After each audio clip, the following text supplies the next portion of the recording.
faster. Zoom, the engine room, but you feel the boom. Gone in the wind, when you see me better move. Jetpack kid, reloaded the jet fuel. High speed cruise, too fast, you can't move. Zoom, through. No, I don't mean to be rude. It's just the beginning. Do I have your attention? Eyes on the prize if you came here to witness. Turned up the turbo so they hear the engine. Go faster.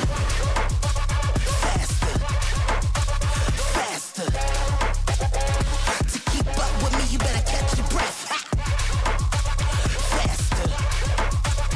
Faster.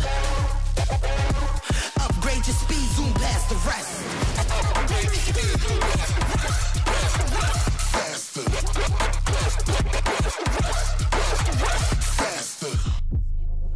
Heart steady racing and racing, pick up the paces. Heart steady racing and racing.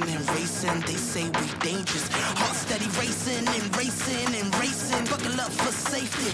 Heart steady racing and racing. It's yours if you take it.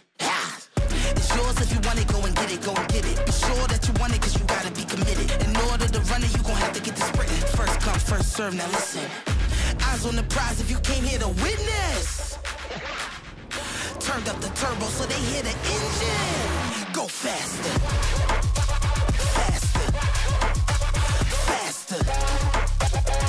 To keep up with me, you better catch your breath. Faster. Upgrade your speed, zoom past the rest.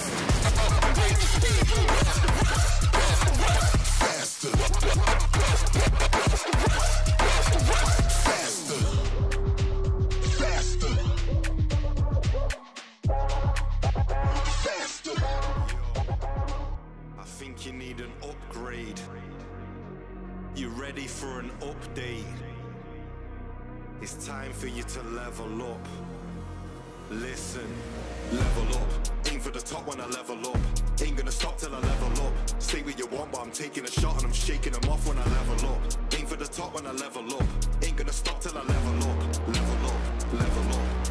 If life's a game, it's time to play. If you wanna level up, stay wide awake. Don't fall asleep. Most talk is cheap. If you wanna level up, come walk with me. When I put my pen to the page, it's like I just entered the game. So first I'm ahead to the range, then do some work on perfecting my aim. I'm spending hours to develop and train. You don't get a medal for setting the pace unless you're ahead at the end of the race. I wanna get better by stepping my level. Attackers up until I'm dead in a grave, yeah. I never said I was brave, nah, but these other men are afraid. And they're only here for the rep and the fame. So don't be thinking me and them are the same. I step on a stage where legends are made. Forget that your claim is weapons ablaze. I'm ready to spray and let out my pain. Tell everybody not to get in my way. Level up, aim for the top when I level up. Ain't gonna stop till I level up. Say what you want, but I'm taking a shot and I'm shaking them off when I level up. Aim for the top when I level up. Ain't gonna stop till I level up. Level up. If life's a game, it's time to play. If you wanna level up, stay wide awake. Don't fall asleep. Most talk is cheap. If you wanna level up, come walk with me. To be a master of anything, you've got to put masses of effort in. So if your mentality's negative, then you might never be classed as a veteran. But don't turn your back on your enemy, cause they wanna capture your territory. You can't let them damage your health. If your energy's low, then you have to replenish it. You might need to balance your regimen. But life's like a battle, you never win. So what really matters is legacy, passing knowing that you had your integrity. Cause your credit's in a negative, developing a deficit. But when you're dead and buried, every penny is irrelevant. Instead of getting treasure, and it's better to be generous. And then when you're in heaven, you'll be ready for the benefits. Level up, aim for the top when I level up. Ain't gonna stop till I level up. Say what you want, but I'm taking a shot and I'm shaking them off when I level up. Aim for the top when I level up. Ain't gonna stop till I level up. Level up. Aim for the top when I level up. Ain't gonna stop till I level up. Say what you want, but I'm taking a shot and I'm shaking them off when I level up. Aim for the top when I level up. Ain't gonna stop till I level up. Level up.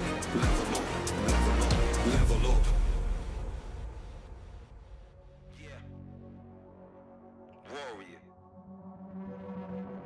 The mentality to never give up, never give in. To the death, for the life of me. Warrior.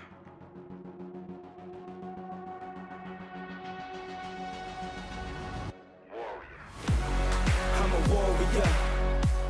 I go to war with ya. I fight to the death, give it everything I got till I got none left. No, like a warrior. I go to war for ya.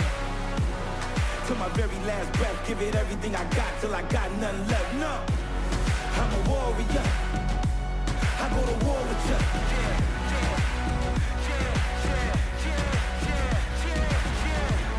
Like a warrior. I go to war for ya.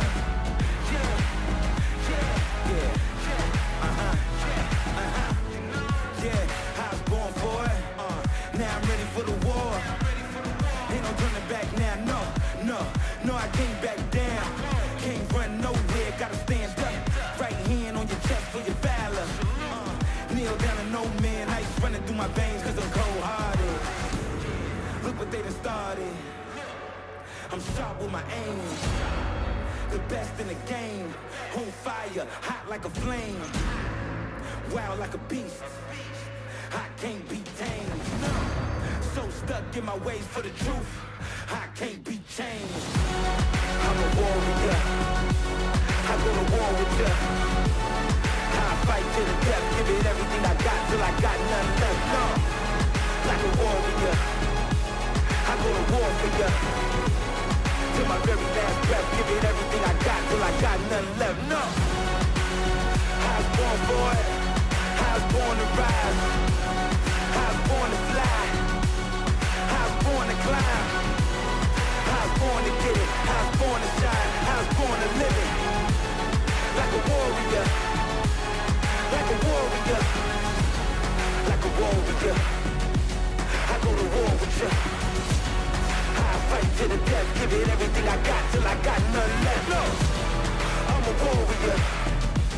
I go to war for ya. To my very last breath, give it everything I got till I got none left. No. Yeah, easy.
season. I'm sick, got you sneezing. To keep on rhyming, I find new reasons. Yeah, don't diss me, that's treason. Me and my Eve is trying to find Eden. Till then, we keep rolling up trees. Young Dante keeps slaying these demons. Mad love for all of my heathens. Switching the flow like Cheerio, here we go. We keep the heads moving around, merry go. Fire in my heart, with the fan, very cold. You it's artificial, cherry coke. Throw your hands in the sky, every girl, every bloke. I'm a king, I'm a dawn, on a rock, I'm a toad. Turn into a princess when I croak. Drinking champagne, bumping Prince on the boat. Wild out, looking for the boy, but I'm miles out. Finding myself in a hideout. In a dark space, I'ma climb out. Right now, wild out. Looking for the boy, but I'm miles out. Finding myself in a hideout. In a dark space, but I'm climb out. Right now. I feel alive.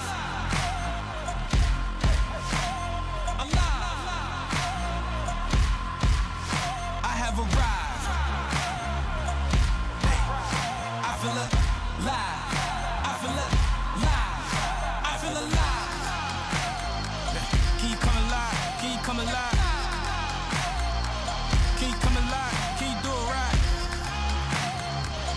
Tonight is nights, come alive. Tonight is nights, come alive. Come alive. A new season. I'm through pleasing, yeah. Can't see I transform and try to hit me with that Louis Stevens. I'm about to get mean and new meaning. Mouth shut, he freezing, he Mr. Bean. And then for that screen I've been scheming. Need it in all black when you see him, this is that. Wake your up and get to that bag today. Y'all better not play with my cash today. I pop up like dynamite, I won't apologize. If you ain't got my check, well then run to say. You don't wanna see me wild out. Looking for the boy, but I'm miles out. Finding myself in a hideout. In a dark space, I'ma climb out. Right now, wild out. Looking for the boy, but I'm miles out. Finding myself in a hideout. In a dark space, but I'm climb out. Right now. I feel alive. Alive. I have arrived. Hey, yeah. I feel alive. I feel alive. Hey, I feel alive. Can you come alive? Can you come alive? Hey, can you come alive? Can you do it right? Yeah. I feel alive. I feel alive. Come alive. I feel alive. Wild out. Looking for the boy, but I'm miles out. Finding myself in a hideout. In a dark space, I'ma climb out. Right now, wild out. Looking for the boy, but I'm miles out. Finding myself in a hideout. In a dark space, but I'm climb out. Right now. I feel alive. Right now, right now. Hey, come alive. Sweating. I feel alive. I feel alive.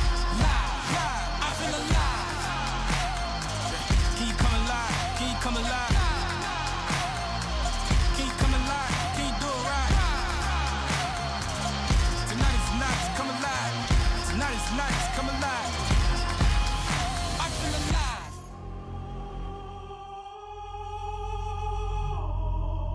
I'ma keep running.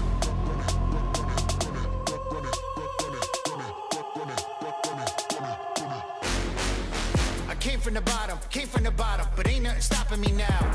Haters, I got them, don't worry about them. Putting them all in the ground. Prodigal child with a style. You'll click a whole bunch of clowns. I'm lining them up and laying them down. Who be the man that's in charge? Point him out, show me the face. Down on his knees while I'm testing his faith. Pleading his case, make no mistakes. I'm executioner, judge, and the jury. And I lack patience, so I'm in a hurry. Your position ain't one that concerns me, but you should be worried. I know I got both feet on the ground, head up in the clouds. I'm not slowing down.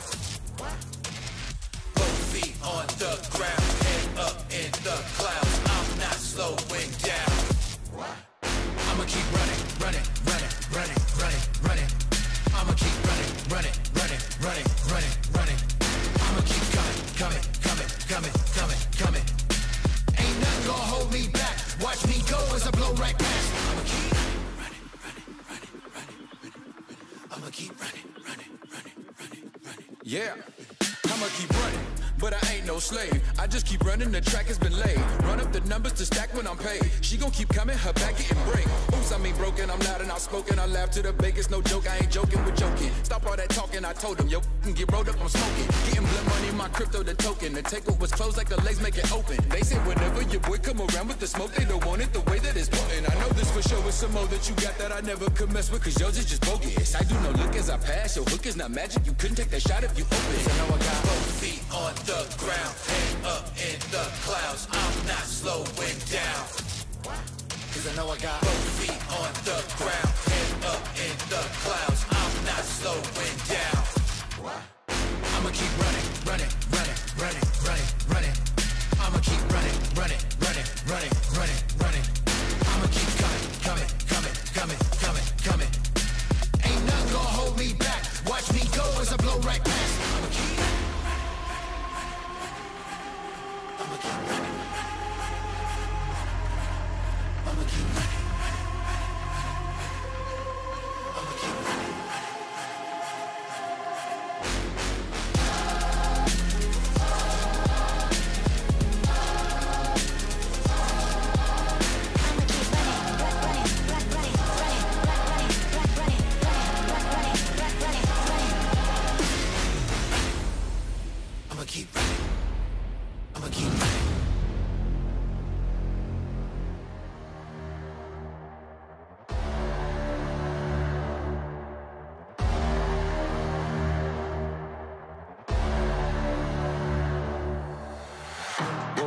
Start my day with daily grace. Pray for mercy on my enemies and snakes, yeah, yeah. Lord, forgive me for these choices that I make. I got murder on my mind, I got bodies in the grave, yeah, yeah. We get your block lit, lit, pull up with the chopsticks. Ain't no apologies for nothing. We get your pop split, split. We get your pop hit, hit, pull up with a drop tip, yeah. We up at the stakes, whatever it takes to level the pot quick, quick. You better look over your shoulder and be on. You wanna send shots at us, you better be God. You ain't no tough guy for real, you better be honest. Yeah, you could run, but we gon' find out. Half a ticket on your head, don't be surprised. Shooters itching, they gon' come collect the prize. Book the mission, we gon' take them for a ride. DOA, we gon' bring them back dead or alive.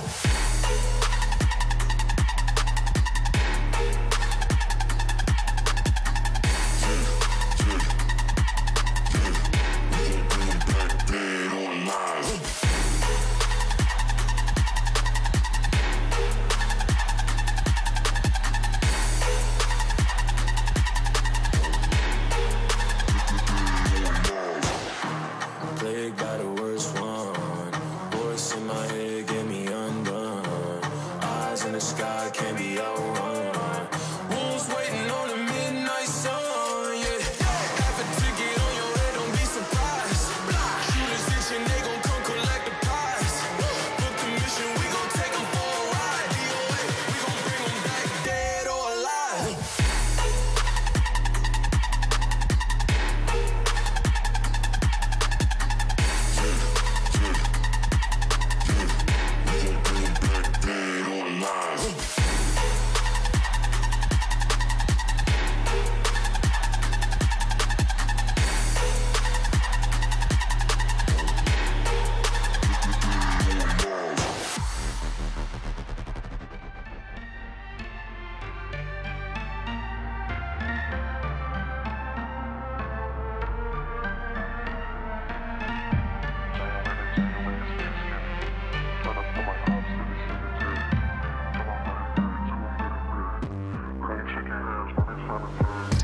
I ain't got the phone, just say sicko.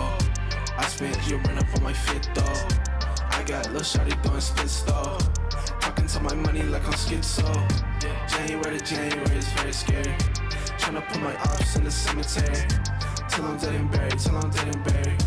I ain't shaking hands, that ain't sanitary. I ain't gon' front, she can throw it back, yeah. I like the stunt, oh you notice that. Count up the bands, hold up on it back, yeah. Okay, that was fun, but now I'm done with that, yeah. Getting dicey, I'm in psycho mode. They like the ice, cause the ice so cold. Wrap up the bands, cause they tight won't fold. Taking every shot like I might grow old. Going under every single night though. Yeah. Had to get it in before the flight though. Hope I don't get blinded by the lights though. Hope nobody tryna read my rights though. Hope I got somebody in my corner. Hope she realized that this ain't for her. Going overseas and over borders. Going in and tell I'm out of order. I ain't got the flow, just a sicko. I spent you run up on my fit though. Yeah. I got lil' shawty doing splits though. Talking to my money like I'm schizo. January to January is very scary. Tryna put my ops in the cemetery. Till I'm dead and buried, till I'm dead and buried. I ain't shaking hands, that ain't sanitary. And that's not like every single thing I know. She said she my boo, but I'm single though. I can't have just one like a Pringle though. I'm antisocial, but let's mingle though, yeah. Call up the Uber, yeah, let's go for a ride. Too drunk to drive, but I'm parked outside. Too up to fall, yeah, I like this height. If I'm going out right, yeah. And it's 5-star, but let me fitting kinda cozy on a dime. Yeah, I just need my racks and then I'm gone. Yeah, you can go and do whatever you want. I'ma go infinity and beyond. Doing the Birdman finger rub, cause they itch. And I've been kinda distracted, but now it's back to the mission. Hey, I ain't got the floor, just a sicko. I spent you run up on my fit though. I got lil' shawty doing splits though. Talking to my money like I'm schizo. January to January is very scary. Tryna put my ops in the cemetery. Till I'm dead and buried, till I'm dead and buried. I ain't shaking hands, that ain't sanitary.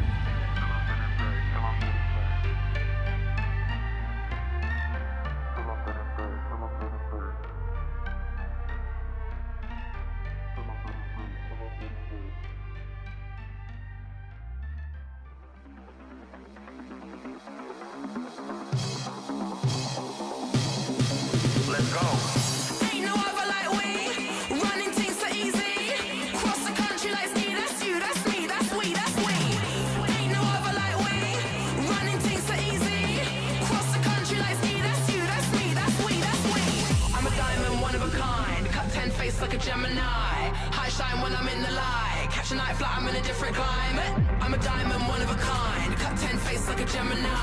High shine when I'm in the light. Catch a night flight, I'm in a different climate.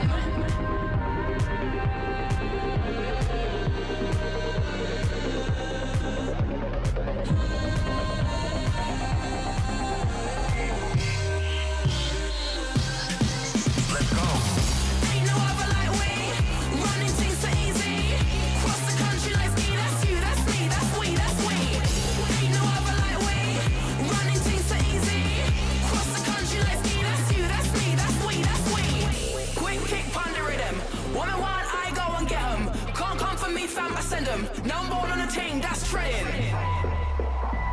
No, I'm on a team. Let's go.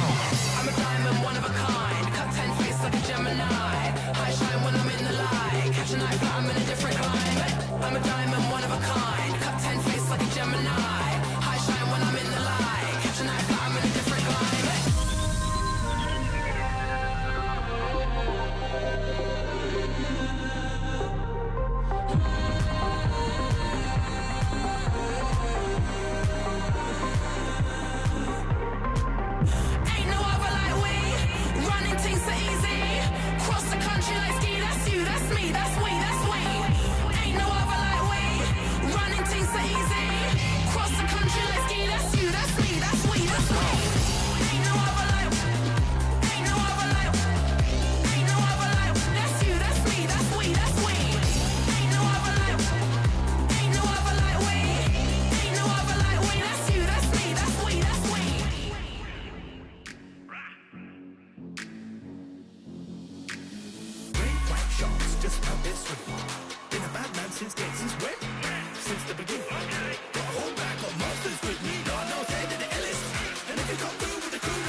Wow, I don't even know like that. I asked the crew, they said that we roll like that. So wow, better watch out, we're coming in now.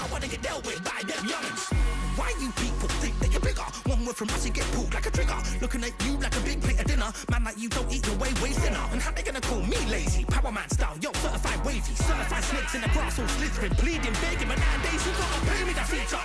Man, a different breed, a creature. Straight out the gates of hell with a legion. Looking for a whole bunch of souls to feed on. Devil in my eye when I come for the heathens. Babylon burning, all good reasons. With that bill turning, add a little season, and that's what them sheep are good for. Them good for the eating.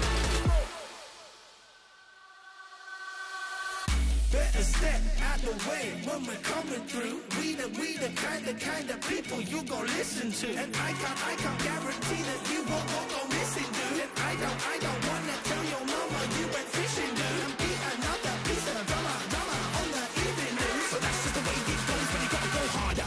My whole crew just went wild. Kick down doors and we come through straight to the stage where I'm on to. Gonna get wild. Whole crew dripping in labels, checking out quick on the tables. Right, so wow, I don't even know like that. I asked the crew, they said that we roll like that. So wow, better watch out, we're coming, you know I wanna get dealt with by them young wow. Kick down doors and we come through straight to the stage where I want to. Gonna get wild. Whole crew dripping in labels, checking out quick on the tables. Right, so wow, I don't even know like that. I asked the crew, they said that we roll like that. So wow, better watch out, we're coming, you know I wanna get dealt with by them young.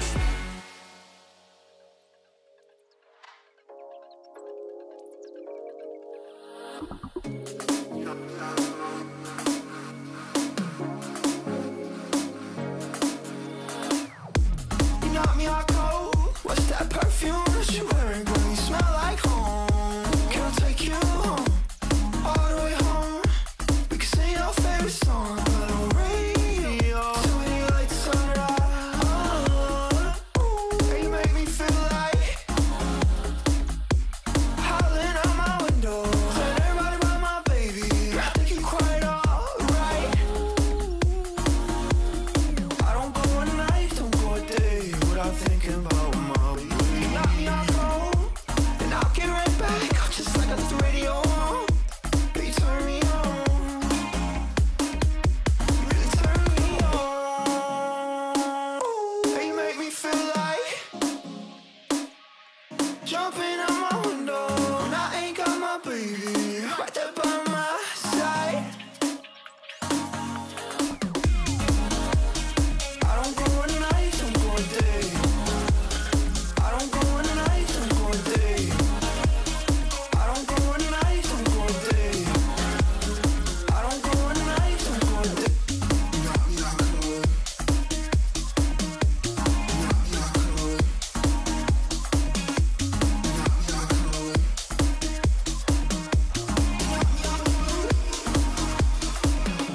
You knock me out cold. You knock me out cold. You knock me out cold.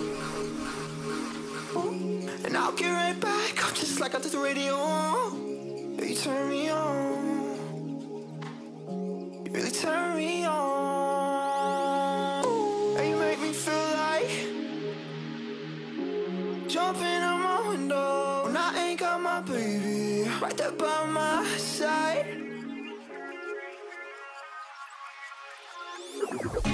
You knock me out cold. What's that perfume that you wearing? Girl, you smell like home.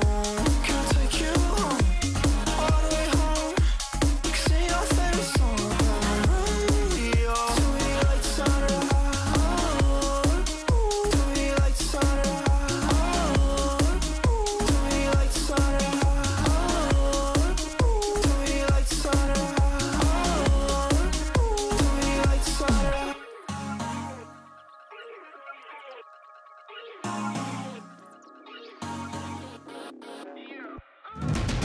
Here we go again, man, I'm on another one. Don't wait up for me, man, I'm on another run. Yeah, I hear the streets calling, I cannot ignore it. Walking on the border, feel the devil on my shoulder. Talk to me nice, I ain't got a lot left, talk to me right. They remember when I used to walk in the light. Now I got a little bark in the bite.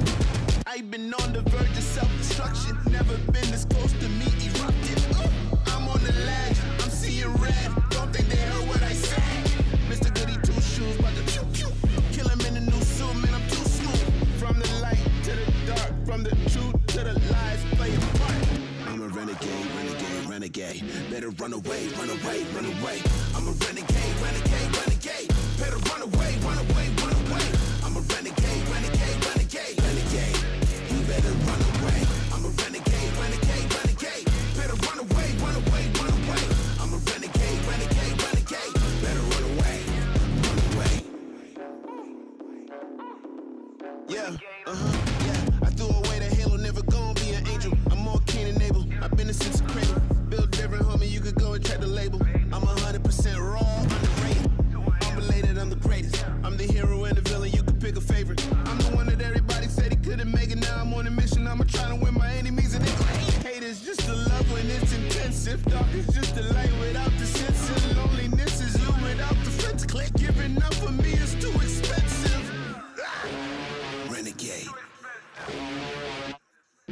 renegade, renegade, renegade. Better run away, run away, run away. I'm a renegade, renegade, renegade. Better run away, run away, run away. I'm a renegade, renegade, renegade, renegade. You better run away. I'm a renegade, renegade, renegade. Better run away, run away, run away. I'm a renegade, renegade, renegade. Better run away, run away.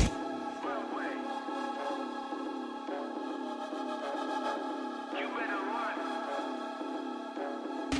Yeah, I tell the world, never label me the same. I feel nobody could relate. You can't box me in the day. I'm breaking chains, I'm in the raid. And that's just me, just me, just me. You box me in, it'll get interesting. Cause you don't know the pain that I'm wrestling. I'm a renegade when I ain't resting. That means all day. You don't wanna test me, this ain't no play. I could be the one reason to call day. Or the one you gambling with after a parlay. Yeah, but that's just me, just me, just me. Don't push me unless you're feeling lucky. Or you gonna turn this into a must-see. And I don't wanna go there, trust me.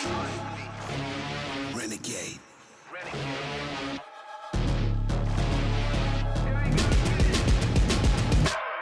I'm a renegade, renegade, renegade. Better run away, run away, run away. I'm a renegade, renegade, renegade, renegade. You better run away. I'm a renegade, renegade, renegade. Better run away, run away, run away.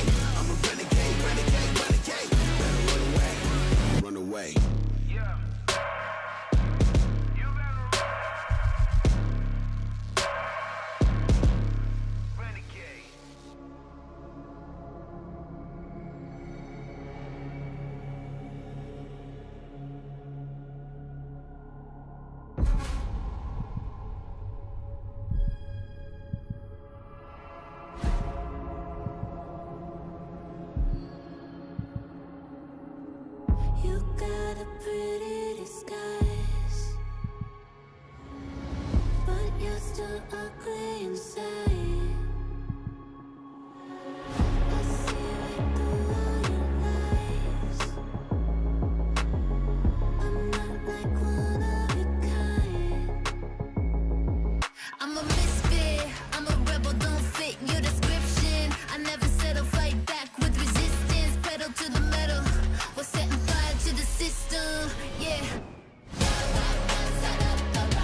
walking out the country club. Yeah, please stop messing me up. Just cover it up, but I just stole her from my dad. Now she ain't getting the bands. Like, do your dance, where your man's, do your dance. I'm a sad shit cancer. Yeah, do your dance, got some bands up.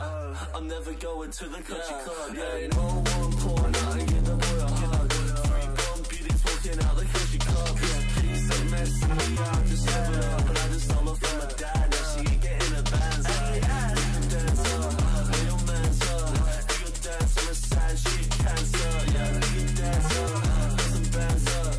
I'm never going to the country club. Yeah, you never doing bands, never riding on the bus, never looking at your man. So he wishes he was us. And my lady has no trust. So let me tell you that's the crux. So you're looking at solutions in the bottom of a cup. Yeah, she on track. She spent a couple racks and some tats and a fifth. Make it lame, let's smash. I'm on her ass. I mean, I love her ass. Let me see a little sass before I give you the pass. Let me see a little sass before I give you the pass. Or while you rolling the back, or while you rolling the joint. I think I'm missing your back. I think you're missing the point. I haven't seen you in a minute. Let me see you in a minute. I mean.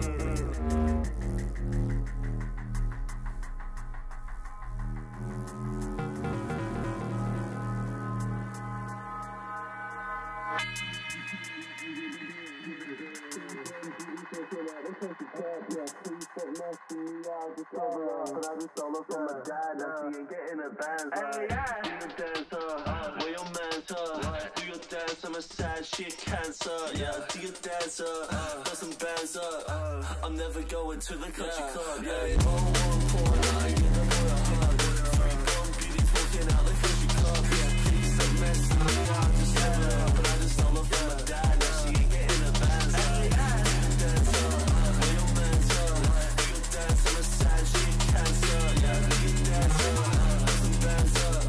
I'm never going to the country club. Yeah, no one pouring out and get the boy a hug. Three gone beauties walking out the country club. Yeah, please stop messing me up. Just cover it up, but I just stole her from my dad. Now she ain't getting the bands. Like, do your dance, where your man's, do your dance. I'm a sad shit cancer. Yeah, do your dance, got some bands up. I'm never going to the country club. Like, I'm never going to the country club. Right, I'm never going to the country club. Like, and your man's, yeah, he wishes he was us. I'm never going to the country club. Yeah.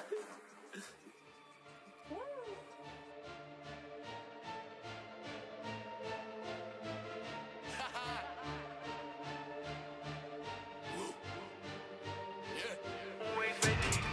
No matter what comes my way, they know that I'm standing steady. They wanna push me down, wanna see me landing heavy. My time to rise, they know my grind is planned already. Hard times I've had so many, just know that I'm always ready. Man, I've been through this and I've been through that. Man, I've been through trials and errors. Done seen through tricks and I've seen through acts. I've been through times of terrors. Got courage that rise through life and times. Play life like I'm on checkers. Running new heights in life, you'd find I've come out of violent messes. Ain't the same man that I used to be. Say that I'm mad, not news to me. I think their own plan, that's mutiny. I play the rap game so beautifully. Everybody can notice that all my focus goes on being the best. People wanna see me stressed, but what they should already know is I'm always ready. No matter what comes my way, they know that I'm standing steady. They wanna push me down when they see me landing heavy. My time to rise, they know my grind is planned already. Hard times I've had so many, just know that I'm always ready. No matter what comes my way, they know that I'm standing steady. They wanna push me down when they see me landing heavy. My time to rise, they know my grind is planned already. Hard times I've had so many, just know that I'm always ready. Know that I'm building it up and I'm doing it solo. This is the realest of stuff, got the game in a chokehold. No situation I don't know, bouncing my back like a pogo. Man in the sea moving so slow, ain't a rhythm where I won't go. Facts they know is my rap so cold, been told my flow so crazy. Act so bold, no raps and O's, not about that, no don't chase me. Ain't been lazy, on my way up cause this music made me. How could you blame me, one of the greats in the game. Better get used to my name, I'm always ready. No matter what comes my way, they know that I'm standing steady. They wanna push me down when they see me landing heavy. My time to rise, they know my grind is planned already. Hard times I've had so many, just know that I'm always ready. No matter what comes my way, they know that I'm standing steady. They wanna push me down when they see me landing heavy. My time to rise, they know my grind is planned already. Hard times I've had so many, just know that I'm always ready. I remember this one.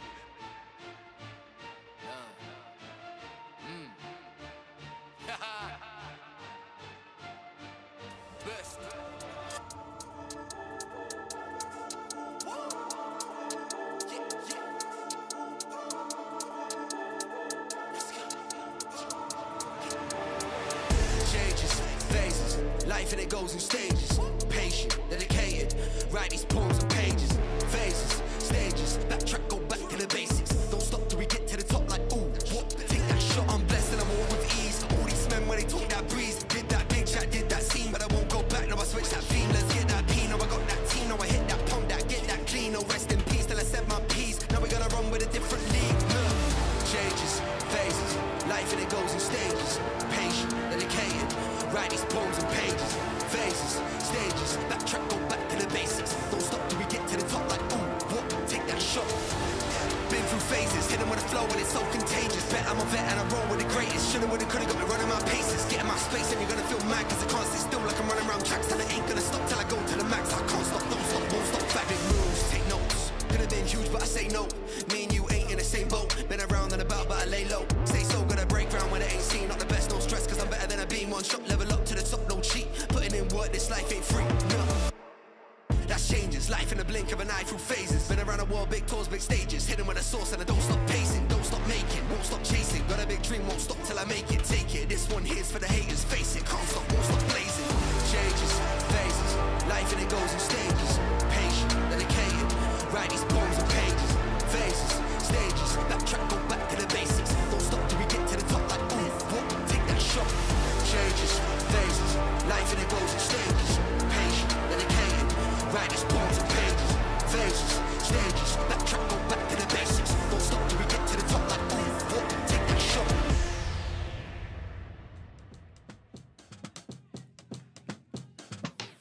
I've been a bad bitch to pay phone.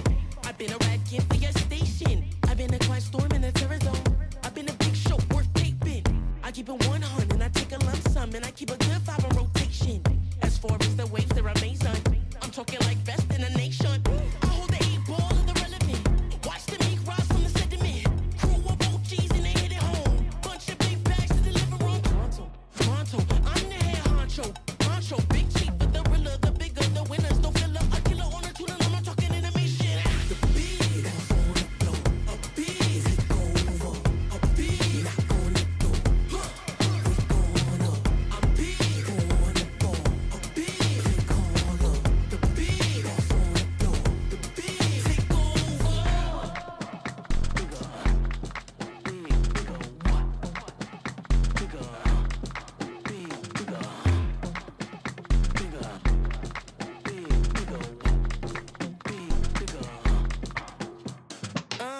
Big Ben. That's how they clock in the queen when I walk in the building. Big lens. Feel all the eyes in the room, hit the floor and the ceiling. I'm chilling. Watching y'all shaking and quake like a door to a mailman. Damn man, y'all got an ailment. Ew, call the doc with the deal film. Still me. Still at the top, I'm a star, that's the real me. Big B. Big on the bag and the brains and the buzz, that's the real T. It goes on and on and on. Ain't falling off, I don't campaign for a damn thing. Bitch, I'm a dawn. It's done. I won. The beat is on the floor. A beat is over. A beat not gonna go.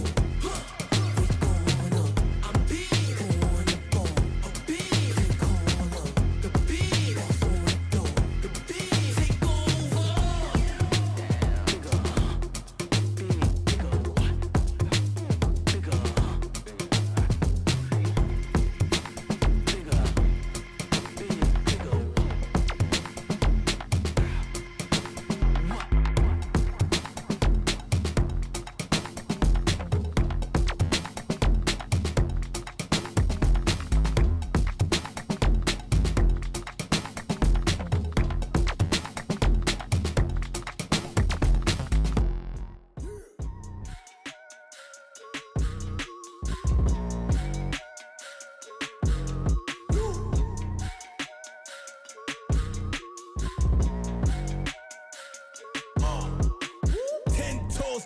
From the jump, I'll admit, push and drop, have to drop, till y'all know that I exist. And I'm gonna blow, and I'm gonna pop, y'all can't possibly depict. And I'm gonna probably take risks, and I'm gonna die before I quit. I gotta take action to get stagnant, and they stopping it. Too many been passive, and they lost it. The rappers, I move backwards, and they honest. Hacking the right back, and to make profit, and accurate, new acumen makes options.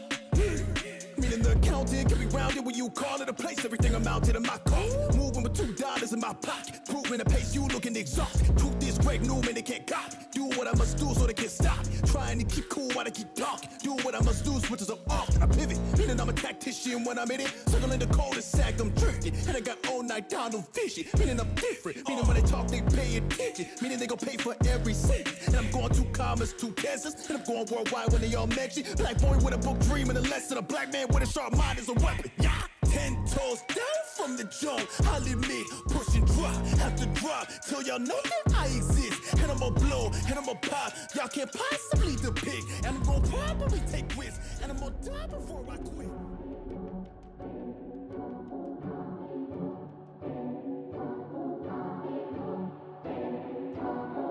Time's up. The dream's over. The door closed. It's disclosure. The fire out. The pace slowed. Nothing left on the desk now in caseloads. I miss my opportunity, there goes the opening. Arms reach and slip to loss of dopamine. I lose hope more than any other focus. Grip this old road, I'm at liberty to trudge. So it's the same old souls, same old goals. Just stick to the script, but sick of what's been written and sold. This isn't it, I can't let this empty sink. But oh, the code's crept. No momentum to stop it, I swear my prayers and repeat. All I need is one, is a solid. I'm on my knees as I plead, screaming my speech and a promise. One more chance, like who's gonna really take it from me? I get my hands up to any challenge to stand up in front of, convincing myself before I sit on the shelf. It's in my destiny, the best of me, to reach for this belt. I swear they're testing me, but they don't want the rest from the belt. There's only one thing left. Light 'em up. We're gonna light 'em up. Light 'em up. We're gonna light 'em up.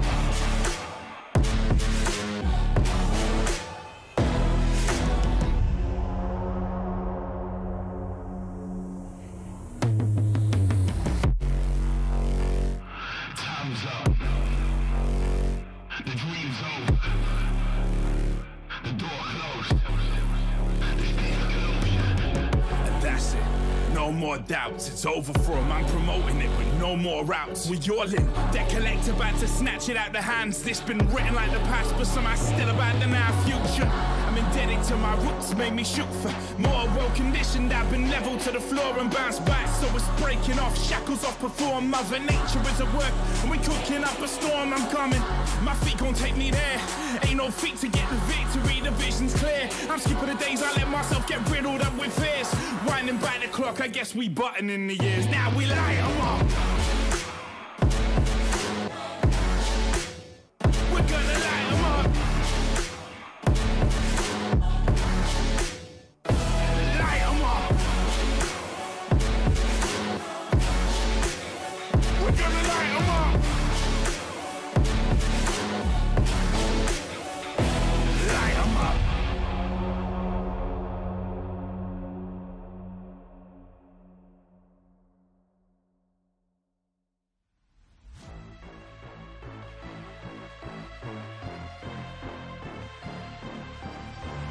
I've been living behind all the scenes, 'cause it's easier when they don't believe. Keep it quiet, keep it hush, keep denying, but the fire that's inside is igniting. Keep control, I'm like a bomb sticking. Hit, explode, I won't be so forgiving. Cross me twice, no, I won't let it go. Hit you from your blind spot, hit you where it's gonna hurt most.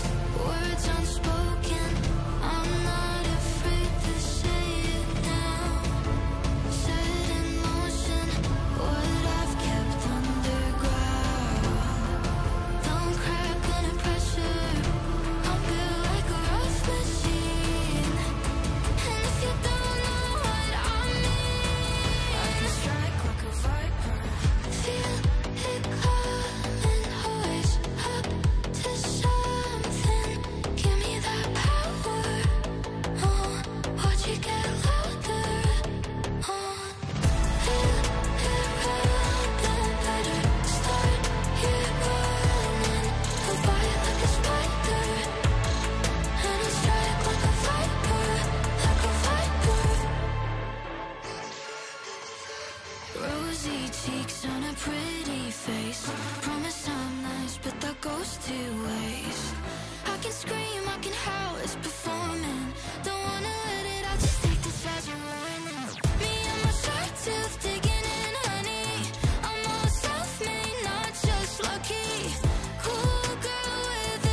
for the whole thing. Instead of stepping, we like big brains. Rose gold for the whole team. Tough like we do that. It's a mismatch, they running up. Get back, you ain't tough. One punch, they fold enough. Life hard, I'll show you some more than just a one and done. Front line till the war's won.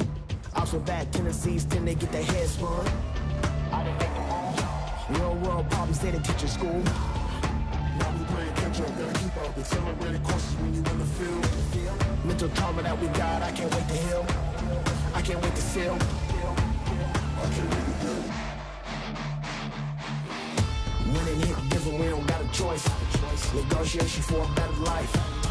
It's more than what you bargained for. Trust and believe in the process, hard work and forcing what you doing it for. You see the needle, keep pushing it forward. A lot more that you gotta endure. A lot more than we gotta endure. A lot more that you gotta endure. We got a lot more in store.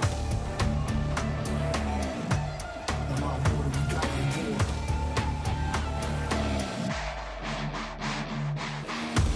Alright, come let's set the record straight. Something to say it to my face. In the 90s, we sketch your face. Everybody got a stick, now they want to spray. Say it with your chest, it's how we was raised. These kids don't know how to pray. These kids don't believe in faith. These kids don't know how to pave.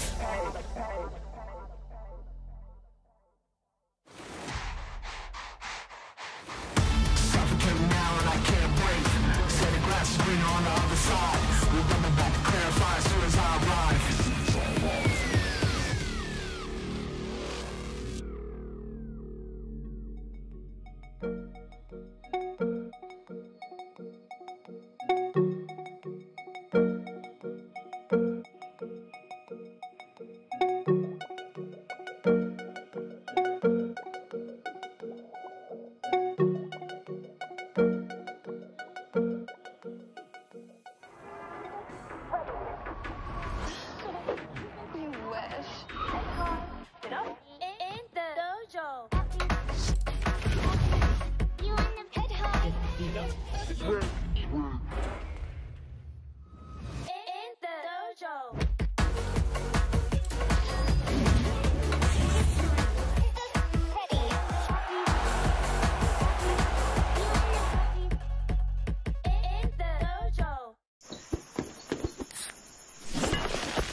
Red Bull gives you wings. And if you're wondering why I move the way I do, I just feel so good, good.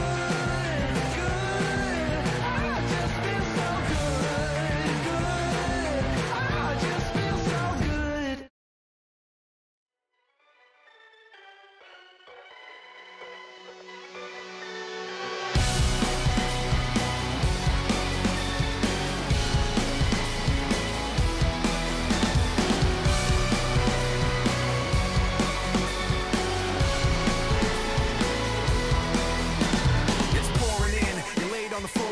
One knock at the door and then we both know how the story ends. You can't win if your white flag's out when the war begins. Aiming so high but swinging so low, trying to catch fire but feeling so cold. Holding inside and hope it won't show. I'm saying it's not, but inside I know Today's gonna be the day you notice, 'cause I'm tired of explaining what the joke is. This is what you asked for. Heavy is the crowd. Fire in the sunrise. Ashes raining down. Try to hold it in, but it keeps bleeding out. This is what you asked for. Heavy is the crowd.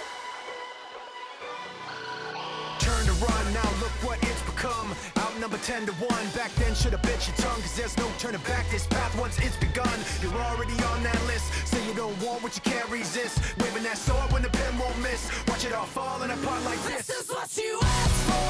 Heavy is the crowd. Fire in the sunrise. Ashes raining down. Try to hold it in, but it keeps bleeding out. This is what you asked for. Heavy is the crowd.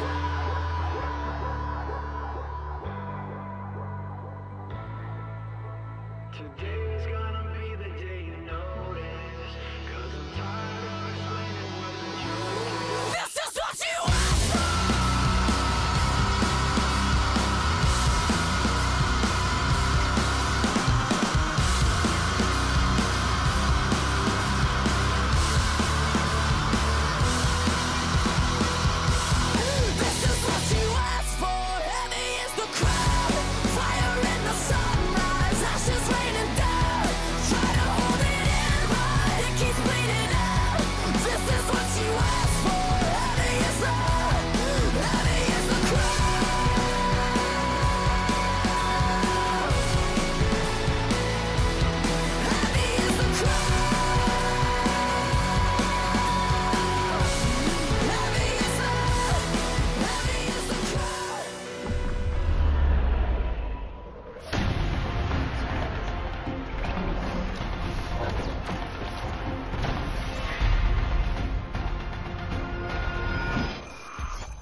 on to Worlds 2024 for the quarterfinals in beautiful Paris. Bienvenue à Paris. This was when you wore the crown ages ago. Perhaps you would end up in the guillotine. Now, the same goes for our teams. 8 teams come into Paris. Only 2 will escape the Bastille and head on to London. LNG and Weibo today. I took inspiration from the Olympics. Such an exciting, happy time. What can I say? My name is Shox and I'm joined by Chronicler and Emily and Chat because I feel like it does show what we have here. This is going to be a fiery arena and you have to step up or you'll be left in the dust. Yeah, as you can tell, we're going to have the French broadcast behind us the whole time, which for me is one of my favorite environments in esports. So I've been to a few big events here. We've had the 2015 World Groups, but more importantly, 2018 MSI Finals and 2019 World Finals in Paris. And I do not mean to diminish other crowds around the world, but Paris crowds are different. Yeah, they are. Paris crowds are different. The energy that it brings and just the memories and the attachments I have. Really quickly, like my very first thing in casting was an online tournament in 2012 called Kings of Europe, organized by Chips and Noir, who are still here today casting. So there's been this, I have this personal cool connection with Paris, and I just cannot wait for these quarterfinals and semifinals to happen. I have such a cool connection too. 2019 was awesome. Aside from the result of the best of 5, no. But you're totally right. Big shout out to OTP and the French crew for everything they're going to put on stage here. And let's take a look at our bracket. We're going to see the first 2 matches in these first 2 days. This is a great draw. Obviously, the LPL team kill is a bit unfortunate, but with 4 teams in, that was always going to happen. Yeah. But we have Humble Life in the same position that T1 was in last time around. We get TES versus T1. And then I do think that what we will end up with in finals will end up being a banger as well.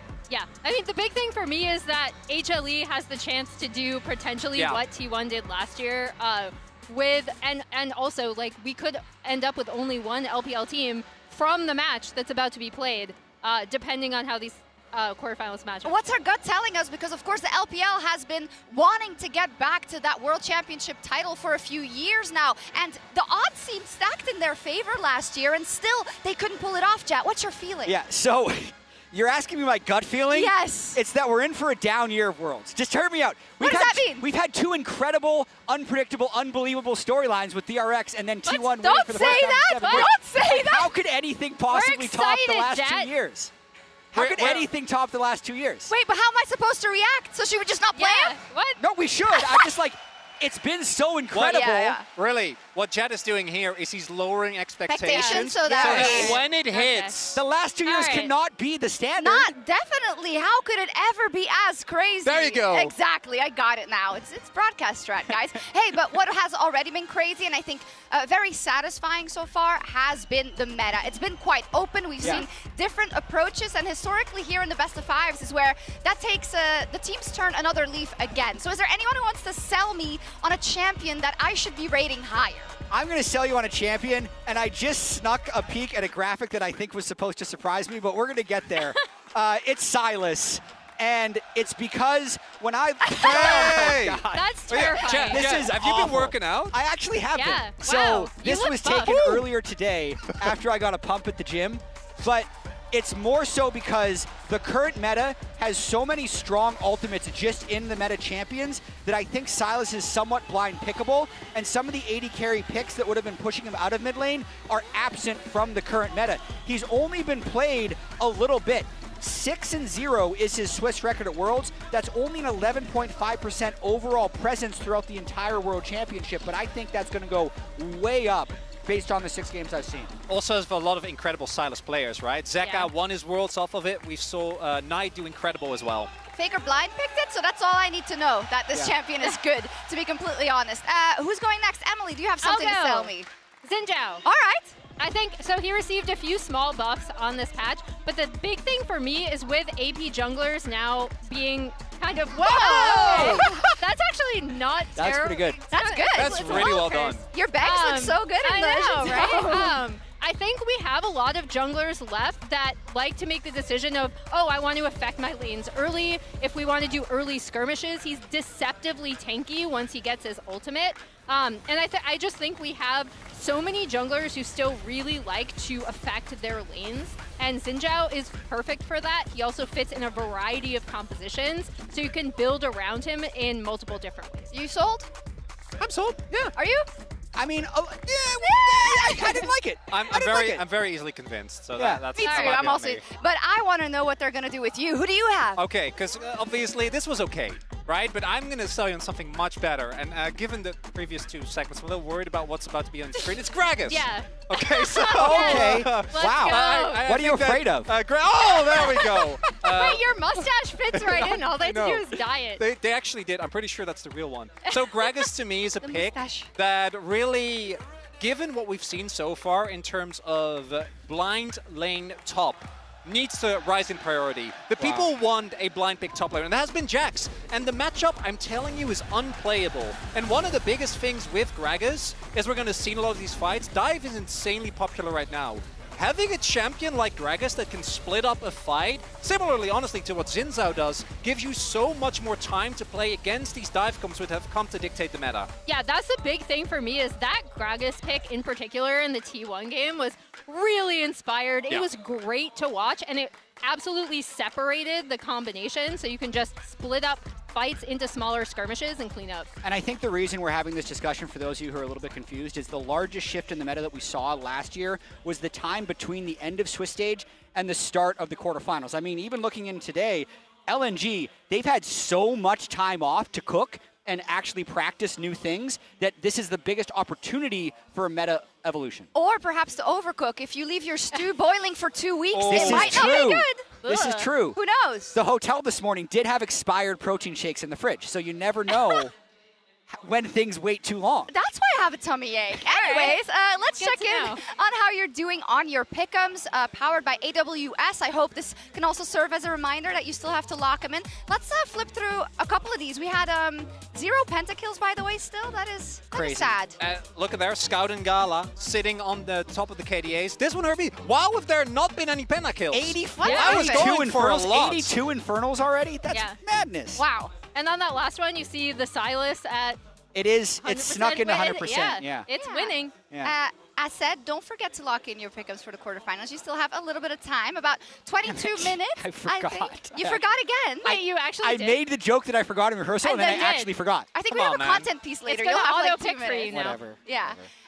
So, Jad already started and talking about kind of the last couple of years, who I think we've been absolutely spoiled, right? I think even if you go back to kind of the EDG result, a lot of people hadn't thought that they could win the World Championship in that year. Then we had the DRX run, we had the T1 run, and even though I'm a little sad that there's no EU teams here, usually this is where the insane stories develop.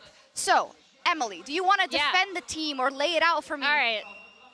The TES glazing will continue until I'm going to go with Top Esports. There are so many players that I really love on this team. As you see, Mako, Jackie Love, and Tien all vying to try to get back. They're all world champion winners already. And then 369 and Cream coming over. These are just staple players of the LPL. Mako vying to be potentially the best support to have ever played the game. Another world championship, I think, would cement that for him in a lot of people's minds if he's not there already. And I just really love this TES team, guys. They can be so smart. Obviously, the flip side of that is that sometimes they can be so dumb. Yes, and I think that's why, because I feel like you're the only person who picked an LPL team here, and that's the one you're going with. Can you live with that decision knowing that they are hot and cold? I can live with that decision, yes, because I've watched this team, and I'm a masochist. I'm a KT fan. I'm used I was to going to go being there, but disappointed. Yeah, I get it. Chronicler, what do you have for us? you know I got to go for the final Rocks Tiger. And that sentence alone, I think, will hurt a lot of people very deeply. I got to talk about Peanut. I think the rest of Humble Life have an incredible story as well. But this player, to me, has shown us what it means to be one of the best junglers of all time. He has excelled in a carry role. He's excelled now, and for years has been one of the most decorated shot callers and early game junglers in the LCK. This guy has won everything there is to win, except that World's trophy. Wow.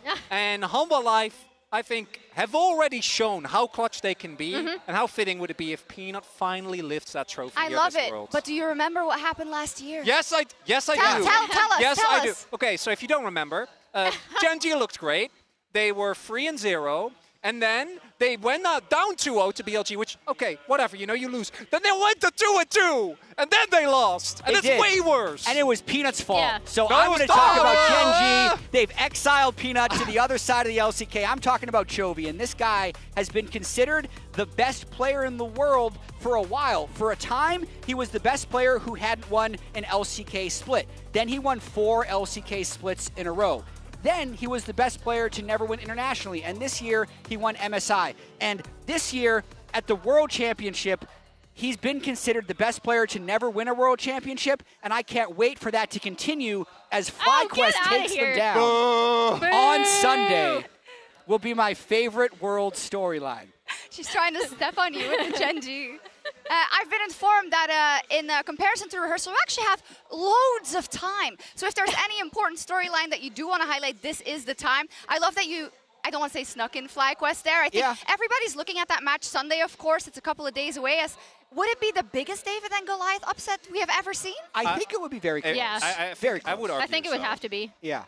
I mean, that it's a first seed. It does a disservice to some of the other Giga upsets we've seen in the past, but I think so. Well, for me, the biggest thing is that Gen G, even for all their flaws, is an extremely dependable team. There are teams in the LCK who know if they made it. I think T1 is a really good example of a team that it can be quite volatile in how they look on a given day. But we have seen with Gen G over the course of this year how insanely consistent they've been. So if FlyQuest do get the upset, that would be absolutely mind-boggling. So how do you explain the summer finals? Because Humble Life, on that day, I think had an incredible series, a really good read, and looking at the two series together, like Gen G in that first series, particularly the bot lane, played the way that they did all summer. And then I think that not only did Viper have an incredible day of the finals, but additionally, Peanut played an absolutely mind-boggling series, and Zeka actually stood up to Chovy, which is why he ended up getting the finals MVP. I was baiting you, but you went in and you gave me an analytical breakdown. It's great. I love it. Do we still have time? I think we're on time, but you can say it. Yeah, go ahead. Well, I don't know. I have this weird thing with Xiaohu. Oh, that sounds who's playing the illustrious. series today. Yeah. Because this weird cumulatively, thing. his stats are incredible. Yes. So he has the second most international wins of any player, second only to Faker. He's won MSI 3 times in 2 different roles. He's won an LPL MVP. He's been LPL first team 3 times. He has 5 LPL titles. He's been to Worlds 8 times, and he hasn't won that World Final. But if he had a World Final win, that overall resume would make you think he's the second best player of all time, but like he's not the second best player of all time. He's this walking contradiction. It's difficult. But it's incredible that we get to see him yet again today. It is, and we have him in an incredible mid lane matchup. Thank you so much for teeing it up so perfectly, because our featured matchup presented by Mercedes-Benz is Scout versus Xiaohu. Today, 2 of our sports icons face off in our featured matchup presented by Mercedes-Benz. Jumps into the back line, but isolated is hung. He has to flash away, but Scout brings them together. BLG don't know what just hit them. Xiaohu and Scout, 2 legends that have been battling it out not only in the LPL, but on the world stage as well. The Dark finding so much damage. He flashes, but it's not enough. And that is the kill picked up here from Xiaohu. Disaster strikes for DK. This tournament, they have proven themselves yet again. Yet today, only one LPL legend will be able to move on. Hello everyone, I'm Laure and I'm joined by Wendy, today LPL host and translator here at Worlds. Thank you so much for joining me. I'm happy to be here. It's the first time we do an interview like this, but there's so much to talk about. It's an LPL versus LPL matchup, and we have an important player to celebrate today in the likes of Xiaohu, because during these Worlds, he could reach a lot of milestones. He could today become the player with the second most wins and the second most games, right behind Deft, actually. So I wanted to ask you, as an LPL expert, what does Xiaohu's success means to you throughout the years, and the fact that we keep on seeing him at the highest level? Definitely, we feel so proud that we have Xiaohu as an LPL player and always representing LPL in all the international tournaments. And also, I feel like Xiaohu can always really maintain a very high level performance, like for so many years. And in between, he switched as a top laner and now as a mid laner to be able to qualify to World Championship and so many MSIs as well. So I really feel like he's a player that really hold the LPL spirit, because I still remember a couple of years ago, he shared like I want to tell to all the rookies that once you become a pro player, you only have one goal, the championship. And I believe Xiaohu is still like running toward the way towards the World Championship because he has so many LPL titles, MSI titles, and the one thing he left is the World Championship. And definitely together with this new WBG roster, they're going to try their best for this win. It's crazy because he's been present in so many different rosters, so many different teams, even in different roles, as you say. It's role swapping to top lane and then coming back to mid lane. Would you describe him as a role model, maybe for younger players or LPL fans watching League of Legends?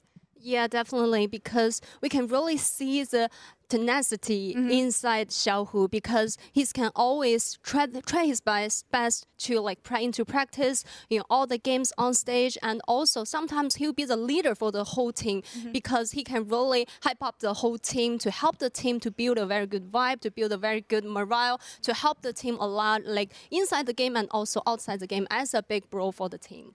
As an expert and someone who's been talking to him for years, what would you qualify as the biggest evolution from Xiaohu from the moment you started interviewing him to today and the player he became? I feel like Xiaohu is like keep growing as a pro player because maybe, for example, like previously some people like kind of blame him like he cannot like play some champions like Yune is so good, but for this World Championship you can see they got the B1 pick for his Yune and his Yune can really have so many good plays as well. So I feel like he's just keep practicing, like try to have an even wider champion pool to help the teammates, and he can play like all the different champions so well to have the Lucian to carry the game and also to have so many utility champions to help the team. So I really feel like Xiaohu, as a pro player, he actually have so many progress through this whole year.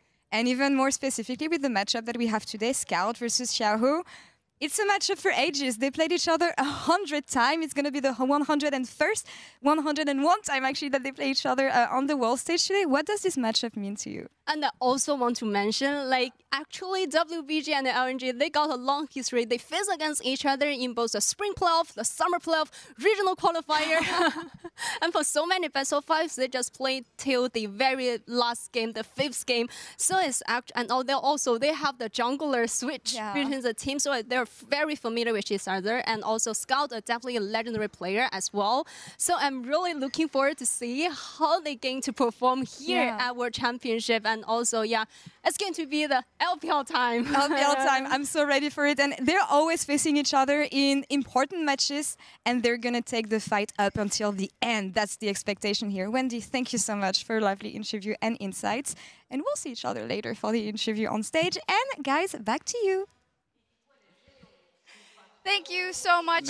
Great insight from Wendy there to see if the little spring tiger can become the big world's giant tiger? Leopard? Yeah, I don't know. I just love the rivalry between the two players. I mean, if you include Demacia Cup, it's 58 wins to Xiaohu, 54 wins to Scout. Oof. Like, that's a long-time rivalry. It's sure. And shout out to Nymera. He asked who are the junglers getting in the divorce and who's getting the best bet. It's very interesting. But looking ahead even more to this series between LNG and Weibo, at these international tournaments, unfortunately for the LPL, or because they always all qualify, we have a lot of team kills, Emily. Yeah, so I wanted to cover a little bit on LPL team kills because we've had two massive upsets when the LPL teams have gone up against each other. TES versus Suning in 2020. And then just last year, Weibo Gaming narrowly taking out BLG. I actually think Wendy touched upon why a lot of these matchups tend to be so close. The LPL regional qualifier and playoff brackets are such massive gauntlets that you have to go through. You are going to become very familiar with your opponents, and you can see a lot of the time LPL teams will sometimes play a little bit faster and looser against teams that they're really, really familiar with. These two teams that we are about to see today in LNG and Weibo are both intimately familiar with each other. It's that volatility that makes it really hard to call as well going into this series. Because last year, as mentioned, BLG was the heavy favorites, and all it took was Tarzan time traveling back to 2018 to make that one happen. It's true. And Weibo, I mean, we'll get to if you feel like Weibo is favored in these best of 5, but we just have to remind people of Weibo being underestimated kind of the last 2 years at international tournaments, and last year where they really opened the eyes, and I think people will have revisionist history because the finals didn't go their way at all, but they do these miracle runs. They did it again in the LPL in summer, and they did it last year at Worlds. Of course, the Shy isn't there, but, you know, they've got plenty of ammo. Yeah, and I mean, we talked about how the junglers from these teams swapped, right? Breathe and Tarzan coming onto this roster. I also think with the LNG matchup specifically, Weibo does one thing really well, and it's disrupt LNG's early game, right? This can be a very volatile team, which sometimes means that people will be like, well, I don't know if I can believe in Weibo because they're going to throw a lot of stuff out there. But in this specific matchup, it's so close. And I actually think a lot of the stuff they can do early to disrupt what LNG want to do, you've seen in their prior match history. Yeah, and I mean, we can just pull it up, right? They played right after the LPL finals. They played this regional qualifier game like the next day, and you could definitely look at that and say, oh, actually, this is how good these teams are. The two series also couldn't be further apart, right? Exactly. Like in how they looked, how they felt, and I'm just gonna give a bit of a spoiler. I'm a Weibo believer, right? You're a Weibro? I think this team is gonna bring the magic again today. And that first series, more importantly, is what I expect it will be like today. If you remember that graphic of LPL team kills, one was a 2-0, which isn't even a thing anymore. The rest all went to multiple games. Can I get a specifics? Why, what is it about that best of 5 and their play that made you believe in them so hard? Well, okay, it wasn't the regional qualifier, it was the fact that they played finals, then obviously had a really rough go, and then still had the tenacity to beat out JDG to get here. Who stepped up? Why were they so good? Xiaohu stepped up. I mean, it's going to Xiaohu. Yeah. So I think, like, in order for Weibo to win, Xiaohu and Crisp, the two of them, absolutely have to step up. I also think we've seen insane performances from Breathe as well, especially on the Gnar, like, more recently. But I think when I'm looking at, like, okay, who stepped up when this team was struggling, because both LNG and Weibo actually had some really poor performances this year and have overcome that as teams to now face each other on the world stage. Also, in terms of LNG, there is that trap, perhaps, right, Jat? Because they were the first team to qualify out of Swiss. They had 2 weeks of downtime. They did. Scout also commented on it and saying, you know, maybe I would have liked to drop another game because you're in the dark. It is tricky. They played 4 games, and it was so long ago. If we look at last year, Gen G and JDG were the two 3-0 advancements into the quarterfinals. Gen G lost in quarters. JDG lost in semis. So, yes, it's nice to make it to the quarterfinals early, but it may not actually be the greatest thing. Yeah, this is a quote. I was going to say a quote from Scout with Ashley Kang. He was saying it there, and teams have fallen to it. But what do you think of their meta read, Emily? And what do you kind of take from what they showed in the Swiss stage? Scout's hair meta, maybe not good. But yeah, let's take a look at some of their drafts, because I think when LNG came in here, their draft was a little bit, let's just say, dated. It seemed like they were drafting a little bit on the prior patch. As you can see, you know, the Tristana composition up there. But then it's all good, because next time we get this cool dive composition with the Yone, with the Nocturne, and the Ashe to support that. The thing that I really loved from this team actually was pulling out the Camille Galio comp alongside the Kaisa. This is a team that really loves red side. Camille and Yone are actually two champions that we've seen Zuka and Scout both pull out in LPL. They're very comfortable with a lot of these picks. So I think they're going to want red side, and they're going to want to find these picks that they're super comfortable on. I'm also seeing, both in those drafts and the meta at large, a very strong pivot towards dive. And if Gala gets to play Kaisa, I know we haven't really talked about him as much, but that's very scary to go up against, because I think this guy's Kaisa has shown so many times, going way back to, what, like 2021 MSI, how incredibly dangerous he can be. It is, and I feel like at Worlds he has been plagued by that whole, oh, can you do it at Worlds as good as you can do it domestically in the LPL?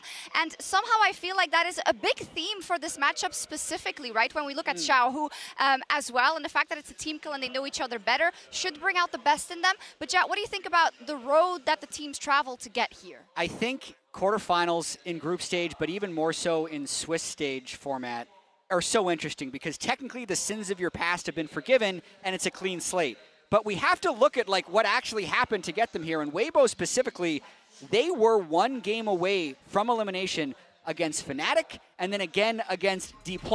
And they're actually 4-0 in those elimination games, but they absolutely had to clutch up, and it goes to show like how very, very close they were to not even being in this World Championship anymore if they lost any one of those 4 games. I think it shows the volatility that we were talking about, which can be a strength and a weakness. But the more impressive thing for me for Weibo at this tournament specifically has been how they have been able to adjust in a lot of these series.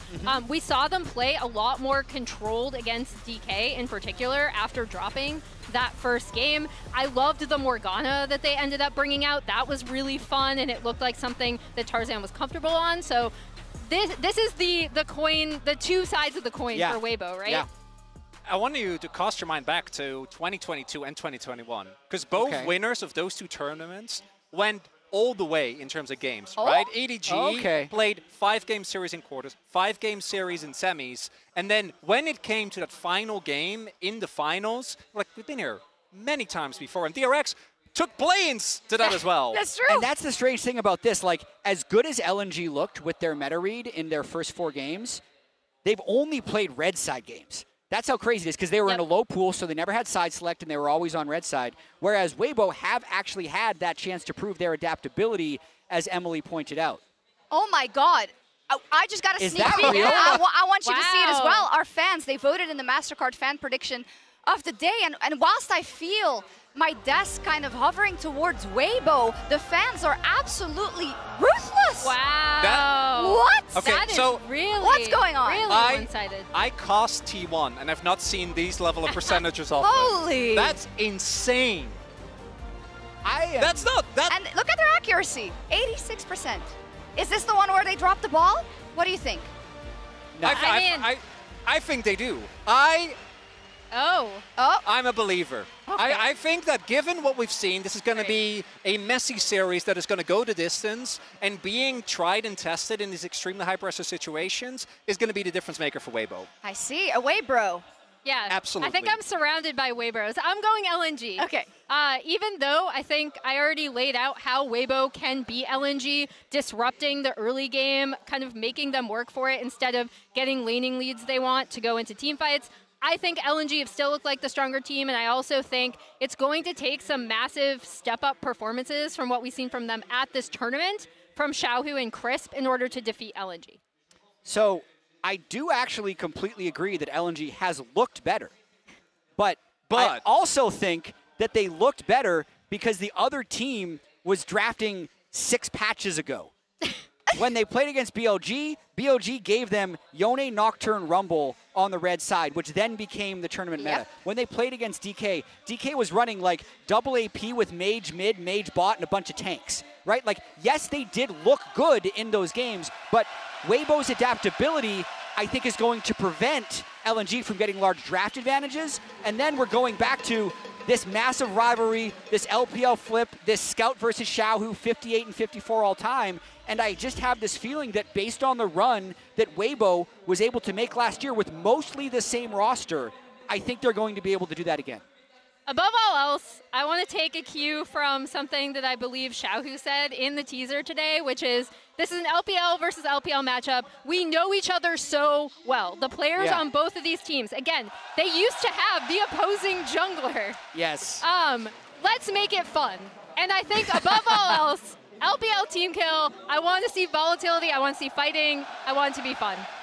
It should be, and I think more often than not when it comes to this is what we see. I think the added context also of the fact that we had this 2-week hiatus for LNG, the fact that they probably know some scrim info here and there that could just push the meta ahead. And I feel like we might get a lot revealed here in terms of how the tournament progresses. We're going to see some scrim pockets revealed. We're going to try and be able to track who is scrimming who as this weekend progresses, because you're always trying to hide your strats from the other side of the bracket. But the deeper this series go, the more that's going to be revealed. And 4 to 5 games is definitely what I'm expecting today. I hope so indeed. We are so happy to be back here in Paris. And of course, 8 teams are going to step on stage here, but only 2 will at the end of these 2 weeks head on to London. We have an LPL team kill today, and the LPL has that big mission to come out on top. There's one Lone Ranger from the LCS in that bracket, and the quarterfinals start right now. Woo!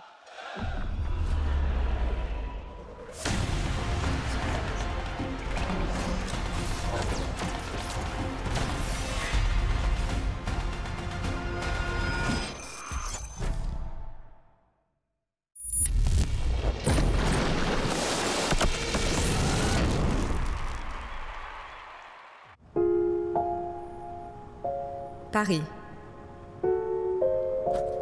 Ville, lumière. C'est chez moi, ici. C'est ici que le destin de 8 équipes sera décidé au cours des 4 prochains jours.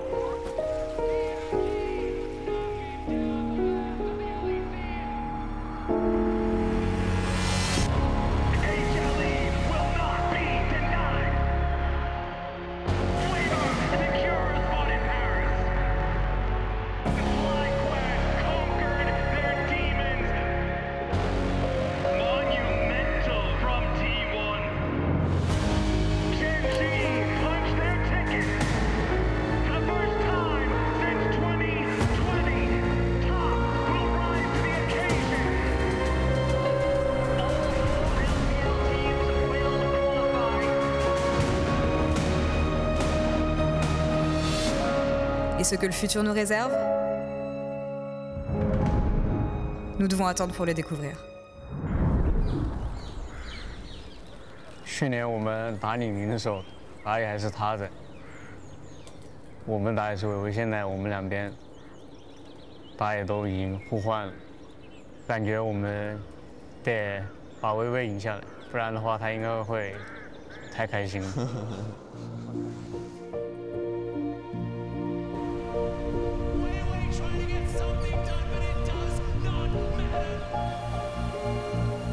就刚结束那段时间，就感觉非常遗憾，然后可惜吧，然后就感觉，我就希望弥补去年的遗憾吧。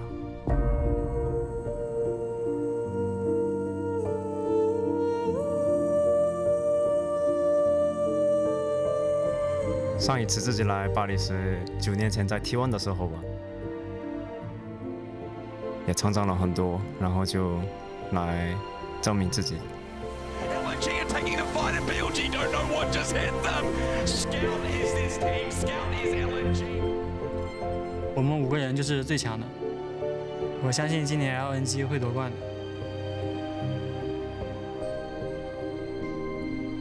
去年的话，就每一场比赛都很想赢，所以我的心态上有点很着急的吧。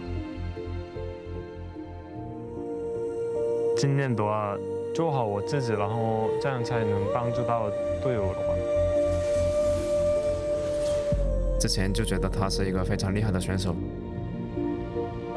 打了之后就还是觉得他是一个非常厉害的选手吧。Scout， 我很熟悉你，你应该会了解我。我们一起打精彩的比赛吧。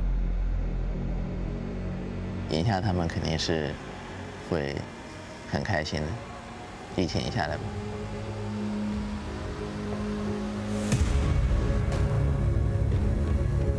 职业生涯到现在就总是在跟 Sept 打比赛，很难就是把有趣联系在一起。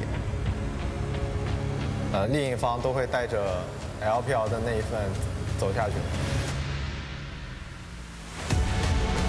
感觉就是比较可惜吧，就是跟朋友们就是必须要回家一个。我们在 AK 的时候遇到很多次，我们这次会走到很远。石涛仔，我们也是老对手，不管这次结果如何，我们给大家展现一场精彩的比赛。我们会一步一步地走向决赛，在这个过程当中，任何人都不能阻止我们。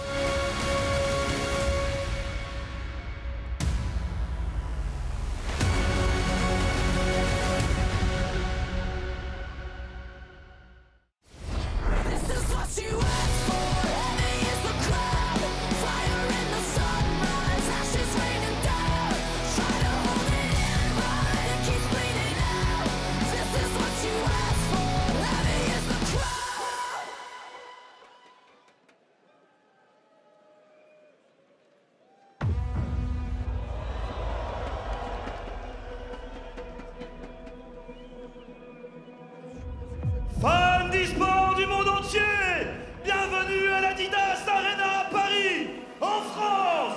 Êtes-vous prêts pour les quarts de finale des mondiaux de League of Legends? Notre premier match, une rencontre fratricide entre deux représentants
Maintenant, veuillez accueillir leurs adversaires, finalistes en 2023, de nouveau en marche vers le sommet, WBG Gaming! Top lane, Freeze!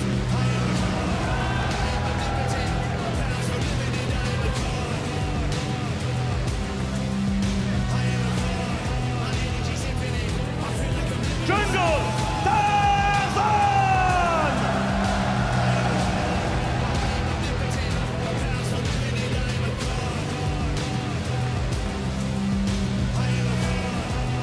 Midlane, Xiao!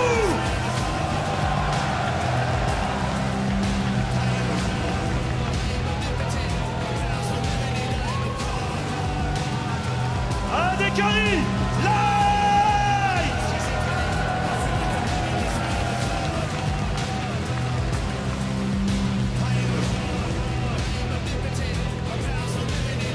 Support! Chris!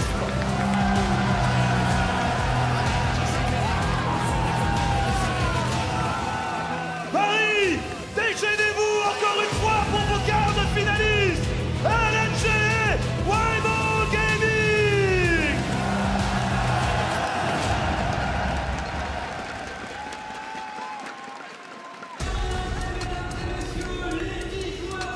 Bonjour, salut, bienvenue, and welcome to World's Quarterfinals here in Paris. It is our honor to present to you WBG Gaming versus LNG. I'm Medic, I'm joined by Kobe and by Vedius on the desk today for what is likely to be a very exciting and hopefully close series. We would expect it to go the full maximum amount of games because even though LNG did get the 3-0 in regional finals, the previous 4 series of that, you get max games here, and these teams know each other so incredibly well. This year being 8-8, I am so excited for them to slug it out on the world stage here because your whole year doesn't matter. It doesn't matter that you're 8-8 coming into this. What matters is who wins at Worlds. Everyone is looking at this match. It's a battle of brothers, rivals, allies, and now enemies as they put their dreams on the line to fight for a spot in the semi-finals. Our first quarterfinal matchup, and as you gentlemen rightly said,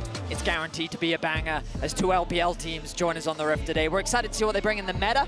I'm curious as to how things have evolved. And specifically, these two teams' own metas because they know each other so well that there's oftentimes Lucian target bans for Xiaohu, which you wouldn't apply to any other team here at Worlds, but 7 of the last 8 games that they played, Weibo banned it out, and guess what? The one game that they let it through, Xiaohu was able to pick it, and he beat LNG with it, so we'll see if they actually retain that priority, because both of the Lucian games that Xiaohu played so far at Worlds versus other teams, they did lose so far. LNG have only yet played on the red side here at Worlds, banning away the Yone and the Aurora. No real surprises there. Rumble and Nico taken away by Weibo to kick us off. We'll see if LNG do give that respect over to Xiaohu once again and remove the Lucian as their final ban. Both the Ziggs and the Ashe are available. Both champions that we've seen, both AD carries highly valued. The question is, what will the final ban be here for Weibo? The Silas. Jack was talking about it on the desk. We were talking about it coming into today's series. How priority will it be? They don't want to give that option to Scout. Now, again, Ashe, Skarner, Ziggs, all big priority picks that are available right now for both sides. And they go with the Ezreal ban that both of them have used very successfully as well. So first pick priority here in game number 1 will tell a lot for Weibo. Tarzan has definitely had a preference for the Skarner, as have many other junglers. All right, Tarzan also hasn't lost on the Skarner at Worlds. 100% win rate on it in the 3 games he's played. It is the only champion he's played more than once here at Worlds 2024. So wouldn't be surprised at all if this is pick 1 for Weibo. They lock it in, and now LNG, they'll have known this is going to happen. They'll have known that the Skarner is just such a high commodity that it has to be picked up early. Where are they going with their next couple of picks? I mean, it wouldn't be an LPL game if we didn't get a high priority Renekton. Gentlemen, the hover came through from LNG, but right now Zucker is hovering the Jax, something that we have seen be very prevalent in the meta. It was Zeus that showed us the Gragas counter here at the World Championship. Let's see what has been prepared as the Ahri is going to be the lock-in for Scout. Will they pair this alongside the Vi, knowing that a Morgana is unlikely to come through from the side of Weibo? Usually kind of like the guaranteed combo there.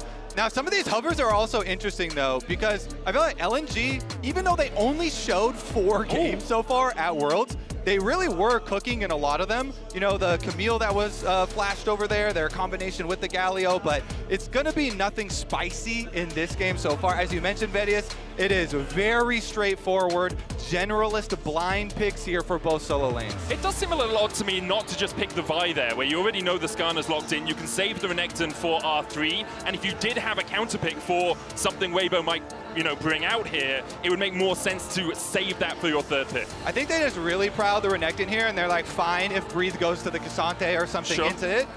So we'll see if there's any extra spice there. But the Ashe also, so Ashe to me, for Weibo, is a bigger pick, not just because of bottom lane, but because they have often paired the Ashe with Tarzan's Nidalee. And I love a good Tarzan Nidalee. Your hawk shot and your pushing lane that you kind of guarantee with the Ashe sometimes. It doesn't mean it's necessarily guaranteed. It's actually very far from guaranteed because they also lock in another AP threat here, the Orianna. And so the Nidalee prow even drops further. But it would have to move the Skarner to top lane as well, which there's, or even support. There's a few things that are stopping the Nidalee. I know we're all excited for it. It was one of Tarzan's best picks, especially against LNG. He can really rule the map on it, but we will see if that's locked in. Instead, for LNG, they are going to go for Nocturne here. Nocturne, Ari, very good at diving the back line. Well, so in particular, Vi is very good at locking down champions that have a lot of mobility.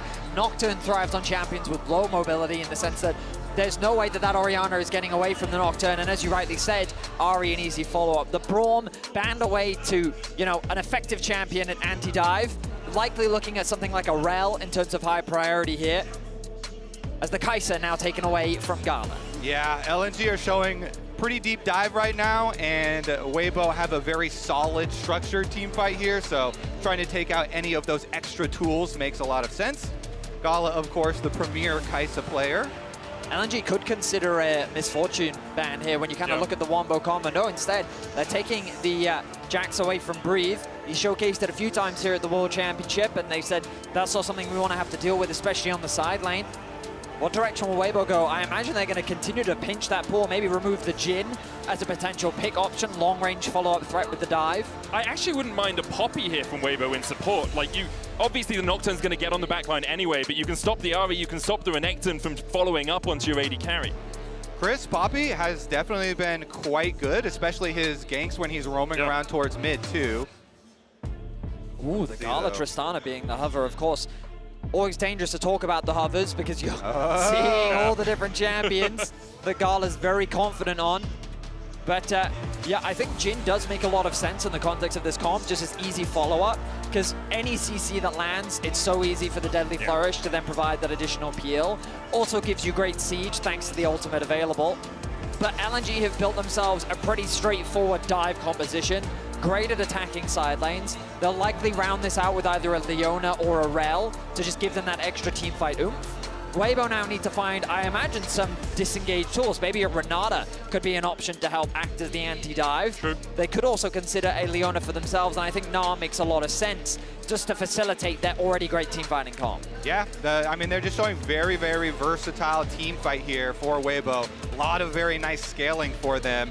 And a couple of those like defensive supports that you mentioned, possibilities here, but it is kind of blind, so you are a little bit worried about the answer. Rel is... Steal away the Rel from that big engage. She's a good support. She can also disengage. She can jump onto the backline with the Magnet Storm, kind of sacrifice herself to make sure that your carries have a little bit more time. Rakan does a similar thing, but gives you a better ball delivery system in my eyes, with him jumping in, following up an initial engage. You get the ball in there, and then it's very easy to land a shockwave when multiple players are charmed up. This meta has proven to be very side lane driven. And I think that the problem with Orianna in the meta is that she struggles to play on side lanes. What I think Rakan offers is that additional side lane support, given that you're going to be looking to roam a lot. Now, Ashe, as an independent AD carry, is fairly strong in an isolated 1v2 or even 1v1, but you've got to be careful of that lack of mobility, specifically against a Nocturne. So Crisp's positioning on the map is going to be crucial, as Weiwei is going to be looking to catch off those targets. And Crisp is one of the most, let's say, like fearless with positioning. Very, very aggressive with positioning. Also very aggressive with summoner spells, you know. He's one to like spend multiple summoner spells in lane just to get lane prio to try and play with two. So very excited for this one. Game number 1 tells a lot for the full best of 5 and the direction that our just single best of meta will go. It seems that both teams are taking a very traditional approach to the draft, nothing too crazy, perhaps testing the waters for game 1. We'll see what level they deliver, but as you both have already highlighted for us, throughout the year, it has been incredibly close between these two organizations. Throughout the years, there have been roster swaps. People have played on LNG, they played for Weibo. Just last year, they've swapped junglers between the two. Like, there's so much history and story between these two teams that, as they said in the promo, let's have a good match, that's what we're all here for, and let's get onto the riff for game 1.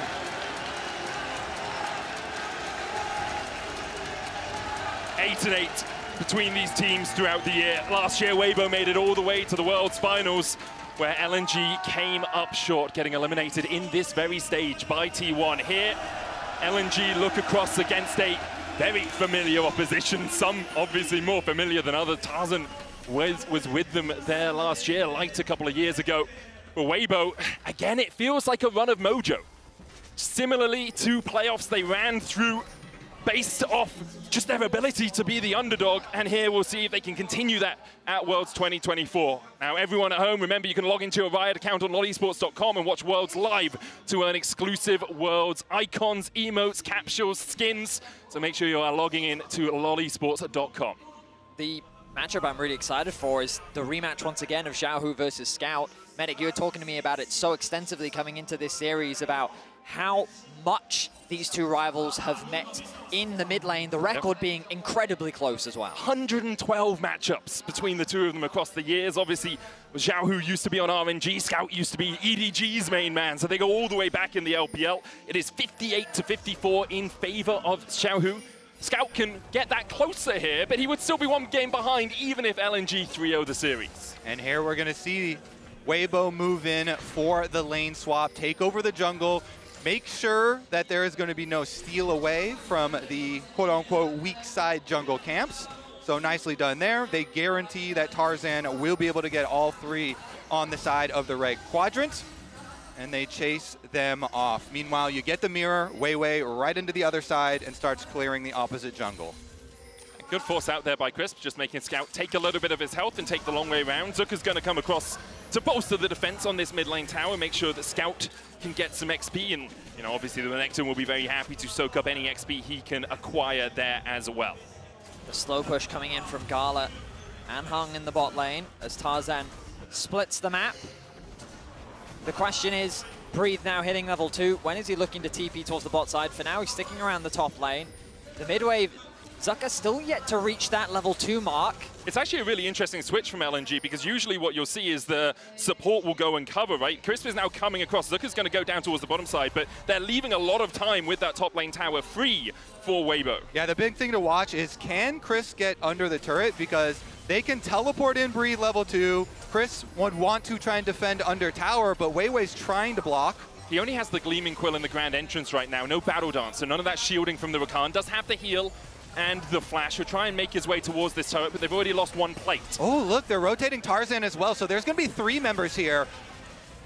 Tarzan's on his way. Breathe in, good wallop, triple stun with the Mega Gnar. LNG thinking about the dive. Breathe dives back in. The damage going down onto Crisp as he's able to dash away. Suppress on Gala will lock him up under the tower, and we've got to pause.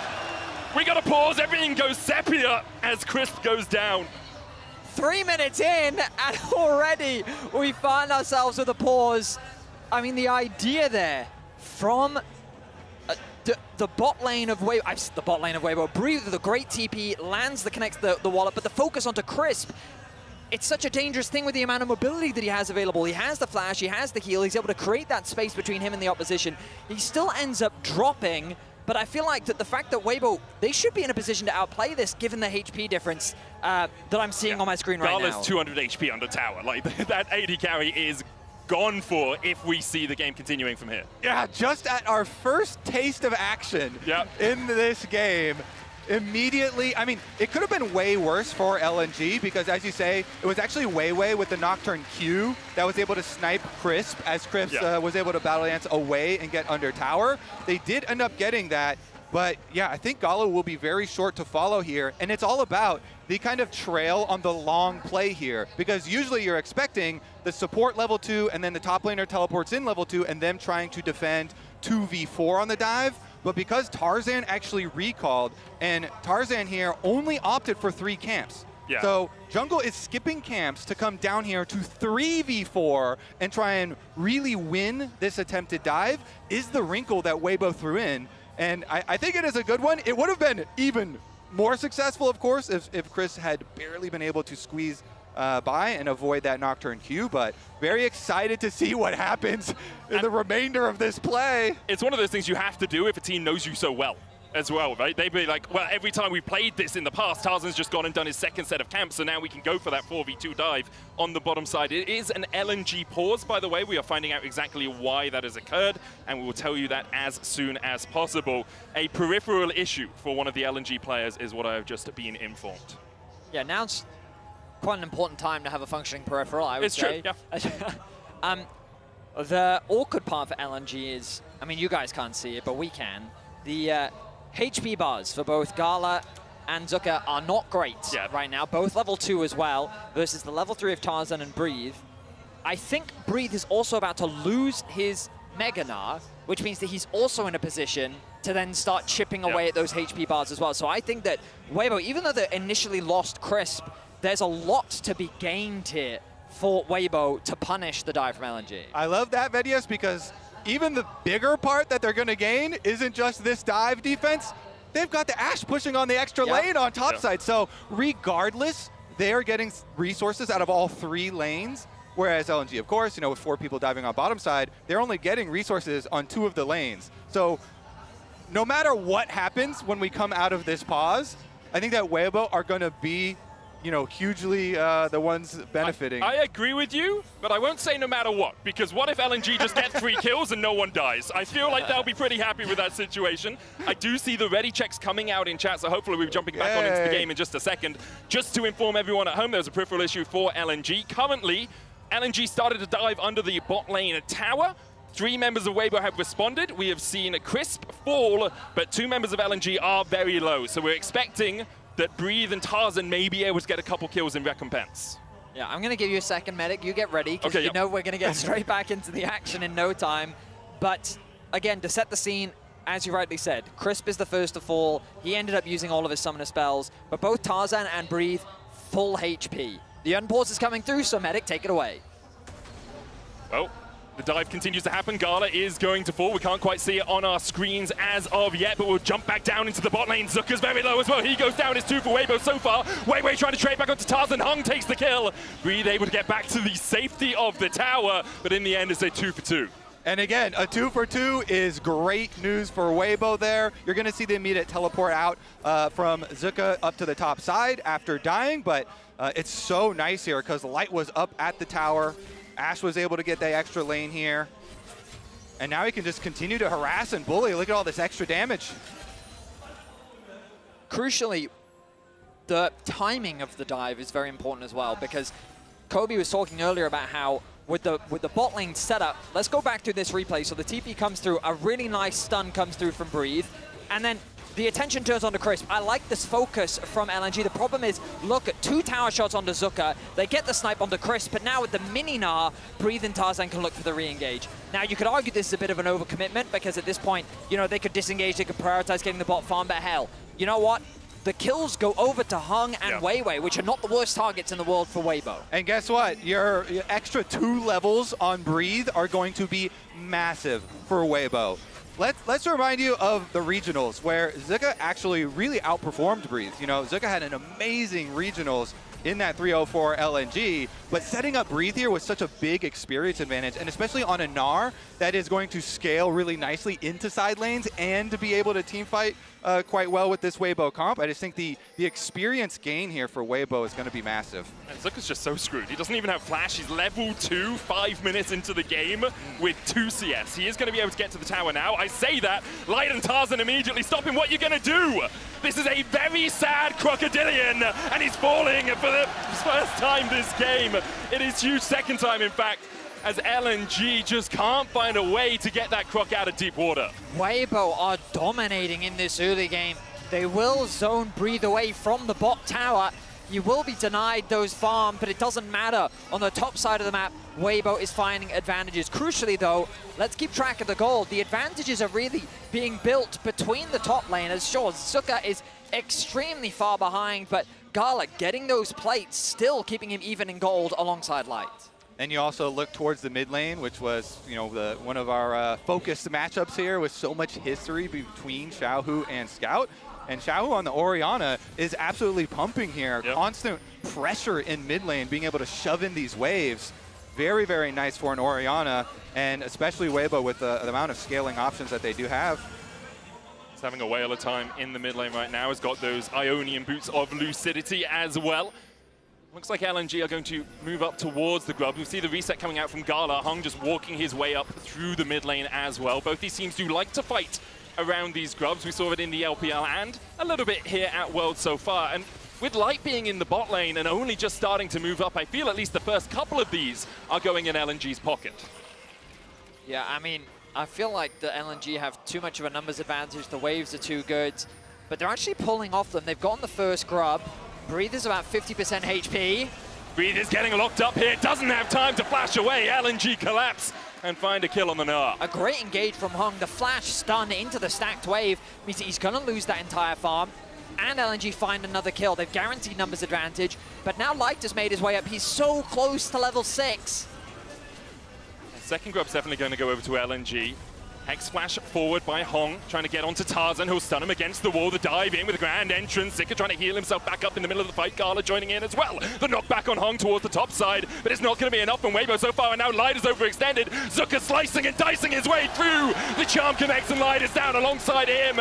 Tarzan falls. LNG absolutely trouncing Weibo at the grubs. Yeah, LNG are fighting their way out of a rough early game, and they're not done. Scout with another charm, this time onto Crispy, get caught up with that deadly flourish. And LNG will be able to walk out. 2 grubs to them and 2 kills to boot. So hugely beneficial for LNG. As you said, you know, Hung didn't hesitate, went straight for Breathe.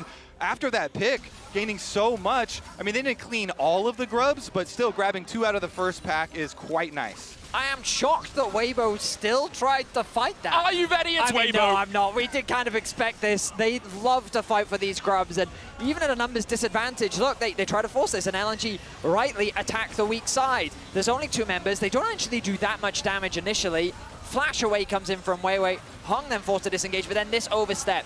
You noticed it in the fight, Medic. We have to highlight it again. As well. Easy collapse comes in from LNG. Scout with a beautiful charm connect. And it means that LNG find that initial kill, and they get enough grubs. That's what matters. Gonna go a long way towards evening up those experience advantages that Weibo had been able to manufacture for themselves in the opener of the game. I mean, it's still rough for Zika. I mean, yeah. Zika's going to struggle, I think, for a while, but Gala has started to even out the gold, at least, that he was falling behind. Like, he just got his 200th kill on the world stage with that kill in this game. He's the 23rd player to do that. Yeah, and actually, Light here is also level 7 now, so maybe not going to do a lot for the experience. Weibo will see if they can still use those advantages, because they are pushing in both top lane and bottom lane here with Light, with Breathe, and Tarzan takes that opportunity to go for some jungle invades here, trying to put that Nocturne a little bit further behind. I think part of the risk now for Weibo, though, is that Weiwei is level 6. That paranoia is a looming threat at any moment, right? If you go for a dive, not only will Weiwei be able to join the battle, but also you have to deal with the darkness that comes out. And we'll see how aggressive Weibo want to be. When Tarzan gets the upper hand over any jungler, he loves to go in for these invades. I will say also, since Weiwei is level 6 on Nocturne, Light used both summoners in the last fight, you know, walking up to grubs. So he could easily get Nocturne ulted. They have to back off here. Good positioning from the Weibo bottom lane. They know they are very vulnerable, and Nocturne with ult ready would just love an Ashe target. Breathe, finds an engage on Zuka. Easy, no, Breathe just 1v1s him. We talked about how it would be a struggle for Zuka. Well, we see it coming up here for Breathe. That's a lane swap diff right there, if I've ever seen one, and Breathe capitalizes on it. See if the rest of LNG can try and get There's the darkness. Immediately they jump in with the paranoia. Hung's on the flank as well. They wait for the flash. Shattering strike. The chase continues. And Xiaohu is down. Now the curtains open. And maybe we'll close on Weibo in this game one. LNG have been winning every fight so far. Weibo trying to get away. Crisp with a good knock-up. The chase continues as Hung looks for another shadowing strike. But he's the one turned onto by Weibo. Magnus Storm the charm again onto light. But no follow-up for LNG. One back in the pocket for Weibo. And they'll look for more as Weiwei has no flash. But it looks like in the end, both teams will disengage. Yeah, LNG, they actually opted to go for the kills there instead of Dragon. They left the Dragon with about 700 HP. So Tarzan was able to pick up that Dragon. And while they did chase down one kill, it's still one back for Weibo in the aftermath as well. So Weibo actually coming out with Dragon +1. You'll see the engage come through. Keep your eyes on Weiwei. He spots out Xiaohu, Hung with the Hex Flash over the wall to help lock him down, Scout with the ulti to help follow up, and this is the idea behind the composition, right? Great single target lockdown, and Weibo say, okay, Xiaohu, good luck, we're just gonna get the Dragon and we'll take that trade. But then LNG overextend, and ultimately, this is the beauty of this matchup. Both of these teams are eager to fight. They're eager to get something back after they lose something, and it results in these chaotic situations where we're 5 to 6 in kills 11 minutes in. It's also first game of our quarterfinal stage. You know, we moved to Paris, there's excitement in the air, and they are scrapping. LNG, of course, in that chase, the big downfall was splitting up and having 2 on each side of the big wall there, so an overstep indeed, Vedius. Credit to Weiwei. So far, he's been involved in every single kill that LNG have been able to find on the map. He's gotten a small gold advantage, but Tarzan's been able to close that gap as he's going to secure the last grub. It looks like we're not going to be getting full grubs this game. I think LNG do need to try and look for a play here with Weiwei and Scout. Both of them kind of peaking right now. Once you get your Stride Breaker plus your Ludens complete, the Nocturne Ori combo is very, very dangerous. You pointed out how they were able to take down Xiaohu at the Dragon fight, and Xiaohu actually flashed there too. So the Orion is definitely a repeat target for LNG. They want to keep on scrapping, get more and more kills here in the mid-game so they can actually use that gold. We see Light throwing out the ultimate there as well. Gala had no cleanse, and around the corner, Crisp was waiting to collapse. That Enchanted Crystal Arrow, only about 90 seconds cooldown at this point, so assuming there's no objective up for the next 90 seconds, doesn't really matter if you throw it out like that. As you can see, Rift held in exactly 1 minute 30, so they will have that back up for the next team fight. The downside for LNG is that Zucker is just useless in this game. He has been put so far behind. In terms of gold, you can see he's only about 500 down, but the bigger problem is the experience disadvantage. A full 2 levels down is going to be massive as we get closer to, in particular, those level 13s where you have 2 skills maxed out and these mid-game team fights. And Vedius, this hits perfectly on a conversation that people were having after the regional finals where Weibo did not get much time at all to prepare for their full best of 5 versus LNG, so they made sure to prepare this time around with the lane swap and actually making such a big difference here with the experience advantage. So I guess, everyone who was talking about that conversation after regionals, it does look quite a bit different when you have a lot more time to focus on a single opponent here. I think the question always was, how big a grain of salt does that series need to be taken with, right? And it seems like it's a bit more than a pinch, but less than a mountain, as that's a very big grain of salt, a mountain. That's, yeah, very large. I mean, it's such a fascinating history where in the best of 5s and Looking for breathe here. We'll jump away, then flash away from the fear. The Stride Breaker slow is on him, but the collapse begins from Weibo, and LNG will back away. The problem is that ulti will now not be available for Herald or Dragon. Weibo, looking at the mini-map, Xiaohu is Xiaohu is going bot lane to match Zucker. He does have the TP available. And again, we've already learned this from the Grubs. If you are new to these teams, they're eager to fight for these objectives, and both junglers have set their sights on it. Xiaohu does have that TP coming and catching the wave in the bot side. Zucker no TP on that Renekton, so we'd have to run all the way across. LNG giving up area, giving up ground in this river right now, knowing they can't really take the fight because it could become a 5v4. Yeah, and LNG generally more methodical with their play too, so this does kind of make sense. Dragon coming up in 25 seconds as well. I mean, Hung is still going to fish around, and they do have Scout coming over towards his control ward, but since you see Nocturne already committing to bottom, it does seem to be the trade. And I do think that is the more LNG style play. Get the tower gold down here, really try and play off of the cross-map play. It's a guaranteed tower and likely the Drake in exchange for a possible tower from the Rift Herald charge. Obviously, mid lane tower has been seen to have a little bit more value than a bot tier 1, but we'll see how well Weibo actually use that Rift Herald later on.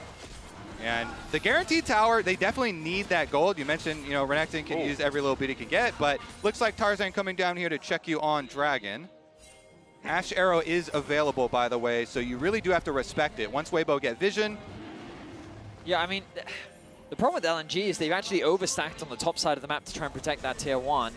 While they were able to secure the first tower of the game, which gave a big influx of gold over to Zucker, you're now just abandoning this dragon as well, allowing Weibo to go 2 dragons up. They've been, Crisp. Crisp looking for that backline, going in with the quickness is feared, caught with the deadly flourish as well, but can just walk out. It's to safety. We talked about Crisp's creativeness from time to time, and I think we saw it there. And when you do see that, and oftentimes you'll see Crisp either just get chunked out or sometimes get caught out altogether, you have to remember that he's going really deep there to get some of this deep vision. And oftentimes he does go by himself, so it's kind of risky, but you know, with the rest of the team there, that one didn't have a lot of risk to it. We mentioned the Ash Arrow is ready, there's a lot of follow-up ready, and so maybe that extra vision deep through the jungle will pay off later, because Weibo, with the comp that they've drafted this time around, you gotta believe they are so confident in their 5-on-5 as we progress, dealing with LNG, who are a lot pick-oriented. You know, some very focused damage on LNG. That's why the Weibo game plan, I think, was so well thought out. They shocked us with it. Weibo! Weibo! Surprise! The focus for both teams now becomes on these outer towers. With the Herald available for Weibo, they have plenty of options. It looks like they're setting their sights on the top line, which makes a lot of sense to me given its HP. They also have the ability to push through top and either commit the Herald top to play for a tier 2, or bring that pressure from top down into mid and then try and use it there. Meanwhile, Zucker is keeping that push down on towards the bot side of the map. Breathe, while in the 1v1 should be able to win, is conscious of the fact that he's playing on the weak side, so he has to be defensive. A nice charm comes through from Scout. TP behind as well as LNG looking for the flank here. Hong's on his way across. You can see Gala trying to work his way across here as well. Zucker with that TP, counter TP used. LNG will start to back away. They see the reinforcements arriving for Weibo, and in the end, just a TP for TP exchange. Breathe again. Got to be a little bit careful here. Is going to turn mini soon. When he turns mini, would be the opportunity, but I don't think they've forgotten Zika was on the top side, and so just going to be that rotation over towards mid. I like the adaptation here from Weibo. LNG committed a TP to really not any effect, and Weibo are able to hold that top side of the map while also being able to put pressure down in mid. Tarzan now may have caught out Zucker.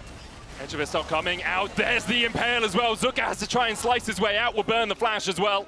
The chase could have continued from Weibo. But that's likely going to be a guaranteed top tower now, so they got good damage down onto mid lane. They'll eventually get that top tower, and once again, Zucker is denied. Crucially, Scout is keeping the push in towards bot. Xiao is going to go and match that, but the rest of LNG are there to support him. Yeah, LNG have to keep trying to play split. Arrow. Oh, this could bait. Xiao might go a little bit too far because the arrow's hit, but the defenses are here for LNG. In the end, Xiao didn't overextend. Charm going down as well. It was a good arrow from Light, but really not much occurring from it. The Merc Tread's offering a lot of value there in that situation. Still some worries here for LNG as they try and scramble, they try and make some cross map, they try and make some split plays, constantly looking for areas that they can pick people off with. But Weibo moving up here pretty methodically themselves. You see opposite side of the jungle taken over, and the flash that was blown on Zika will have huge repercussions for the side laning potential for the next 5 minutes of this game. Already Breathe had been set up for success in this game. Already he had made his way very early on to the Trinity Force, and if you give him flash advantage, it does become very difficult for LNG, and LNG have to play off of like this Nocturne threat for all of their side lane plays, and you have to look for the possibilities of those trailing split push. Yep. The only problem for LNG is that they also don't have teleports to pull those off with, so you have to commit a lot of resources when you're looking for one of those plays. And we talked about it a little bit in draft, right? Orianna isn't the best in a split push position, especially when you have something like the Nocturne that can jump on you. But because Xiaohu knows Breathe can survive in a 2v1 for long enough, he can just play further back. He doesn't have to be applying too much pressure on the map because he knows Breathe is going to do that for him on the top side. One of the things we talked about was Crisp's mobility on the Rakan, and You'll notice it again on the minimap, trying to clear out this bot side vision. While there is still very deep ward coverage from LNG, it provides a bit of extra safety. Xiaohu, though, choosing not to overextend. Whereas Scout with full confidence, knowing he sees the entire Weibo's bot side jungle, constantly catching that wave, pushing in, and keeping this pressure up, ready to contest the third dragon. That's very much what we expected between these two teams. The LPL number 3 and number 4 seed, 8 and 8 across the course of the year against each other, and it's always close. Like, you can never really tell who's going to win. I think coming into this series, most people were saying LNG's world form is slightly better, but we haven't seen them play in 12 days. They went 4-0 and just qualified to the quarterfinals. Weibo have given us a little bit more tape, but these two teams have battled so many times across the course of the year. I think everyone knew it was likely to be a 50-50. I like what Weibo are doing right now. You know, they're utilizing that breathe advantage on top side to get chunks on tower and control the jungle between them and mid lane. You saw just Chris earlier on your screen keeping these wards up here so they can continue to control the rotation path. The tiniest window where Zuka's TP will be up and Breathes will not. Scout's about to go back to base. We do have the Hex Gates to speed his passage back towards the river, but he might go towards the top side. They have a control ward around that red. You could look for a fight against Breathe and give up the third Drake, but it is sole point for Weibo if you do that. And I really want to highlight Light. Light has such great potential in this game, and he's been so good for Weibo all summer long. He's got 2 items here with his Phantom Dancer on top of the Kraken Slayer. Pretty big advantage versus the Jhin that's just on the last Whisper and pieces. So just the Static Shiv. I mean, we've seen some Static Shivs do work at Worlds. Jackie Love definitely kind of inspiring people with that one, but I think it would have to be a bit of a dream for LNG if they could actually pull a fight like that off, because Weibo are set up so nicely here. Double control wards, controlling the entry. Such a very solid front line for them to play off of, and they can just group on Dragon, no problem. LNG looking for an engage. Scout on the flank is still being tracked. Dragon will quickly reset. Zuka continuing to push in the top side of the map, has the TP available. Xiaohu just putting the ball down. They go in with the arrow immediately. They dive onto Hung, and he is down. Breed looks for more, but Gala has to flash the wall, but Chris can continue to chase. He gets the blast cone. Gala knocked back. Wallop just short. The paranoia out from Weiwei. He tries to buy a second for his AD carry to escape. Scout on the flank doesn't hit the charm, but Xiaohu falls to the curtain call. Now Scout getting chased down towards the bottom side of the map. Breed still going in, needs a couple more autos, can't quite get them. Weiwei turns his attention across to the wolves, but really he's just looking for a way back to the mid lane. The chase continues. Light goes in, flash impale. TP behind us now. Weibo might be flanked. Gala looking for a little bit more. Scout coming back in with the teleport of his own. Zuka onto the back line. Targets Light first. Light flashes away. Zuka! Flash follows him. And now Breed's running to the hills. The engage onto Tarzan. LNG somehow turn the fight around. LNG grabbing the extra kills. And are they going to head towards mid lane tower? They only have 1 minion. So hovering around Baron, I mean, they don't have great Baron damage.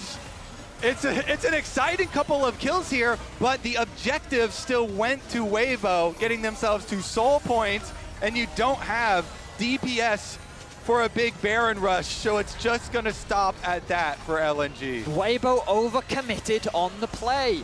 They got an initial pick, they had easy access onto the Dragon, but then they decide to chase so deep that LNG could convert it into multiple small skirmishes, where Zuka can then finally find a good TP. And specifically, I think Xiaohu got a little too hype. Xiaohu split from the rest of the Weibo members that were chasing and did not respect the Nocturne turning back around. The original pick, amazing here for Weibo. And then Breathe is able to use the Hex Gate to force Gala's flash and continue to pressure them. But here, Xiaohu goes forward into the 2 members, and with Nocturne ult on, you see Breeze back up here, and it actually allowed LNG to have multiple members flanking.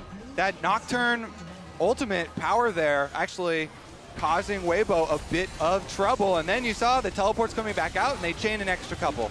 And Zuka, he might be weak, but if you've got nothing left, he's just going to run you down.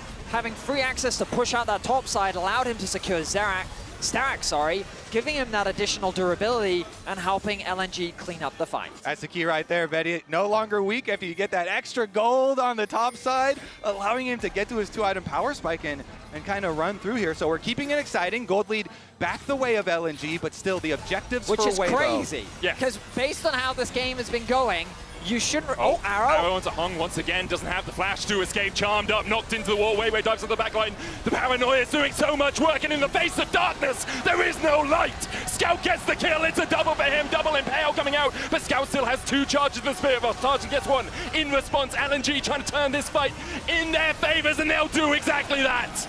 So far, it's a 3-for-1 exchange. Xiaohu and Breeze trying to do everything they can. No flash for the Gnar, but he does have that ultimate in a second. He's going to go Mega and try to chase down Hung. Shadowing Strike into the crash down. Breathe won't get anything more out of the battle. This is the brawl we expected from the brothers of the LPL. Scout is such a phenomenal RE player, finding the angle onto the backside.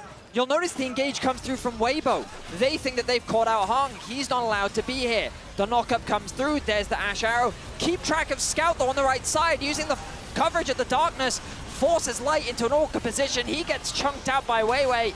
And then the rest of the fight ends up Tarzan trying to salvage it. Also, on the mini-map, you'll see Zuka comes up first. The Renekton is able to rotate over first. Because of that Nocturne ultimate that you mentioned, when the lights were turned out, there was no teleport from Breathe early, and so then you have to wait the whole duration of that Nocturne ultimate. He could not join with his teleport, and the Gnar, who had been a very big factor, actually walks over, and everybody's already dead. The big thing for Weibo, though, is LNG have kind of won the last 2 fights. They're still only 2,000 gold ahead. They haven't picked up a Baron. They haven't even taken the mid-tier 1. Weibo are on sole point. All it takes for Weibo is 1 good fight and you feel like the game's over. For LNG, all the fighting seems to be happening a little bit mismatched with when you can actually take these objectives, or they're losing a couple too many men to be actually able to take anything off the back of it. The problem for Weibo is that they can't find these good fights. So far, they haven't really been able to find that big wombo combo engage. They're finding picks here and there, but once you commit all of your damage onto a single target, you're kind of run out of steam very quickly, and in the re-engage and the skirmishes, LNG really do thrive. Look at the bottom of your screen. The Renekton, who is 2 levels down, 600 gold down, pretty much the entire game, is now up. He's still only, well, he's a level behind now, but it's much better than what it was. And Scout is 4-0-4 on the Ahri. The Baron is very dark for LNG, though, here. Weibo, see how many resources they can get out of them. There's still a Scryers available on Gala. So LNG just going to push mid and then rotate over to this Dragon 7 seconds away from the Hextech Soul arrival. And Weibo, they're just going to force on Baron instead.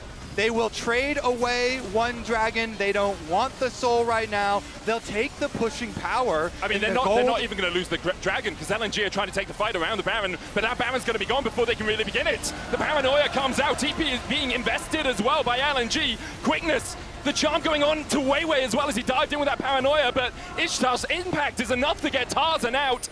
LNG might turn now towards the Dragon, but they wanted the fight first. What are LNG doing? The Baron was dark for so long, and then they, as you say, they didn't even finish the Dragon that they were on. Now they're going to rotate over to it, but with the Baron-empowered recalls, look at the tempo available to Weibo. They have both solo laners pushing top. The tower's going to die while you're now picking up your Dragon, and Weibo are going to push this one through. Zuka has the teleport. He'll stay in the pit and can base, but could teleport if that push continued for Weibo on the top side. They'll just take the tier 2. They'll get the gold back in their favor, and with this Red Bull Baron power play already cresting towards that 3,000 mark, Weibo have so much gold standing on the map. A tier 2 in mid lane, a tier 1, tier 2 in bot lane as well. They can take so much away from LNG in the next 2 minutes' time. Great awareness from Weibo, committing the TP, leveraging the Fog of War, ironically using the darkness against the Nocturne team to their advantage. Weibo are able to secure the Baron. They concede the Dragon for now, but they equalize the gold once more and put themselves in the driving position as they set the sights on the bot tier 1. All right, LNG, can they find an area to get any sort of pick? Because Weibo's team fight is so structured and so tanky here. Tarzan on triple items on his Skarner with Orianna shields coming through. Like if Weibo just group up and use their Baron to push in, they'll be able to collect, as you say, so much extra gold off the map. Yeah, for LNG, it almost feels like a twofold play, right? You know, go in with the paranoia, burn light, splash, and then next time you have it up, you can actually get some kills off the back of it. Weibo aren't giving you that twofold play. They're not having anyone isolated in mid lane right now.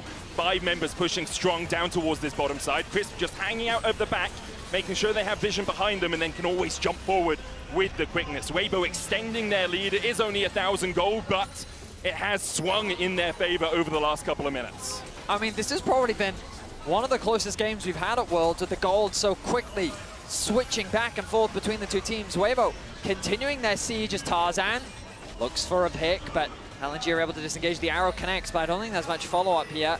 It's fine. It's like a 75-second cooldown right now. Just using it to see perhaps if you could catch someone out. Weibo, there's 3 cannon minions in this. The siege is working. The siege is incredible. They'll break open the base of LNG, who are still looking for some sort of flank position. Hung is in the river. He's a mile away. He's basically in Spain with how far he's away from the rest of his team right now, looking for that flank. He's going to be marked, though, by Tarzan, and Hung will realize he doesn't really have a way in here. Wei Day, though, does with the paranoia, diving onto the backline, but there's no damage to follow him up. Zuka trying to dive in and get the damage down onto Breathe, who somehow still survives. Zuka down!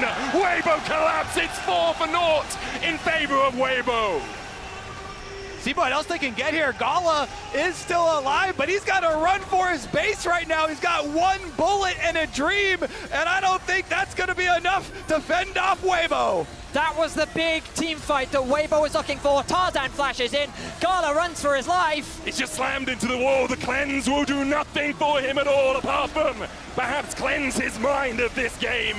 Weibo in control. They'll go 1-0 up over LNG. An incredible back and forth. Great demonstrations from both sides, but it was the Baron call from Weibo that cemented them game 1. Little bit of a revenge here for Weibo for the regional finals. Really like the draft plus lane swap combination. Very much agree with you. We'll be back in just a few moments with game 2 of this banger series. Don't you dare go anywhere.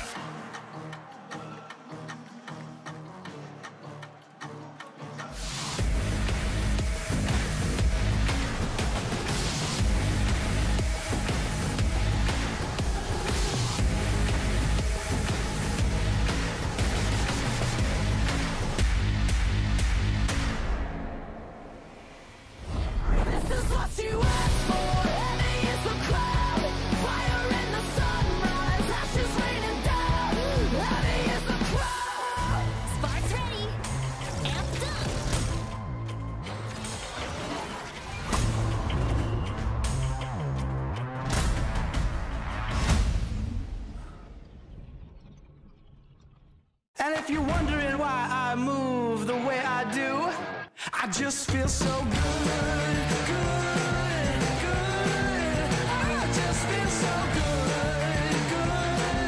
I just feel so good.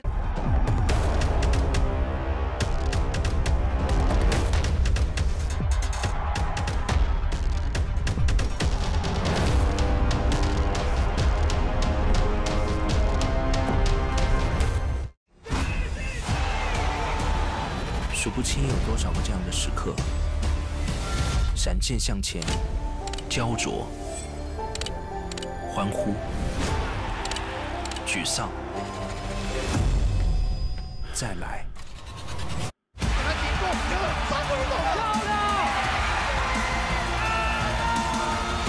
没什么比这一刻更好。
got a pretty disguise, but you're still ugly inside. I see right through all your lies. I'm not like one of your kind. I'm a misfit, I'm a rebel, don't fit your description. I never settle, fight back with resistance, pedal to the metal. We're setting fire to the system, yeah.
With my hands tied.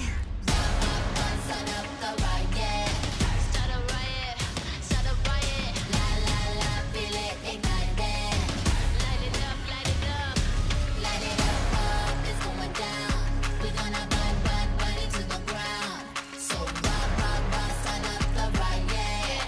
It's about to get ugly out here.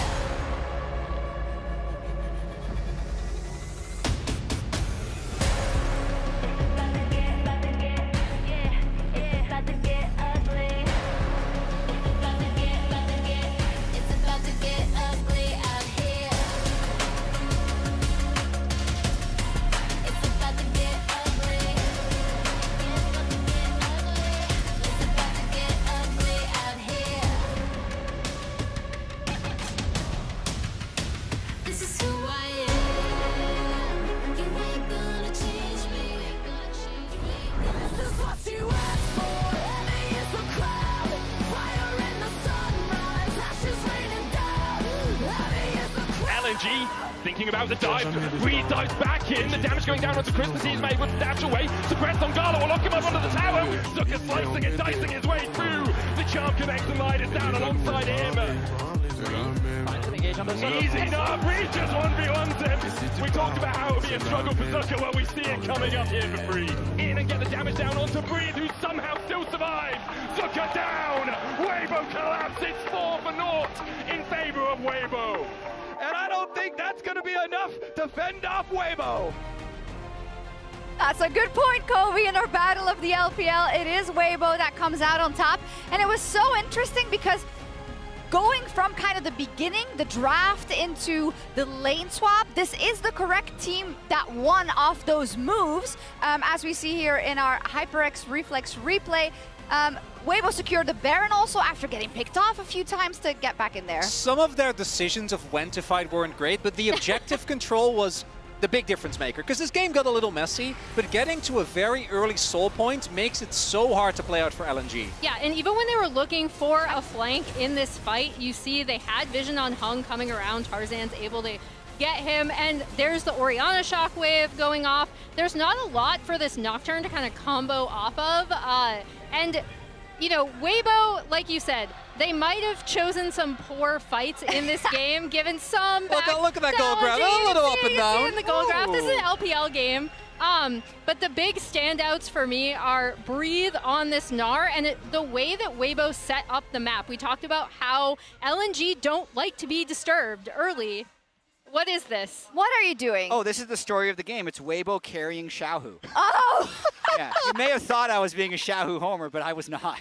Yeah, that's, I gotta go front up on that one. Was he being carried, or was he doing exactly what he needed to do? His Gnar was super fed, and we actually requested some stats for Breathe on Gnar specifically, Jat, because The guy's insane. It's been such a power pick for Weibo every time he's been on Gnar, and this game was no different. So he's now 5-0 at the tournament, and on average, he is up 18.4 CS at 14. It was even higher in this game, in small part and maybe in large part to the lane swap. Yeah, and I think the most important thing that I really want to highlight for Breathe is that his Gnar timings are really, really good. And he even had one super early on when we talk about this lane swap that Weibo were able to set up. I think when he does end up TPing into the bot side to get that wallop off under the turret, that's huge. His Gnar timings have been good. His laning has been good.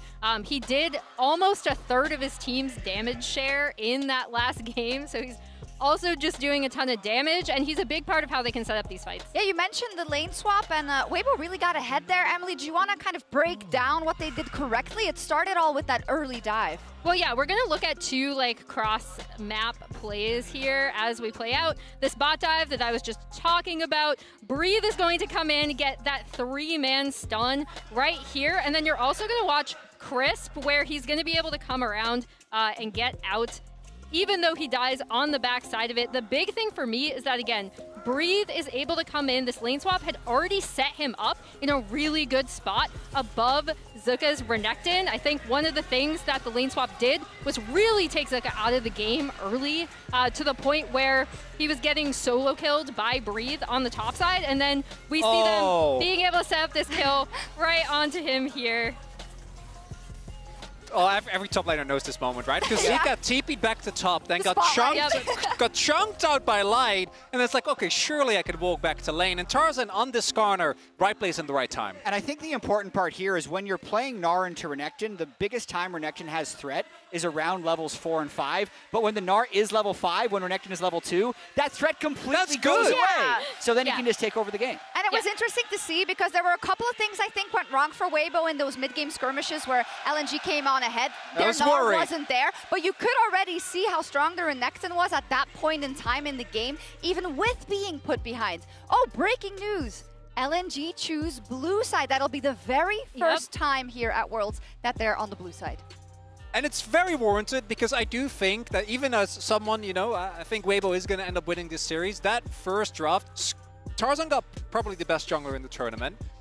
Breathe got to play his Gnar again. I don't think either of those two things are going to be true in the next draft. Xiaohu got to play. Yeah, he did. He got to play Orianna.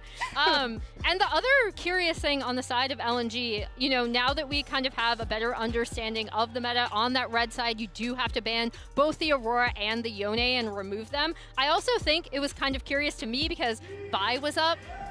And that would have partnered really well with the Ahri, right? And then maybe we could have seen a little bit more early action from LNG specifically. So I am absolutely curious to see what they bring out on the blue side because we haven't seen them there yet. And I also don't want people to misconstrue LNG having their first blue side game. It's the first time they've been able to choose their side. Yes. Yeah. And they prefer blue. Yeah. Because, as Emily just pointed out, the Aurora and Yone are likely required bans. My surprise meta breaker of the quarterfinals, I thought was going to be Sylas. So did Weibo. They just blue side banned it against LNG. So that's the type of stuff that will be open to LNG this time if Weibo actually decides to ban Aurora Yone because they will be losing so many valuable ban slots. Another thing, we talked about it at the top of the day as well, but this is the first game that LNG played in a long time. And I, unfortunately for you, got to cast my mind back to the KT versus JDG series last year. Why are you doing this? Well, because that's a similar thing that happened. I think as the series progressed, we really saw JDG get back to the form that was expected of them coming in. And after game one, I don't feel confident enough to say that the same thing won't happen with LNG. Because even this game, again, was quite close. I think Scout in particular had a great performance on that Ahri. If only he had a vibe with him to go dive instead of that Nocturne. And I think you saw what we set up in the beginning, right? How well these two teams know each other. Weibo playing the map bidder, choosing some rough fights where LNG could get ahead due to their talent. We'll see what they do in game 2. Yeah, I mean, LNG's warmed up now, guys. It's going to be completely different. Let's head over to our casters. Welcome back to Worlds 2024 quarterfinals, where Weibo are 1 game ahead of LNG. I'm still Medic, that's still Kobe, that's still Vedi over there.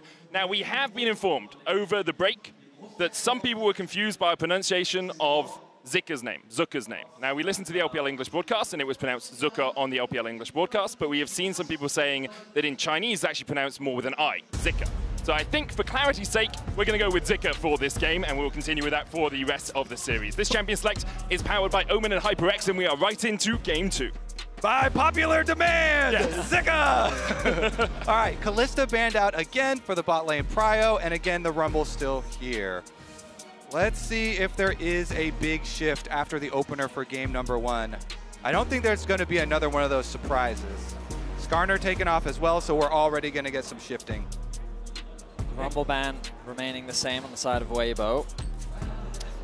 You've got to remember that on red side, typically, it is Aurora plus Yone. Now Weibo, the fact that they have an insta-lock though suggests that they're contemplating whether they want to put their plan into effect. And the answer is, yes they do. Nico going to remain on the ban table, the Renekton taken away as well. This does mean that Scout will be getting his hands on either Aurora or Yone. The question is what the priority will be. Expect Weibo to leave them both up here. Maybe get rid of the... You don't even really need to get rid of Nocturne because he only works well in conjunction with that Orianna. Weibo taking a little bit of time to think over their final ban. With the Renekton, Skarner, and Kalista having been removed, there is the Ziggs taken away. Where will LNG go first? Is it Aurora or is it Yone?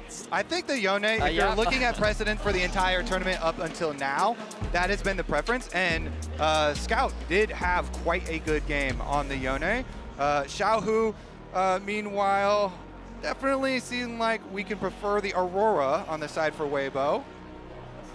Honestly, there's just so much potential when you get a first pick Yone. Sejuani, for me, jumps up really high in priority. So I would expect LNG on their next 2 picks to look for something like that, because you always want to complement your melee solo laners with a jungler like that. Weibo will be expecting this, and they opt to take away some of the laning power of the Ashe. So it kind of is actually playing out as expected, given the 2 power picks traded. Oh, instant lock-in from LNG. That is a strong topside. We've seen this topside multiple times so far in this tournament. Yes, we have. And Weibo, they'll need to round things out with a strong jungler if they want to. They could also answer with top by locking in your AD carry, the Cassante. Yeah, I love Breath's Cassante. I think it is one of his best performing champions. And I think into the matchup, we've seen that matchup go both ways pretty consistently throughout this tournament. I will say LNG's composition lacking a little bit in magic damage, and with the Ziggs already banned out, you're not going to be able to find it too easily from the bot lane role. Yone does do mixed damage. He does have some magic damage in his kit, so it will be, a small bit, a helping of it, but not as much magic damage as if you had a Lilio or something in the jungle. Yeah, especially since we do expect the bottom lane to be kind of straightforward and go for the engaged support for Hung. And Gala, there's no way Gala's getting his hands on either the Ziggs or the Kai'Sa, as the Kai'Sa also has those AP options to try and shore up what you're talking about, meta, and plays so well off of the all-in. So these are the really expected bans. I guess you get a little bit of leeway on the last one there from Weibo. Meanwhile, you don't want to play multiple melees for LNG into a Braum, and you're looking at avoiding some of these defensive options. The Poppy as well pops up again, as there's a lot of dashes available, so something to think about as a possible ban. I like the Rakan. I think that Rakan has been returning here at Worlds as a great backline engaged support just because of its sheer mobility and roam potential.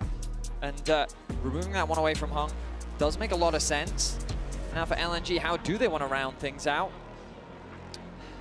I am concerned about what AP options they have. You talked about the Poppy, Kobe. They are going to look to take that one away. Weibo now, they should just look to lock in a jungler. Maybe they consider the Vi if they want a little bit more lockdown. They could also consider something like, well, I was going to say the Maokai, but I don't love the idea of Maokai plus Aurora as a mid-jungle duo. It depends if they feel like they want more utility or if they want a little bit more engaged. They could also just go for the Nocturne once more. Or Nidalee, Vedius. I mean, they could always go for Nidalee. Instead, Amumu is going to be brought out. There's some engage. Yeah, the other Maokai. More AoE, more circles here. Really, really strong team fight. You have Aurora to be able to make really big picks and Amumu to lock them in place when you're playing against melee front-loaded early 3 picks shown by LNG. I like the reactions here from Weibo, actually. really good AoE control versus double melee solo laner carries. We've seen many teams throughout Worlds propose strategies for shutting down the Yone. We'll see if Weibo's works out this time. So I also have a preference towards the Amumu because Amumu was very popular in LCS really early on, you know, in our playoffs, and of course was shown at Worlds here as well. That was one thing that FlyQuest actually were able to do. You know, they killed the Yone a couple times. Of course, they lost the game and the Yone was still OP, but they did kill the Yone a couple times with the lockdown from it. See what Weibo decide to round out their composition with here. We have Gala on a very safe AD carry in that Ezreal, Leona as well for a bit more engage. And if you want to disengage, who better than Renata Glask to do that for you? Yeah, putting Gala on the most mobile of AD carries here when they know that there's going to be a lot of counter-engage drafted on the side of Weibo does make a lot of sense. And Renata, again, that ultimate just goes with the theme of the Aurora and with the Amumu here. Very excited here for game number 2. Game number 1 seemed like both teams were very antsy here. And the planning from Weibo definitely had paid off. Weibo Gaming, once again, going for a team fight composition with a bit of disengage thanks to the Renata, but a similar approach to what we saw in game 1. LNG, once again, looking to try and play through those side lanes. Last game, it was more about finding those picks, those opportunities. This time around, really looking to try and use split push pressure, isolated 1v1s, the early skirmishes, to be able to gain advantages and then create those collapse with potential numbers. LNG, I think, are the more macro-focused team in contrast to Weibo. But we'll see if they can execute it this time around, because in those final fights, that Baron call caught them completely off guard in game 1. And really, that was the nail in the coffin to allow Weibo to secure it. Yeah, Weibo got the advantage in the lane swaps, got the advantage in controlling objectives as well. And I will also say, since Xiaohu did play this matchup versus DK, he's obviously very, very comfortable with it. And Weibo are very comfortable as a team giving over the Yone a second time here in trade for this Aurora that they have already shown to be so successful. As we get on to the Rift in game 2, the score now 9-8 in Weibo's favor across the course of the year. We'll see if LNG can even out that score once again. Scout on Yone. Not much more really needs to be said. 7-1-7 last time he played it here at Worlds against BLG, no less. And for those that don't remember that game, his Yone found some incredible engages. Within that game, I think he found 2 multi-man ultis that really set up for the Rumble ultimate to just do so much devastation. He's a proficient Yone player domestically, and he's proven it internationally. But here in the early game, Yone is not much of a champ. He doesn't offer much, he's not that strong of a duelist, and he's getting bullied out of his jungle by Light and Crisp.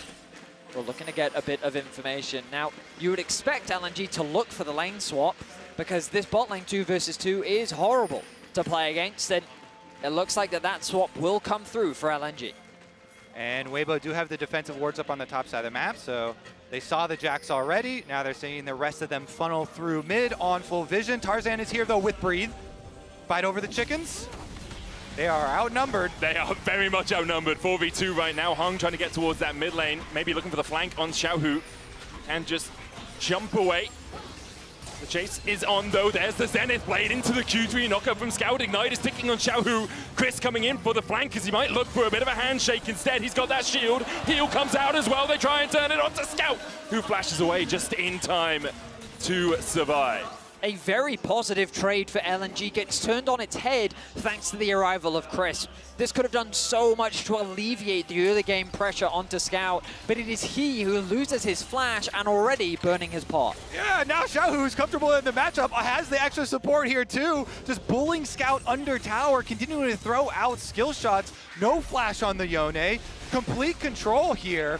Nice stuff, and you see the transition from Tarzan. He'll be slightly slower, but it shouldn't affect the outcome here. Honestly, if you're looking too at the experience level for the supports, Hung only got a tiny sliver of experience through mid lane. So if they opt to go for that defense, then it is going to be a little bit risky for them. But you see Weiwei also recalling and Jungle coming out to try and defend as well. Looks like they're going to go for a similar play. TP is coming through. Hung only level 1 as you highlighted. Yeah, Weiwei's on his way. Zika now underneath the towers, almost 2 plates gone down. Tarzan trying to get these Krugs for level 3, still sitting only at 2 himself. Ultimately, I think a good swap for LNG. They're able to funnel a lot of farm onto Zika, and Hung not really punished for the fact that he's on level 1, because Crisp also losing a lot of experience means that he doesn't have that handshake to set up any CC for the team. Breathe, meanwhile, going to go catch top, and ultimately a pretty stock standard even trade for both sides. I will say that it ended up hurting Tarzan a lot, the delay at the beginning of the lane swap, and him just kind of waiting and watching by chickens. Because Tarzan now theoretically doesn't have anywhere except for his blue buff to go farm. He just goes back and get his level 3, but now he wants to make a play. Chris flashes away. Zika does have a flash of his own. The handshake flashed away from Tarzan, trying to get in with the bandage shots, but he's going to be stunned up with a shield of Daybreak. Tries to flash the Zenith Blade, but can't escape it. First blood to LNG, and they're looking for more. Chris has no way out. He's put in the dirt by Zika. The lane swap's on the other foot now. LNG are getting big advantages out of it. There's no camps left there for Tarzan. The level 3 Amumu, an easy target. Weiwei slides in on the Sejuani, and LNG have taken control. Now Light, even under pressure, does have flash and has to use it. Just a great punish across the board from LNG. I mean, we think about what Weibo tried to do there. The flash commit from Crisp. You talked about it in the previous game, Kobe. He's a player that has high highs and low lows, and that was an ambitious play that got turned on its head. Great collapse from Weiwei. The Sejuani passive getting a lot of value when paired up alongside the Leona and the Jax. And LNG walk away with 2 kills and a 1.2k gold lead. And let's see what Tarzan wants to do with the extra vision that they had on Weiwei, because Weiwei makes the play on bottom side and stays down there for a long time. We'll see when we get back to live, though. Here's another look at how it started. Being forced to flash away. Tarzan with a flash to try and sidestep the Zenith Blade. Doesn't quite work out for him. And of course, Crisp had already committed his flash, so it ends up allowing Zika to collapse onto him and get a kill. You're talking about junglers. We see Tarzan pathing back towards his top side. As they have respawned now, at the very least, he will have those camps available. Yeah, so it looks like he dropped off that ward right there that you see by blue buff during the timing that he had. And then went back for second spawn of the Krugs and is just going to continue to reverse clear there. Interesting pathing from Crisp and Light. They actually started opening up towards the bottom side of the map, and when they hit the tier 3 there, they've immediately sprinted up towards top to match Gala and Hung. I thought when they pathed down bot side initially, they were just going to give up these first set of grubs, but it looks like they might actually want to challenge for them. Looks like it. I mean, Ashe this early on is pretty strong. Xiaohu's ultimate's going to offer a huge amount of value as well. The trades back and forth in the mid lane. The wave is in favor of Scout right now. Level 6 for Xiaohu. Look at where Zika is. One thing I would say that's very rough for Weibo, though, is that Amumu with no flash is such a vulnerable target in the game. You have no inherent escapes yourself. You have to use an opponent to try and bandage toss away from. And so you become almost a liability at early grubs fights if the early skirmish goes against you. And so Tarzan's like, you know what? I want no part of this. Yeah. I'm just a lonely Amumu with no flash, and they do not want to contest at all. And look at LNG. They don't waste any time either. Backs from all 3 carries. Zika, Scout, and Gala all at the same time. And how do they reassign the lanes? Well, of course, Scout goes back to mid. They send Gala to bot, and they're going to have Zika try and catch what's left of that wave, while also interrupting the base of Light. This gives LNG an opportunity to set up for the Dragon earlier. And sure, while some farm will be lost, LNG is now in a better position to push out this bot wave, get control over mids, and Zika now hitting level 6. I expect his TP to be available should a Dragon start off as well. So LNG making those smart map movements here, ready for the first Dragon contest. Yeah, usually when you see a team get those first 3 grubs, they are giving up the Dragon. It's a net neutral play. You're trading neutral for neutral. But here, because they get that push early, because they were able to stop Light on the reset, LNG can set up in the river first. Well, crucially, it's also because Weibo tried to match on the top side, right? Knowing that bot side ended up delaying their recalls has given LNG so much time. And look at Tarzan's positioning on the top side of the map. He's not in a position to contest, so LNG in full control of these early objectives. Yeah, again, I think that is the correct call for him. Just play opposite side again. He's a bit of a liability at the moment. Weiwei is so close to level 6. Will get level 6 off of the Dragon. Sejuani with ult advantage and flash advantage. way too much power. Tarzan, though, getting collapsed on. Scout's going in for this. Tarzan doesn't have the flash yet, has the curse of the sad mummy, but can't get away from the counter-strike. The chase goes in as well, and maybe his fate is sealed, but the knock into the wall, into the all-out will pull Scout back. Is not quite enough damage, and Zika takes the kill on Tarzan. In the end, LNG get one. Ah, the lonely mummy, no flash, is eaten up here by the solo laners, and now Zika with double buffs. Man, Breathe is not going to have a good time in that lane for the next while. Gala surviving by himself on this bot side, has a CS lead, an XP lead over Light as well. Crisp has to burn the heal because Weiwei's on the chase, as is Hung. Flash Glacial Prison, it's cleansed away. The arrow goes onto Hung as well, but he can flash. Zenith Blade, dodge, Light's movement. Absolutely light on his feet there as he escapes the oncoming storm. Light showcased his movement in the first game, sidestepping charms, doing what he could to navigate that dive, and he demonstrates it once again in game 2. Able to circumvent that gank from LNG, committed the flash from Weiwei, the ultimate as well. Still though, LNG with a kill lead, a gold lead, an objective lead, a good play from Light, but it's not enough to really bring Weibo back here in the early game. Certainly not. You know, maybe they can make a play off of the next Amumu ult for Tarzan when he does have his flash ready, and they can try and get some gold back into themselves, because if the game keeps going this way, it's going to be so hard for Weibo to control those side lanes with the early advantage on the Jax and on the Sejuani. Trying to keep pace there will be rough. LNG again making the proactive map movements. They've been rotating this bot lane, ready for the upcoming objective. And look, 45 seconds on the Grubs. Zika is bot. You've got Gala and Hung top. They're already able to get that push in. Amor Scout is bleeding a lot of farm. In terms of gold, he's still in a very comfortable position. So LNG once again setting themselves up nicely to try and secure 6 Grubs. All right, let's see if Tarzan with Amumu ult ready, with flash ready, will come for an explosive second Grub fight. Heading over, he'll go straight here through Raptors and head into it. Honestly, I'm looking forward to this one a lot. It's going to determine a lot of the mid game. No first items. Apart from that, Zeke's convergence for Weiwei has the Glacial Prison coming up in 5 seconds time as well. Hung still only level 5. Not going to crest 6 before the fight begins if the Grubs are started on spawn. Xiaohu has that huge ultimate. The Between Worlds can control so much space in a fight in the river like this, but LNG are the ones to start up the Grubs, and they're going to have 4 before Weibo even Breathe in their direction. And Breathe has no TP. He'll just be fighting Zika down towards the bottom side. Tarzan looking for a steal, but Gala's putting down the pain. Mystic shot just wide there on Crisp. He'll look to hit another. Hung takes the 5th, and LNG might even just secure 6 Grubs as Weibo. They might as well have bought a ticket and some popcorn. All they've done is watch. They watched, and I don't think they like what they saw there. There's the arrow. Hits onto Weiwei. Glacial Prison going down as well. Crisp has the hostile takeover, but they can't get enraged, and the Flash Bandage toss does not connect for Tarzan. Weibo waited too long and still couldn't find the fight. They watched, and then they whiffed Vedius. That is so rough for Vedius. We were thinking this second Grub fight is going to determine a lot of the mid game. Well, it's been determined that LNG are going to have massive split push advantage with 6 Grubs. I don't think they were expecting the movie that they were watching to turn into a tragedy.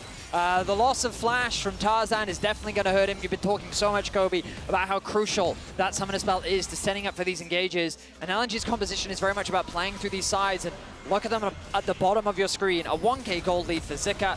In the jungle, advantages being gained for Weiwei. And again, while Scout is a little bit behind, the important thing to remember about Yone is that's a good place for him to be in. As long as he's not dramatically far behind. If he's going even with you, then he's going to become a problem. Yono's great from behind. It's the whole nothing personal kid, teleports behind you, slices you out. That's Yone's kind of bread and butter, right? With the fate sealed. For now, though, LNG in such a commanding position in this game. You can see Scout getting chunked out a little bit. Has himself a bit of magic resist, likely going up towards a wit's end eventually on the Yone. For now, just those Zerkers. Usually you want the Blade of the Ruin King into Stride Breaker combination. Before that, not as strong as you'd like to be. And Zika on this Jax is just going to get further and further ahead. You look at top lane right now, he's crashing another wave into tower. He even has time to get turret plate money. The Trinity Force Jax just slams that thing, mining gold for free. With 6 Grubs as well. LNG are just running rings around Weibo. Yep. We've been seeing it from the start of the game. After they got that advantage in the lane swap, Weibo have just constantly been playing catch-up. That's a tower secured. Breathe can't do anything to force Zika off it. He doesn't have any support, but it's fine. He has the ward to get away to safety. Meanwhile, on the bottom side of the map, LNG have set up for the Dragon again. Just fantastic macro coming in from LNG. Their map control is flawless. Scout trading in mid as well to make sure that they have some control over that wave. Now, Crisp and Light have been able to get the push, and they have access here to the Dragon. Yeah, Tarzan's there as well, has the curse of the sad mummy. You can see Xiaohu trying to join up with the team. Solar player going down. Immediately they dive into Tarzan. There's the hostile takeover. Xiaohu can try and jump across the wall here. Tarzan falling low. Xiaohu diving in. Tarzan gets brought back with the bailout. And what a good fight this could be for Weibo as Chris flashes away from Scout. Xiaohu trying to put the damage down. Tarzan still sticking on the Drake. Gala can dive forward though. Just needs to land these Mystic shots. He'll get the resets. He looks for another one to Light. Can't quite find it. Tarzan with a smite, 3 HP short, but still secures it in the end. Weibo found something out of nothing. Can Gala keep chasing here? Tarzan is a little bit trapped. Well, he's in the jungle, and that's where Tarzan likes to be. Too bad. But I don't think he's going to escape from that tree that's Gala and Hung. Tarzan will dive forward, delay his death for a second, but Gala will get his second of the game. I mean, it was LNG to initiate the fight. As a jungle support, they engage onto Tarzan, but he's able to weather that engage. Scout's follow-up comes through very late because of the ultimate that comes through from Aurora. He's trying to stack up his Q. He ends up getting hit by the Renata ultimate, and now he can't really follow up. Flashes in, connects with the banana combo, meaning he doesn't hit onto anyone. And then Scout trying his best to follow up, can't really get much. Now Gala is able to get 2 kills, but given how far behind Weibo are, they get the Dragon, they get 2 kills, and Weibo keeping game 2 interesting. So connecting with the banana means you don't connect. Correct. Yes. Got it. Oh man, the bailout there did so much to give Weibo some hope, but LNG, they're unperturbed by that Dragon going over. They're right back to business here, right back to the objectives, and they're burning down the Rift Trail. Tarzan does show up again, but they're going to continue to focus on this Amumu. It's a Conqueror Amumu. Definitely a viable target to rush on the front line, try and burn him down. And the last one, though, unable to get the extra advantage. I mean, the Leandri's priority is very common. We've seen a lot on moves, but it does leave you in a window where you are very squishy, very vulnerable, as you've highlighted, right? So LNG, they may choose in the upcoming fights to prioritize him, but alternatively, they can just continue to play the map. You can see 3 components completed for the Blade of the Ruin King for Scout. He is just a bit of gold away from securing that item, and it's really that very crucial spike for Yone where he becomes this monster in a side lane. Yeah, and guess what? Jax is already a monster in the side lane because Zika is rich. It's going to be very difficult to deal with Zika. Breathe TPing down towards the bottom side to try and catch this wave. Still a 3,000 gold lead for LNG, and although their plans of world domination in terms of taking that Dragon Soul have been delayed by 5 minutes at least, it is a Mountain Soul for them if they can get it. And we'll see if they can in the next 2.5 minutes. As a note, Gala has just passed death as the 6th place all-time kill leader at Riot Internationals with 493 kills across the course of his career. We've yet to see a Penta here at Worlds, and Gala, known for one of his best, the Gala moment. It was on Kai'Sa, but maybe he can show us something on Ezreal here today. Yeah, we'll see if he can fight Jax for last hits. Scout, you can already see he's getting favorable trades against Breathe. Hung is there to provide cover. And just you look at the mini-map and it feels so overwhelmingly in LNG's favor. They've got push in top, they have control over mid, the bot wave is well supported, and they're setting their sights on this bot tier 1. Weibo, though, want to keep it alive with investing resources of their own, but what does that mean on the rest of the map? It's Zika continuing to push in the top wave. Xiaohu should be able to wave clear for now, but that pressure is only going to continue to mount as they turn their attention to mid. Oh, what a cleanse from Light. Captain jacking that one, he'll get out. Only has to burn the one summoner, didn't have a second one, so it's good that that was all he needed to escape that precarious situation. True shot barrage just wide there from Gala, was blind into the forest. It does translate some pressure from topside there. You see Jax kind of leaning down a little bit. It's a nice little rotation from LNG, just in case, you know, Weibo tried to do something crazy there. Weibo, don't actually overextend, don't try and do anything crazy. And regardless, it is going to be the Rift Herald in mid and tower down another objective here for LNG. They can just rotate on over.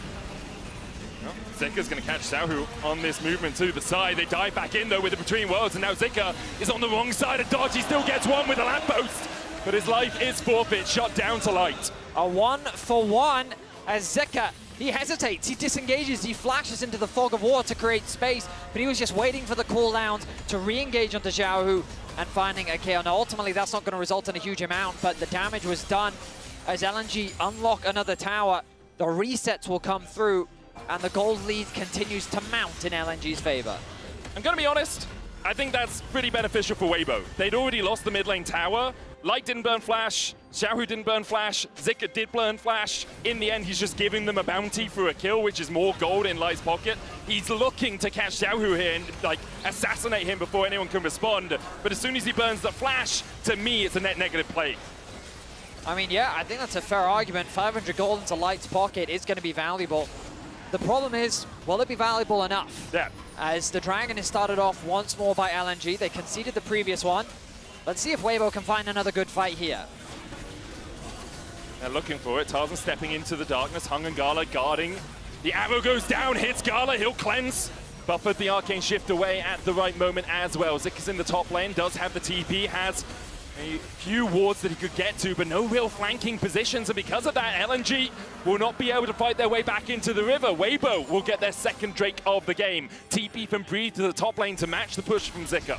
And they still have mid lane priority here. They're trying to force them off. Hung goes in. Tarzan dives forward as well with the Curse of the Sand Mummy between worlds. Now Hung doesn't have a way out. Hostile takeover. Hits on two on the back line. Zika's trying to join up with his team as LNG begin to hail the retreat. Light continues to rain arrows into the back of Weiwei, and he's a damn porcupine. Xiaohu takes the kill. LNG walking home wounded. It's Weibo clawing their way back into this one. They make use of their pick, the Aurora and a Mumu combo there to take down an extra couple of kills, and they do invest the teleport from Breathe, as you mentioned, so they will be down a little bit in the side lanes, which is going to be very annoying, as Zika also just completed another item here, so the Jax 2-item power spike plus teleport advantage will just rule the side lanes, but Weibo giving themselves a bit of hope. I think that Weibo navigated that Dragon setup beautifully. The fact that they stacked as 5, forced LNG away, and then converted it into a team fight. The TP response into top lane to create a 4 versus 4. LNG tried to collapse onto Xiaohu. He gets a good flash, but this is the combo that Kobe's been talking about. A Mumu plus Aurora, it's circles on circles, and LNG don't have a way to respond. Weiwei has no flash available to him, so the chase from the Ashe comes through.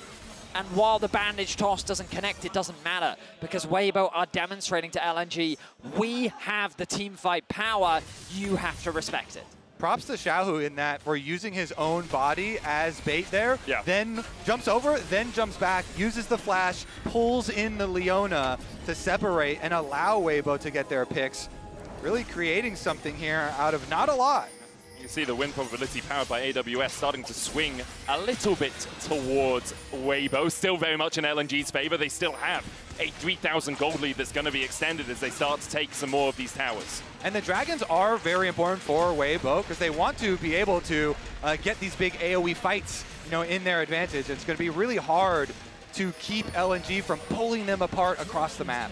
I will say that Zika going for the Sundered Sky instead of the Sterax is going to hurt his teamfight power. It's going to reduce his durability in these fights, and it's very much a build tailored towards the side lane pressure, which means that the problem LNG find themselves with, if they'd gotten the second Drake, they could have conceded 3 and 4 in order to leverage their side lane pressure, but Weibo have found ways to manage LNG on the side lanes for now. They're buying more time to scale up, get those crucial items, and you can see Xiaohu very close to completing his second now, which will put them in a great spot as we get closer and closer to Baron being a main point of contention.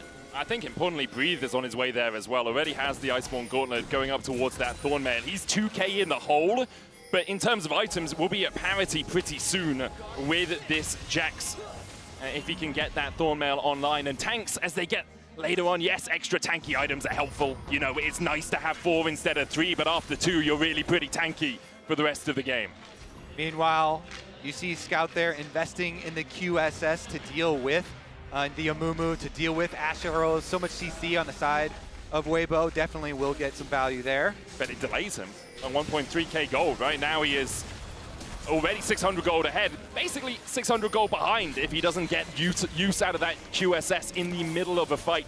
Weibo setting up towards the top side. They have the vision control around the Baron right now. Next Drake up in a minute's time would be sole point for Weibo if they can secure it. And if they can keep those Mountain Drakes out of LNG's hands as well, it makes their team fight so much easier. Scout being a bit cheeky as he fishes for a blue buff, but chooses wisely not to overstay his welcome, recognizing that he was spotted on that blue trinket. Gonna go back to catching bot wave, top wave being pushed in by Zika once more. And again, it's kind of a story of this game with LNG consistently pushing in these side lanes, creating these constant points of pressure that Weibo have to answer for. But the pressure hasn't been enough to stop Weibo approaching the objectives. Sure, it may have cost them some gold here and there, but those tier 2 towers remain. And it's important to remember that Weibo has a lot of standing gold. A single good fight can very quickly swing the gold back in their favor just because the number of towers that are available for them to take. I mean, they haven't taken one yet, Benny. Exactly. So there's quite a few available. That's what for I them. mean. Yep. Maximum standing gold. It's so true. Breathe looking for a turret up towards the top side. T coming in as well from Weibo. They will invest to make sure this top tier 1 is cracked. Their first tower of the game is broken. The blue pings from LNG onto the Baron, they're cautious of it. Solar Flare going in, TP behind now as Hung is the first one to be caught out. Tarzan winning with the curse of the Sandman. Migala trying to go forward as well. He'll cleanse away. The hostile takeover finds one life brought back from the dead as the dive goes in for Zika. He'll find another Crisp and Breathe trying to survive underneath the tower. Xiaohu looking for that flank position. The dive goes in from Breathe. He isolates Weiwei, but Gala and Scout are still chasing him forward. Out towards the top side, Xiaohu's being fought off by Zika. A kill for Breathe, he gets one. The shutdown, but Zika starts to collapse and Breathe doesn't have a way out of here. LNG find the fight. Light went right into the face of the Cassante there, immediately regretting it. And LNG, it had been a very good response though, because they saw the teleport top for Xiaohu committing to take the turret, and so they force mid instead. In the end, they will be rewarded with the extra dragon here, and we just keep splitting dragons and keep pushing out the timeline for that Dragon Soul. I think this is an overforce from Weibo. 2 versus 3 is the initiation. The ultimate from Amumu is good, but it's crucial that you have the Aurora there as well. So much of your damage is unavailable. Crisp doing his best to keep his AD carry alive, but Zika finds purchase onto the backline. And with the arrival of Scout, it ends up becoming a one-sided affair. Breathe does what he can, and Gala was not expecting this damage. Yeah, Breed with a great performance at the end there, but Weibo, they fall short on the fight, and LNG find themselves another dragon. Oof, even with the Sejuani ult going to the side, still used his cleanse there as well. That one you could tell. The blood was boiling and the tension so high there. Both teams kind of screaming to make the reaction play. That was the chain reaction that came off of the commitment to get top tower gold. And this is also why so many love to watch Gala. In that play, he did not E backwards, he went in. He says, we have numbers advantage, we have the damage, we're gonna win. He knew the limitations of his champion, and sure, he did get Cassante, as many have before him, but aside from that, he had a near flawless team fight. Incredible stuff from him. Aside from getting an Iceborne in the face. Yeah. For the moment though, LNG get a bit more control over the game. It's 2 Drakes apiece, but now a 4,000 gold lead for the number 3 seed from the LPL. Scout, he's not been quiet this game, but hasn't been as explosive as, you know, Zika, who has those 4 kills on the Jax. We'll see how effective he can be in the next battle, because this Yone still is he's come online. You know, he has the Stride Breaker and the Blade of the Ruin King. This is where he really shines as a champion, and when you have the side lane threat that LNG do, the expectation is that Scout will be one of the key pressure points for this team. Certainly will. The Baron vision looking to be denied as LNG sweep through. There is that ward deep into LNG's jungle that the observers highlighted for us. Weibo have TPs unavailable right now, but they're going to be off cooldown soon. You can see Breathe trying to match Zika on the bot side, both close to level 16. Valuable levels as they get that final point in that ultimate. But Weibo with a lot of tools to keep track of the potential Baron start. And decent chunk of Zika's gold lead is invested in his Seeker's Arm Guard for the use in a team fight. So on the side lane, not as abusive as you might think, looking at the 1.7 thousand gold lead that he does have individually, and really looking for that possible play for you know, the drawn fight over towards the Baron. Once they're able to get their side lanes pushing, try and put some pressure onto Weibo. But Weibo feeling pretty comfortable with both their teleports ready, being able to catch the waves and respond. They have multiple ways to check vision on Baron. They have 2 Scryers, plus they have the Hawk Shot from Ashe. So they should not, you know, get caught leading up to this Baron. I mean, they've been able to sneak their way back in and get that bit pockets of vision, as you highlighted. And Dragon now in 1 minute 45. A valuable Dragon for both sides, but the threat of the Baron is something that both teams have to take into consideration.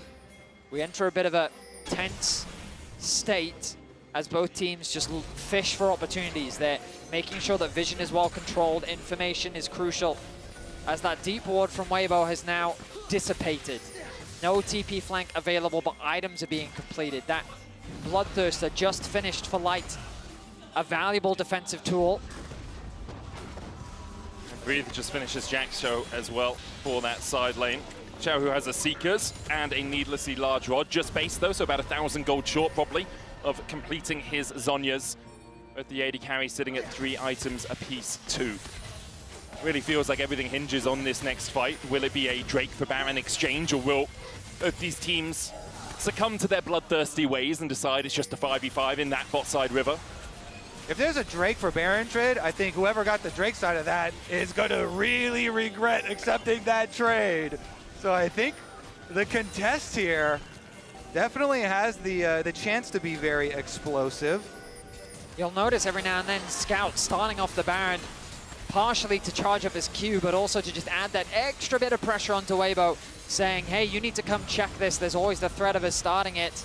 And Weibo, arrow not connecting onto Gala, did of course have the cleanse available. They were hoping to burn that from him. Part of that is you don't have a very big window there as Weibo. You've already brought both your top laner and your mid laner towards a mid lane play, and LNG was still pushing out the side lane. So you have to pull the trigger there with the arrow, otherwise you're going to start bleeding out on the side lane. Scout has pushed in top, xiaohu is going to work his way up there now. But notice how Scout was zoning xiaohu away from that wave as well, really suffocating them slowly but surely of those farm, of that golden experience. Scout now soon ticking over to level 17, but the silent pressure paying off as LNG secured the Dragon and contested. Yeah, take the easier objective. Here are the pings, ping, ping, ping, ping, ping. Is it Baron o'clock for Weibo, Kobe? No. Okay. Definitely not. A little bit too risky to like pin yourself all inside of the pit at the moment right now, I feel like. And so this is just Dragon number 3, Soul Point. So not like the game-breaking one that you want to throw everything out right now quite yet. I will say, nicely done from LNG to kind of manufacture that objective with only having to give up some time around the Baron for vision coverage. As well, too, like, decent job collecting, even though Weibo are getting pushed in. You know, it was still a cannon wave, and xiaohu gets back just in time. He still gets the cannon, still gets the majority of the resources here. So Weibo are just trying to carefully still collect as we build towards the really big game-breaking team fight that now is going to be forced, because now we're going to be really pulled across the map with the Baron for the soul trade in 4 minutes time, because Mountain Soul is such a massive, massive benefit when you're facing so much extra damage and AoE on the opponent team. We're also getting close to a point that we discussed in draft, which is LNG don't have a huge amount of AP. Sure, there's Jax with AP, there's Yone with his AP on his passive, but no truly committed AP threat means that Randuin's gains a lot of value, and the armor stacking is beginning to come through from Weibo. You can even see a cloth armor picked up for Crisp on support. This armor's only going to get... Oh, way. Solar Flare. Crisp caught up immediately. Mikhail's from him. Had his finger on the trigger and pulled it, and escapes the ultimate coming out from that glacial prison. Are they pinging? They are pinging. There's lots of pinging happening, but it seems like they're pinging the Baron this time, Betty. Weibo going to start it up. It's what won them game 1. Can it do the same in game 2? Gala dashing forward with the Arcane Shift. TP coming in from Zika. Will Weibo turn the fight, or will they stick on towards that Baron. Breathe on the front line, stunned up. Weiwei brought back the Baron down to 4,000 HP as LNG start to enter the pit. This is their zone to control, and Weibo trying to fight back. Hostile takeover, arrow onto the back line as well. The Baron down to 1,400. Breathe kills off Weiwei. The smite comes in from Weibo, and LNG walked into their own demise. Zeka pulled back as well. He'll fall. What a fight from Weibo, and once again, it's the Baron that does it all. Weibo choose their moment wisely. They draw LNG in, they get the smite on the Baron, and they get the team fight. A phenomenal Baron execution once again from Weibo. Patience was crucial there, but Sejuani committing the ultimate onto Crisp at the start of the fight was the go trigger. Once that was gone, a lot of the initiation from LNG is reliant onto Hung, and when they start it, it doesn't go the way they want. Look at how Weibo are drawing them in, getting the Baron so low. And as a jungler, I am just panicking, freaking out right now, because they're both in here. Look how close it is. Back spikes go off. And the Aurora ultimate was huge, keeping Weiwei out of the pit, shutting him down. Amumu doesn't drop. LNG don't have the damage.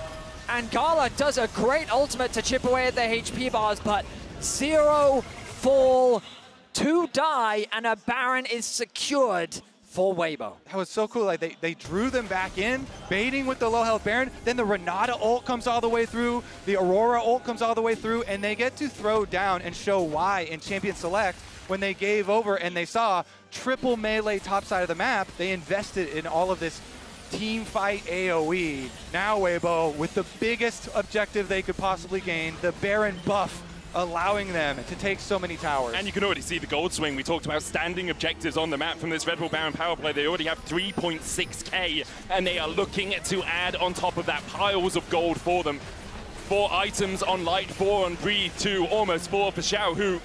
And LNG, how are you going to defend? Scouts off in the top lane, he's doing reconnaissance, but I think his army needs him back at base right now because the base is beginning to be broken by Weibo. Inhibitor tower in the bot lane has fallen.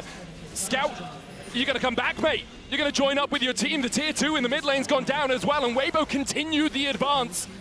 Scout, perhaps you need new instructions from your admirals, because right now your Nexus is falling, and all you're getting is an inhibitor tower. Now Scout TPs the Nexus tower, the second one, the target, Curse of the Sand Mummy onto Zika on the backline. He's going to pull the sword as well. Between worlds go LNG. The pullback by Breathe, and Hung is hung out to dry by LNG. Zika dives in, a great counter strike. The re-engage coming out. Gala untouched. It's all on Gala alongside Weiwei and Zika to really turn this one around. LNG holding on to hope, but Gala's down to the twofold Hex. And Weibo, only Xiaohu survives, but they've broken the base open. LNG hold the Nexus. They're able to mount an effective defense while also securing the inhibitor in the top lane. I guess it worked. The instructions were good. Guys, Sola's on the map. So on live right now, Sola's on the map, and they have extra members there for LNG. There's so much potential. But here's a look at the force. They teleport in Breathe, and then Scout, as you say, is going to teleport on the last Nexus turret. Look at how much room Zika creates on the backside. It's a solo person Amumu ultimate. He arm guards, jumps back out, and then goes for the re-engage. A huge counter strike for him. Gets 2 of them and just chunks down everyone. Even though Weiwei actually collects the last hits on a lot of these, it is very big. I want to see how LNG, how much they can push as we get back to live with the dragon arriving, the mounted dragon on the map. A critical defense, though. Yeah, I doubted the orders from the general, but Scout and him were on the same page. The soul secured for LNG, as you say. A critical defense from the siege of Weibo. Now Mountain Soul in the pockets of LNG, the gold even. LNG still in an advantage with that soul. But Weibo have broken open the base towards the bottom side. Inhibitors will respawn 30 seconds apart. Weibo's will be 30 seconds later. Once again, LNG versus Weibo delivers.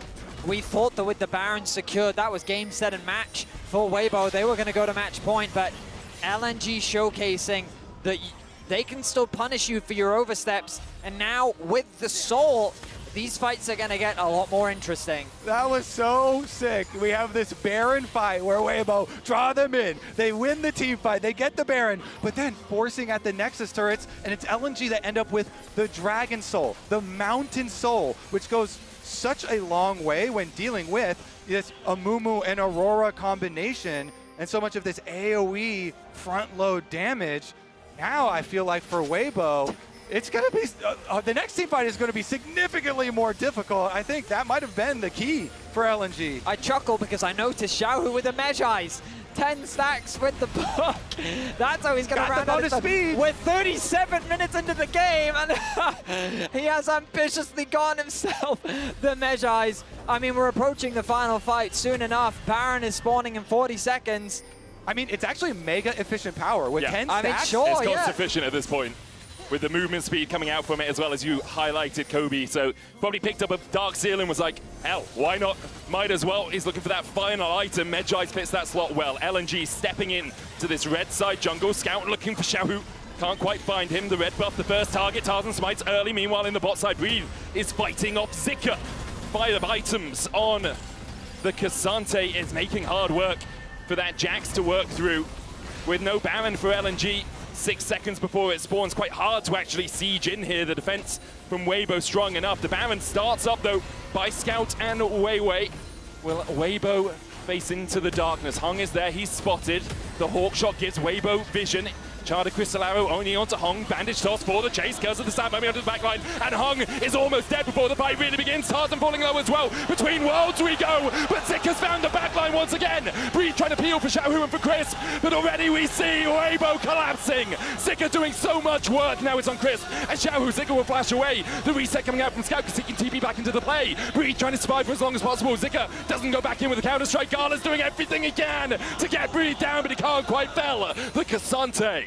A close fight, but it's ultimately won by LNG. They have the members to reset back out onto the map. Scout quickly catches bot wave, and LNG will look to secure the Baron.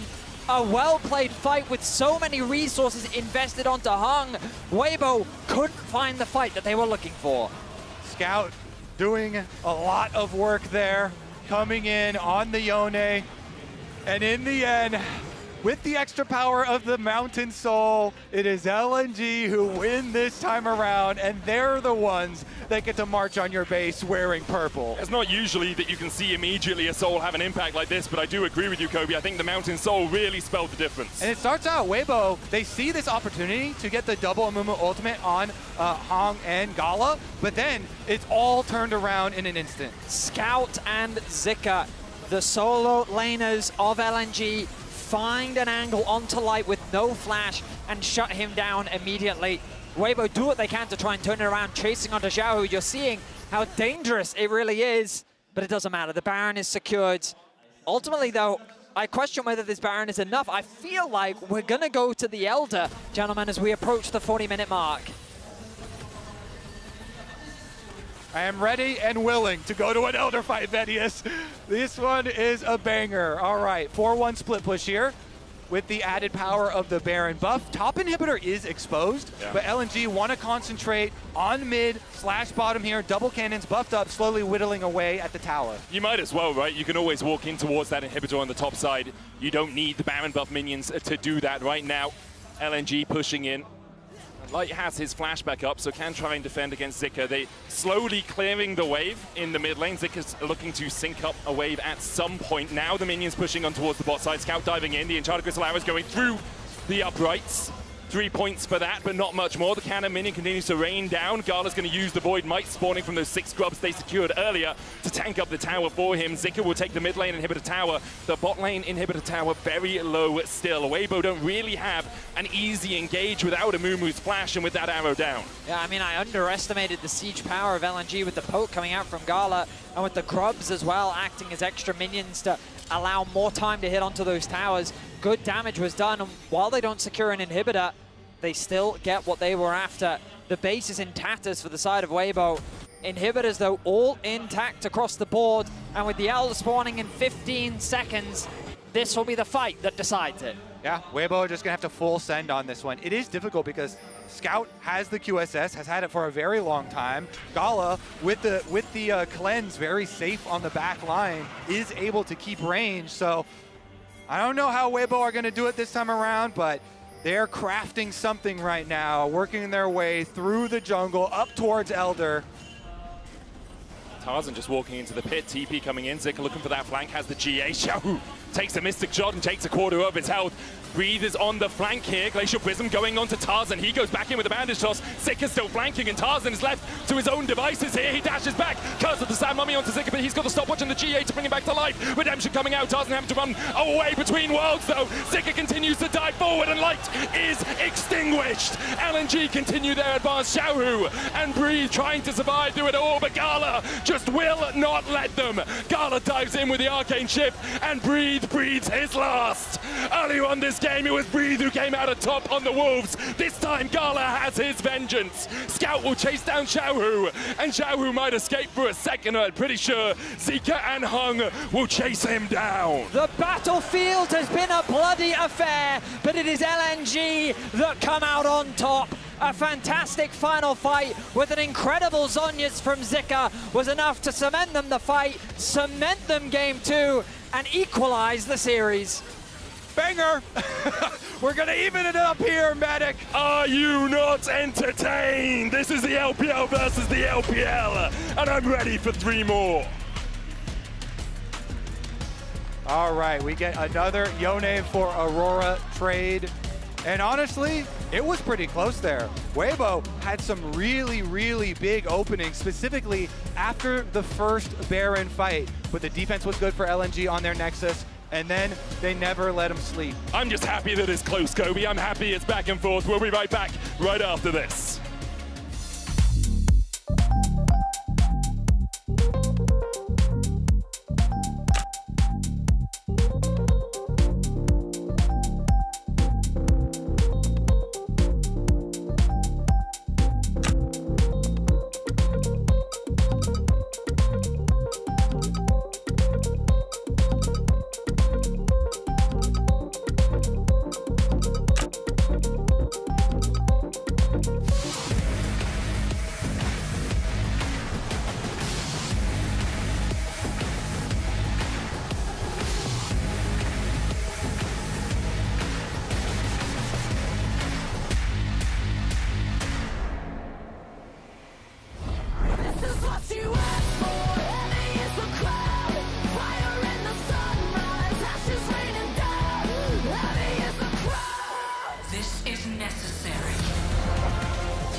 Red Bull gives you wings.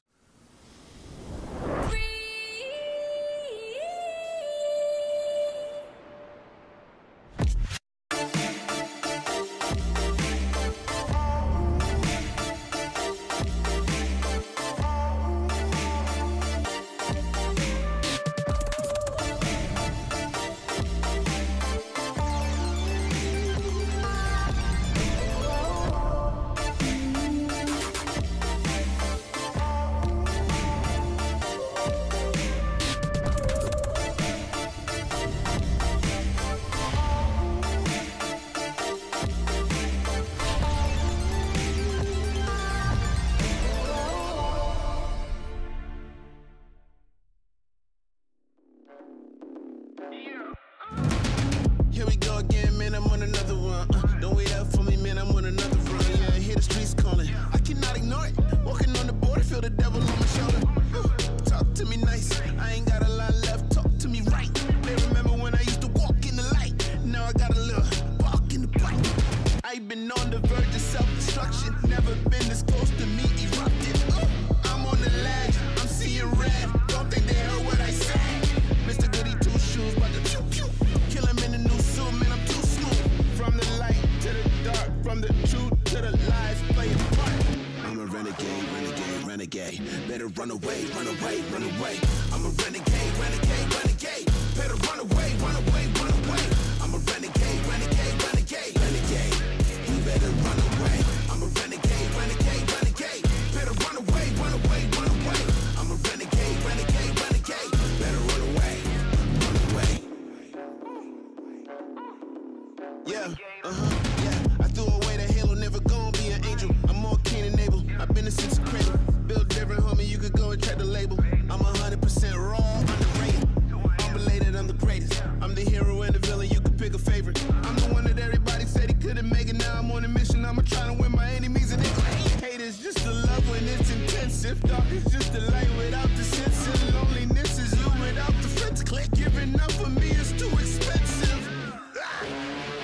renegade. I'm a renegade, renegade, renegade. Better run away, run away, run away. I'm a renegade, renegade, renegade. Better run away, run away, run away. I'm a renegade, renegade, renegade, renegade. You better run away. I'm a renegade, renegade, renegade. Better run away, run away, run away. I'm a renegade, renegade, renegade. Better run away, run away. You better run. Yeah, I tell the world, never label me the same. I feel nobody could relate. You can't box me in the day. I'm breaking chains, I'm in the raid. And that's just me, just me, just me. Don't box me in, it'll get interesting. Cause you don't know the pain that I'm wrestling. I'm a renegade when I ain't resting. That means all day, you don't wanna test me, this ain't no play. I could be the warm breeze on a cold day, or the one you gambling with after a parlay. Yeah, but that's just me, just me, just me. Don't push me unless you're feeling lucky, or you gonna turn this into a must-see. And I don't wanna go there, trust me. Renegade.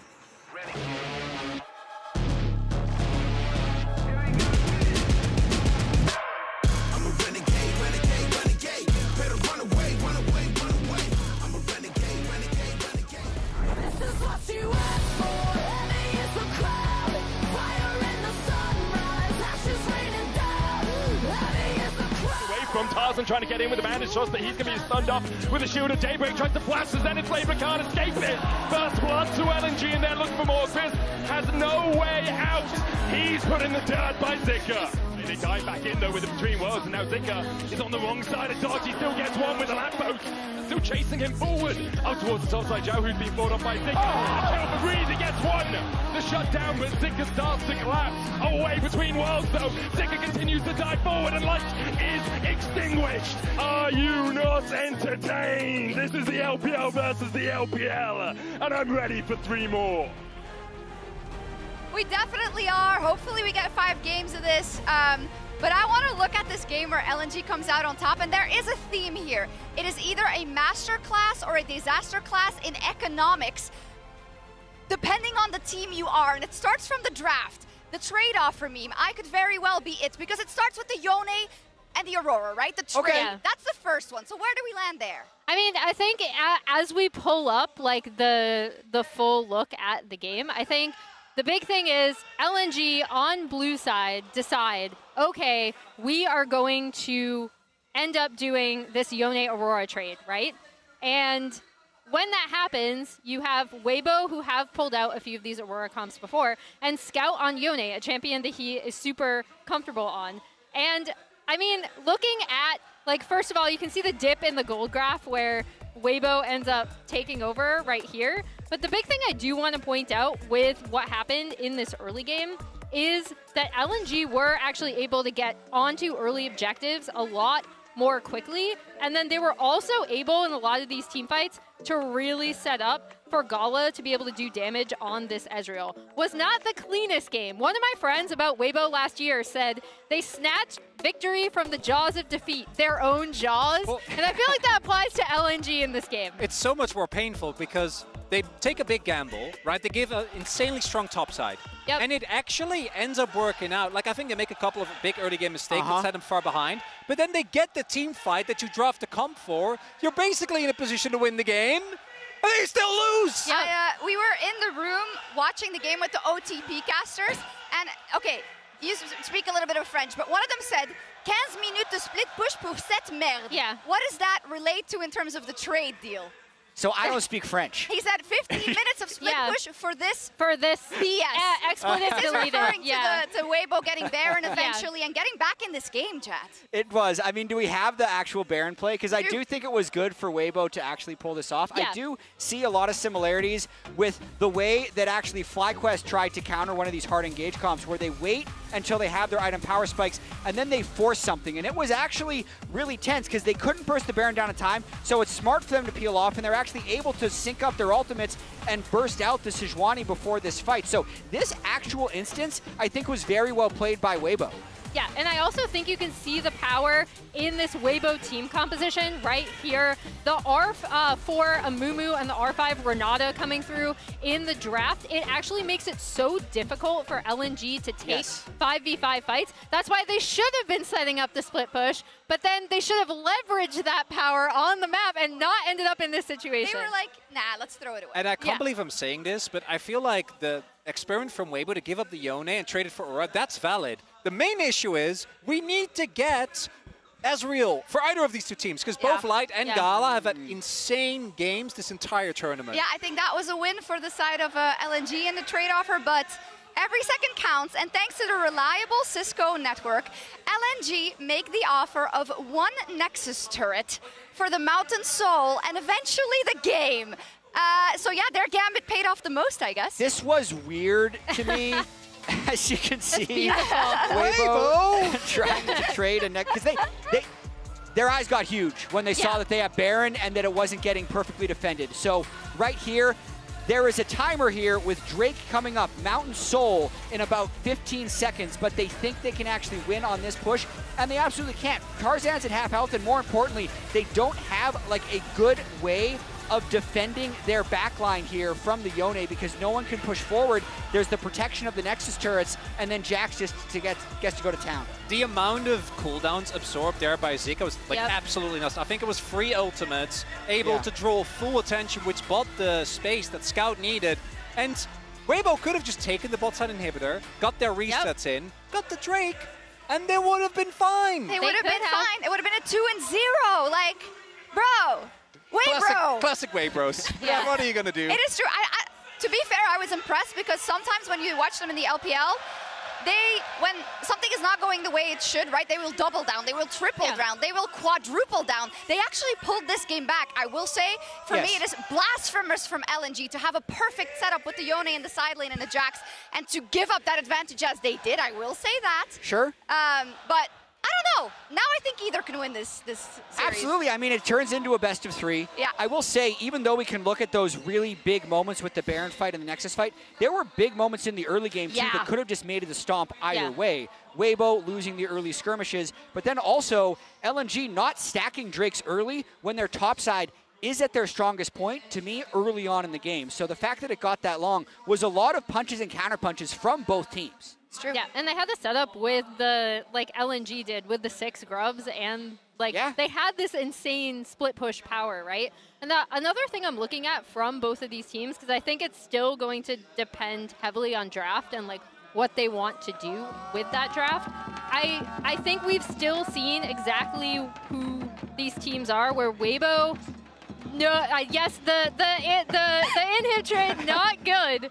But I do think they were a smarter team in forcing LNG to kind of respond to them. And then LNG, not always the best at choosing their friends. Yeah, it feels like a 5-gamer to me. I wonder if Medic is sweating already. It's pretty damn warm in here, Shox, so yes, I am sweating. It could also be cold, and I would also be sweating, because I'm just quite a sweaty man. Vedius, Kobe, are you guys sweating? No, actually, I'm not even remotely. If my body loses any more water, I might die. Anyway, let's get into the game. It's the 3rd game of Weibo versus LNG.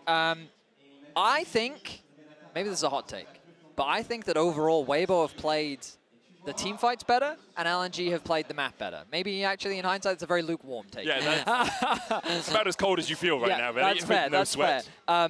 But I think Weibo should stick to their strategy of continuing to draft towards team fights. I think that they've showcased a propensity to finding success in the 5 versus 5. I think that when it comes to the objective, they found good angles multiple times, and if it weren't for that overstep at the Nexus, then we could be looking at a match point situation here. So I think that it's on LNG to find a better way to convert those early game leads into something more substantial in the mid game. And here we are in the Champion Select, brought to you by Omen and HyperX. We've also had pretty big differences in the level 1s and the lane swaps coming out. True. For both of the games, actually, on opposite sides. So we'll keep our eye on the level 1s, on those lane swaps. Not going to get the Yone Aurora trade this time around. Right back to business as usual here. There we are, Rumble and Nico banned away as well, alongside the Silas by Weibo. So this is exactly where they went in game 1. Skarner ban, though, this time around. Skarner ban from LNG does make sense. It is Xiaohu's 105th world game. He's passing Death for second place, obviously only behind Faker, as we see the Ashe locked in here for Weibo. Okay, so last time, in game number 1, when they picked the Ashe, I got super excited for the possibility of a Tarzan Nidalee. Yes, and this time, they don't already have a jungle champ. So we're bringing the excitement back. So we're bringing it back, baby. The Nocturne gonna be the instant lock-in for Weiwei. Will we see the Orianna paired alongside it? No, it's actually going to be... this is what LNG went for in game 1, exactly. right? They didn't want the Orianna, instead they wanted They're doing a bit of a salty run back here.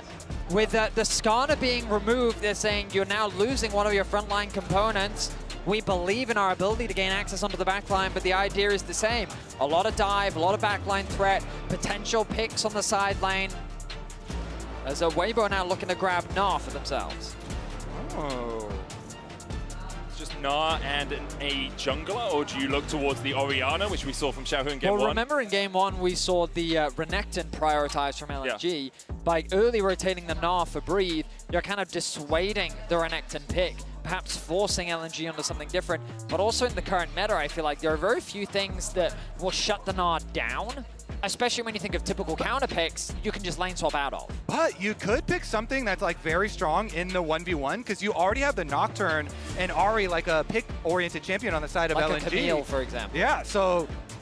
There's definitely the argument that Breathe got like 3 kills early in that game and was just unkillable, right? So if you can put him behind, or at least not have him as massively ahead as he was in game 1, you can shut him down a little bit on the side lane. Alongside that, Gnar, Braum locked in for Weibo, so they're leaving mid and leaving jungle for their second rotation. Crisp on Braum, very aggressive as we've seen him be so often, doesn't have the same mobility as something like the Rakan, which means if he does get caught out in the enemy jungle where he likes to be, he's much more likely to die on this Braum. Okay, so will be the Jax. I mean, the Jax was so effective last game. The Counter-Strike plus the Zhonya stasis in teamfights just buys you so much time and so much space. Of course, it was an accelerated Jax from the very beginning of the game. The lane swap really benefiting, and the opening of the game really benefiting in last time around. So we'll see if they can manufacture that sort of lead for the Jax this time around again and have a similar influence. Xiaohu's LeBlanc will be banned away. Weibo, they should consider banning supports now, and Rakan makes a lot of sense. The question is, do they consider Rel to be a problem? I mean, so far we've seen things like Rel left up. I'm debating if maybe they want, well, no, I was thinking about Poppy, but then like, usually the Weibo side would prefer to have the Poppy. The brand ban away. Concerned about some potential AP junglers. Do you even like Nidalee into the composition that you see right now? Not anymore, especially because Weibo have also really, like you're saying, leaned more towards teams fights. And that's why like a ban like the brand does make a lot more sense, because that has been a very successful champion form as well, something that's much better for the team fights. Nidalee, of course, not so much for those team fights. That's the approach. Okay, so they're just going to take Gala off of Ezreal. I mean, I think it makes sense when we think about the LPL Ezreals so far at this tournament. They've been pretty good, rather effective. And if we just think about last game, Gala had so much damage. But then Gala just gets his Kai'Sa. Yes, he does. It's such a strong pick. Something synonymous with him, both in the LPL and internationally. I mean, already so successful this Worlds on it. And when you have some good dive already showing, I'm starting to get worried for Weibo. I mean, to round out the LNG comp, you're just looking for more dive to follow that up. Leona, but Aurel. If they want a little bit more lockdown, they could consider the Nautilus. They're Orianna, what we saw in game 1, you talked about it earlier, Medic. The problem with Orianna is that once that flash is gone, you're very susceptible to ganks. Weibo going with the Freljord theme and looking to round out their composition with a bit of engage. I was thinking they could run back the Amumu. Again, very similar compositions here for Weibo. Setting up a solid team fight, very strong front line, shifting to the Maokai for the AoE on the ultimate. Very wide range here. That plus a Braum, you can really cover a lot of these jungle corridors. And even the Baron corridor, like we saw last time around, them successfully trying to like funnel LNG into small areas. But LNG, once again, look to split the map. They've got some good dive for themselves. Gala on his signature Kai'Sa here, and backed up with an Alistar. That lane is not strong early. Yeah, that's a lane swap lane, if I've ever seen one. Get the hell out of there. Leave Zika to deal with Light and Crisp, and just try and get yourself some gold on the other side of the map, and some levels as well for the Alistar. Level 1, basically not a champion, as useful as a cow just standing out in a field. Level 2 becomes more of a bull that, you know, you have to try and avoid, try and dodge away from. But overall, these compositions, kind of what we have expected to see from these teams. LNG with a lot of dive. Zico again on the Jax had a great game 2 on it. Weibo, a little bit more team fight threat, although I will say their composition seems to lack a bit of damage. Ash doesn't have the highest damage output. Honestly, that was my instinct too, Medic. I think the advantage I had in game 1 was because of how far ahead Breathe got. He was able to offer a lot of value still in the team fights. But once that initial burst is gone, your consistent damage becomes very dependent on Light. I will say that Tarzan provides a lot more single target lockdown this time around. But I feel like LNG just have so many options with their composition. Like, true, they could dive, but Kai'Sa and Ahri actually provide great poke. They have a lot of mobility, so they can just kind of keep you distracted around an objective, while the Jax provides pressure on the side lane. They also have an easy ability to play the 1-3-1. Like, I feel like that LNG's composition just is very well-rounded. And so I quite like what they're bringing here in game 3. I like the look of Weibo's side too, though. I mean, Trinity Force is like the go-to now as well, so I feel like you're kind of you know, very well-rounded here too, since you've got Trinity Force Gnar. Orianna scales super nicely and gives that bit of defense along with the offense, and Light here with the engage options on Ashe. Again, so much has been determined by the openings of these games, though, and the lane swaps giving those advantage, setting them up for success. Now we're seeing the evolution of that. Like, all right, we're going to stack a defense here if you do come for the invade. You love a Jat stat, don't you? You work with Jat a lot. Do you want a fun Jat stat between these two teams? I do see them a lot. I don't know if I love them. Okay, well, Betty loves the Medi stat, so it's fine. These two teams have played up against each other 3 times in the last 2 months, as we see Tarzan, oh, flash charm, flash away. Tarzan will escape. So yeah, 3 series against each other in the last 2 months. Guess how many game 3s Weibo have won out of those 3 series? Obviously not including this one. I'm gonna say all of them? No, 0. Oh, it was one LNG of the win every game 3 between the 2 teams. Our featured matchup is Xiaohu and Scout in the mid lane. Scout's already burned his flash, and LNG have looked for the invade on the top side. Scout was back across towards the red. Weibo have a man advantage right now as Tarzan can look for the engage. Zika on the wrong side of the wall. Flash away from Hung, but the flash chase. They're going to get concussive blows on him. Just need one more auto. Light will get it. Hung is left to his lonesome, and Weibo strike burst. That was so bad for LNG. They started out by investing mid lane flash for jungler flash, and then wrapping around, and the extra ward here giving the vision. Weibo are the ones with Braum. Like, Braum is so insane in level 1 fights, the passive, the Q, and Weibo here, they're the ones coming out in game number 3 with a massive advantage. Wait, it's not done yet, Betty, look! Zika's on the flank, has that flash. Tarzan hits level 2, Hung on his way to join the fight, but doesn't have a flash, and only has that pulverized counter strike. He's gonna go down, and Zika locks up Crisp. Tarzan trying to get the Bramble smash away. Zika flashes forward. Twisted advance will get the slow onto Zika. Concussive blows is what's gonna get the stun. Breathe and Xiaohu walking down towards the bottom side of the charm. It's gonna land onto Tarzan, and he's down to LNG now, the ones on top. What is going on? The top laners didn't even go to bot lane. They stayed mid. Breathe level 1, Zika level 1. The only level 2 in that whole exchange was Scout. He set up the charm. LNG find 2 kills in exchange. No champions in the bottom lane until 2.5 minutes now when the top laners finally go down there. Both teams sticking with the play on top side.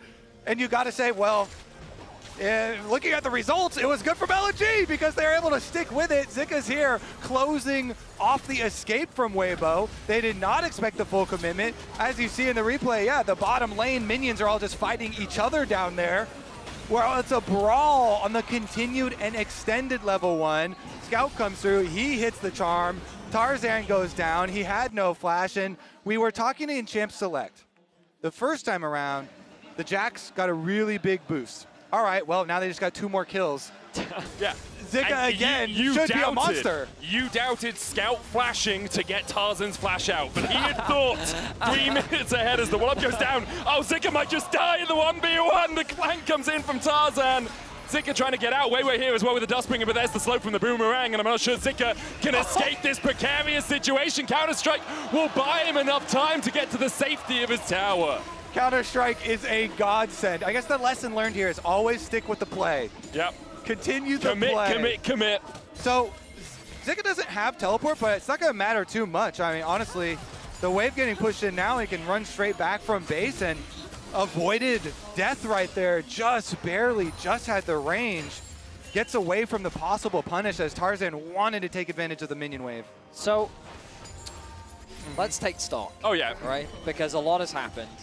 The bad news for LNG is that their bot lane is in the 2v2 that they wanted to avoid. They're a little bit behind in farm, and they're quite behind in gold.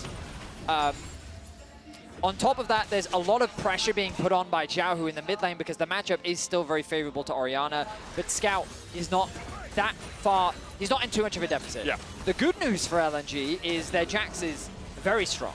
As you already said, the acceleration of being able to get those early kills is going to get him closer to that Trinity Force spike, and he's only going to get to that monster stage that much quicker.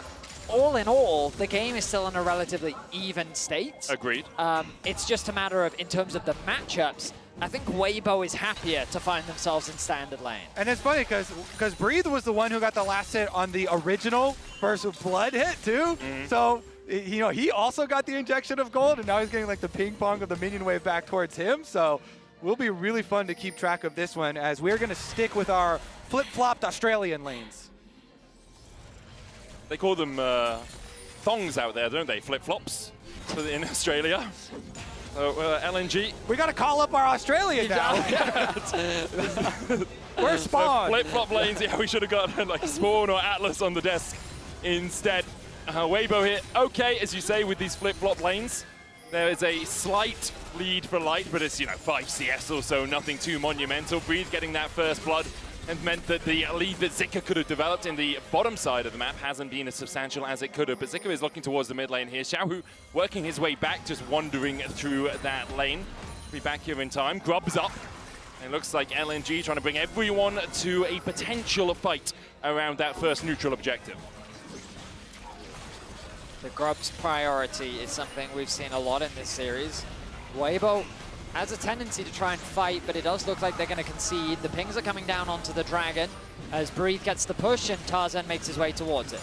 And this ward right here that they have in that little curved brush in the river gives you so much confidence, you know. Not only do they have a good state to set it up, but they also have vision control of the only like surprise brush there, and it will just be the agreement as Weibo don't even try and contest, move down to collect their Dragon instead. I don't think either team will be too upset with that sequence. Exactly, because again, kind of the theme of the series has been Weibo investing a lot in champ select in these team fight setups. And so if you get your early Dragons, you want to get some way to kind of force LNG into those fights where they come at you from head on, and you get to use the sturdy power of your front line to its full extent. A nice push on the top side of the map for Weibo. Zika going to be able to catch this wave as we find ourselves in a timid early game. Yeah, we had 3 minutes, 3 kills, and now you nothing's happened, that level 1 timid? Yeah, what but the? I mean, that was chaotic, but now we've had moments of tranquility, peace, as minions perish on the rift. Gold is ransacked from their corpses. First items are the priority for both these teams. Grub spawning in about 3 minutes time, and ultimately both these teams are going to prioritize farming, setting themselves up nicely for that neutral objective spawning soon. In the previous game, LNG swapped their bottom lane around the map incredibly efficiently, securing so many early objectives and having so much control. This time around, the Ashe and the Braum are the terrifying duo to be afraid of. And as Weibo find themselves on the bottom side of the map, once they get that push, don't be surprised to see them return to this top side ready to contest Grubs. LNG actually bringing Gala and Hung all the way up towards this top arrow? side. The arrow's coming down, hits onto Weiwei. Nature's Grasp as well from Tarzan. Breathe flashes away from LNG. No one tanking up the tower as of yet. Chris flashes in. They're looking for more twisted advance. Paranoia on the back line, but the shockwave is absolutely massive. Xiaohu finds 4. Wei walking away wounded, but I don't think there's another way for him to go home apart from in a body bag. Xiaohu finds 2. Weibo defending the play, and they're going to take such a huge lead with all of this extra gold. I mean, the shockwaves from Xiaohu was massive, and they will reap the rewards. Now they can control the rest of the map. Light even got paid off of it, taking out the turret plate here and landing his Ash Arrow from downtown. A phenomenal read from Weibo. 4 members were on the top side of the map, ready to react to that dive. The communication was so clear, and I have to wonder what LNG saw on the map to make them feel confident enough to make that play happen. They did have the stacked wave. I'm going to keep my eyes on the minimap. They had no deep vision invested. They see Tarzan now. They try to call the play off, but Breathe setting it up. The Ash Arrow onto the Nocturne. They get the flash out from Gala. And then watch this commitment here from Crisp. Flashes in, connects the slow. Nocturne comes in, and then Xiaohu finds them all with a phenomenal shockwave.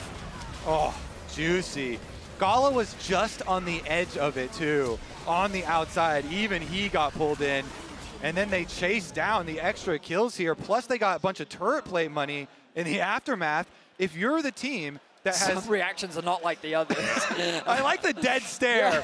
Yeah. I mean, the extra gold here, plus the early dragon, means that the path forward for Weibo should be pretty straightforward, since they have the gold to be able to win the team fight, the composition to be able to do it, and with the dragon already in their favor, the ability to try and like draw LNG over towards them. LNG, of course, here though, with this Nocturne and these solo laners, going to try and make these sideline plays. Gala was massive in the previous game. He is on another one of his huge picks, possibly the most signature in the Kaisa, and he's going to have to do a lot of work this game. What a shockwave it was from Xiaohu. The 6th highest killed, well no, he's the player with the 6th highest kills of anyone at Worlds, just passing past Showmaker. Has been here so many times. Last year, the first time, obviously made it past the quarterfinals after leaving RNG, a 3-time MSI champion with RNG as well, but never really been able to translate that to the world stage, so often denied at quarterfinals. Now with Weibo looking to make it back to at least the semifinals. And LNG currently backs against the ropes, at least in this game. And they would be in the series as well. They would fall down to 2-1. Trying to find a bit of redemption for last year, where they did fall out in the quarterfinals to T1. What I love about Weibo is how over the last 2 years, they just continue to surprise in terms of expectations. Yep. They had to go 2-2 in the Swiss stage to be able to qualify. There was skepticism around how they were going to perform.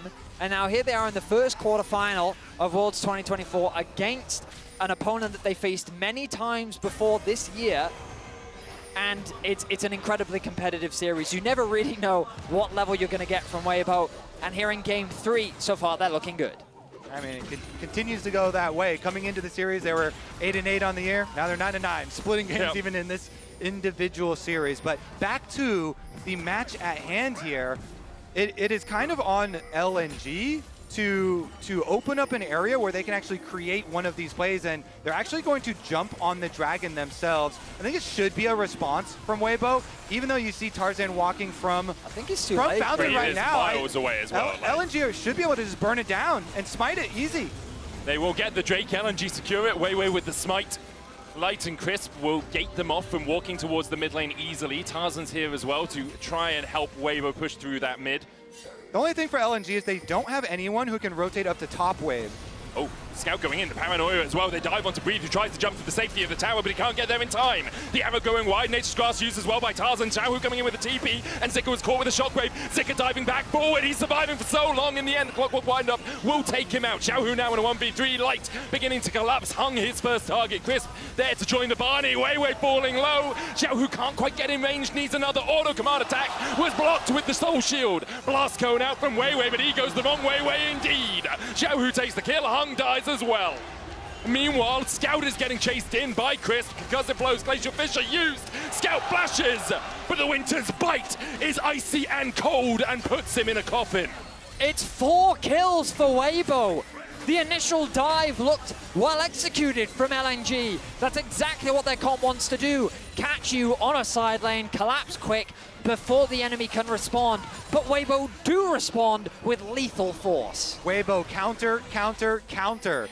They had been pushing up on topside, and Xiaohu's able to teleport there in with the Orianna and make the biggest difference. Let's take a look at it. Because the setup, they push the wave in topside, and then Nocturne ultimate goes off, but Xiaohu got his teleport off just as the Nocturne ult is placed. So Xiaohu arrives in time. It's just so critical there that he is able to help defend this. And this Orianna collecting 2 more kills, just getting richer and richer and richer in this. Weibo able to chase down the extra stragglers after the LNG play. You got to be so quick. When you're playing against a Nocturne, it has to be almost instinctual. You have to be like, they can be collapsing here. Let me be in position to immediately TP in. Scout dies in the end to Crisp, as you say. 4 kills over to Weibo. 4 kills now on the Orianna as well. A 350 gold bounty on Xiaohu's head. It's a bounty that's been there through his many years in the LPL. And now a 1.5K lead for Weibo. They have strong top, strong mid, 80 carry in a good spot as well. Gold leads in mid and in that bot lane role, alongside Crisp, who, you know, I'm always happy to see a support getting fed, getting paid. For LNG, the question becomes, how do you fight back? You can delay a little bit. You've already taken 1 Drake, so Soul Point, not too, it's quite a way away before you really have to battle over that. Yeah, the problem for LNG is usually you're like, okay, well, if you're looking at this setup, then maybe they can make a pick, you know, with Nocturne ultimate coming in and Kai'Sa flying in with Killer Instinct. But in a lot of the plays that LNG have tried to set up, Weibo's countered them. And then Weibo comes out with all these extra kills as they chase them down. So it really has been a tough ask on the side of LNG. We saw in that lane economy Snapchat, brought to you by MasterCard, a 1.2K gold lead for Xiaohu in the mid lane. Has the Seraph's Embrace completely stacked up. There's an angel on his shoulder guarding him. He's being matched by Scout in the top side right now. Crisp sometimes goes on a little bit of an adventure around this point in the game when you're trying to set up for neutral objectives. It's a minute 30 on the next Drake. Maybe we'll see him stepping a little bit too far. And crucially, Crisp flash backup. Every time we've seen him with it available, he has used it to set up a play for his team in this game. Often, you can criticize Crisp for his aggression. Sometimes he overstays, he gets caught, but this game, it is working to Weibo's benefit. 8-4 is the kill lead that they have. The Dragon spawning in about a minute's time. LNG with a similar situation to game 1 where they're getting that deep push on the bot side. Crisp needs to be careful here, a little isolated, but he has enough vision to walk his way to safety. And safety, also known as the bush by the enemy red. Yes, that too. Yep. He's a man that likes to play on the edge. But Weibo happy to just farm up in this situation, wait for those big fights. They have to be very respectful of the potential side lane collapse. You can see even with the lead that Xiaohu has, knowing that he could out-trade Scout, he's not approaching. He's waiting for the wave to come to him, knowing that he can't afford that overstep with Dragon so close. And they also want Tarzan to pick up 1 more camp. I think he's just finishing up that blue, just got his jungle pet upgraded, so now his smite does the same as Weiwei's if a 50-50 was to occur at the next Drake. They still have the Rift Herald in pocket as well, if Weibo wants to try and use that to develop some pressure towards the mid lane. But Hung, oh, that arrow went backwards. He's looking for the stop here. It looks like Scout is going to be able to dodge away from the arrow, but Hung is the one who's being caught. Crisp chasing in. There's the shockwave back. Hung gets a good unbreakable will off just in time. Tarzan going for the chase on Weiwei. He'll be feared back though. Hung trying to do everything he can to survive here. Does still have the flash, but in the end he will be sacrificed. Weibo find another. An easy pick for Weibo as Hung chooses not to flash, knowing there's few places for him to go. Scout cross-mapping on the top side, but the Herald dropped as well. Weibo going to get a lot off a single pick. Yeah, as you say, Light shot the arrow up towards Scout, and Scout just went right back to the tower, so they've made the call to go for the gold here. Meanwhile, Weibo are going to get so much more since they also have Rift Herald. They get multiple objectives. Looking for another charge, perhaps to the tier 2 in the bot lane. Tight little turn there. That was very, very impressive there from Crisp. We'll give him his driver's license. You might wonder why sometimes you see players do this. if you can get the Rift Herald to charge in off Synergy, you can actually deny some of the XP and gold from the enemy team. The TP behind here by LNG as Scout looks for the flank. The Rift Herald helping Weibo out, but more just dawdling through the river right now. LNG going to put their attention down towards Zeka. It's jumped on down towards the bottom side. Light and Breathe able to take him out already. Weibo have got one. Scout still looking for that flank. The Drake secured by LNG, their second of the game. Exchanged for a kill in favor of Weibo, but LNG will be very happy that they stopped the Soul from stacking up. The arrow, though, finds Weiwei's heart, and Chris follows up as well. Weiwei, the twisted advance enough to spell his demise, as Weibo might turn their attentions towards the top side, but no Baron for a minute. Oh, it's Light with the snipe to find the extra kill here. That was such a funny fight to watch, though, because it starts out with like a kaiju fight of Rift Herald versus Dragon in the pit. As they drive it into the pit, it starts aggroing on the Dragon, and then Weibo say, all right, we're gonna go for the pick on the side here because Jax is alone. So we're gonna go for kills, and LNG opt to burn down the Dragon instead and try and steal away the objective while you're killing off Zika. So they do get their kill, but the objective goes the way of LNG. They stop any sort of that Dragon stacking that Weibo would go for. It's just that here, once you blow your Nocturne spell shield, it opens up for Light, and he hits those. The Ash arrows have proven valuable for Weibo as they find another victorious fight. Crucially, though, LNG slowing down those Dragons means that they can buy themselves more time. They're not at risk of the Soul going the way of Weibo anytime soon. The greater problem is the Baron spawning in 10 seconds. And the greater problem is going to be, how do you ever win a full team fight versus Weibo? That is 6 kills on Xiaohu now, on Orianna. Like, he is going to be massive. He's going to have a Leandries done very shortly here. Has the safety of a Seeker's Arm Guard and Light. Oh, it's fine. Yeah. Trade of ults. Xiaohu forcing Scout's ulti. Weibo just using that pressure to develop control around the Baron right now. As you say, this is where the next battle lines will be drawn, the next field of war. But LNG still only allowing superficial forays into their jungle. Hung and Weiwei doing a good enough job of making sure there aren't any deep wards in here right now. Scout with no ultimate has to play a little bit more cautiously towards the top side. Weiwei's here to shadow him as Tarzan begins to collapse. Fist goes in, spell shield. There's the charm from Scout. TP coming in from LNG as well as they look to turn this fight around. The paranoia has been popped by Weiwei. Diving onto the backline, Killer Instinct. Light locked up. Gala dives in and they're looking for the damage onto Light. The unbreakable wall is not enough to stop Gala on his advance. Chris falling to LNG find 2. The critical seconds there. Breathe was unable to teleport as the Nocturne ult went off, so he had to wait the whole thing. And LNG, they use those seconds. They jump on Weibo. They jump on Light. They get the kills onto the bottom line members, and now they're pressuring. They're threatening the Baron, trying to draw Weibo into the darkness. Weibo see the Baron hasn't been started by LNG. They have the shockwave now on Xiaohu. Oh, sneaky, sneaky. They don't know. They actually don't know. They thought it wasn't being done. And now Tarzan's going to walk up, chuck a sapling in there and realize, oh my god, this is 6,000 HP. Xiaohu has a TP. He'll try and join the fight. Breathe coming in from the top side as well, but the Baron has already been finished. Xiaohu comes in. Hagen's going to sacrifice himself to make sure his team secures the ultimate prize. The Baron taken by LNG. Such a crucial punish on the side of LNG. It feels like that has been the story of this series. A team makes a play, how do you respond? And LNG responded flawlessly. An early use of the Nocturne ultimate to bring the TP in, force Weibo to split apart, and Light was left isolated. The dive comp came into fruition from LNG, and removing Light meant a one-team fight. Zika wailing away on Tarzan, knocks him back with a Bramble Smash. Void Seeker coming in from Gala. Look at the damage onto Tarzan. The paranoia being used as well. Everybody's coming to get you as Tarzan begins to retreat, but the dive in is enough. Tarzan is going timber, and Gala's looking for more. Zika will take out Light. Chris now left to his own devices. He's fried by LNG. Xiaohu trying to escape, but there's another Spirit Rush, and Scout will be holding the charm like his life depends on it, because it almost might. Xiaohu still finds him through the charm. Void Seeker going out as Xiaohu is chunked down to 200 HP. Breathe about to go mega knocked over the wall by Hung. LNG will get the mid-tier 1, but not much more. Another teamfight win for LNG. This time, Weibo once again split apart. Breathe wasn't anywhere near the fight. He wasn't present to protect them from the collapsing flank. And Zika once again doing so much work on this Jax. Oh, they are keeping it interesting here. LNG find them on the map once again, and this was Weibo trying to push back after the play.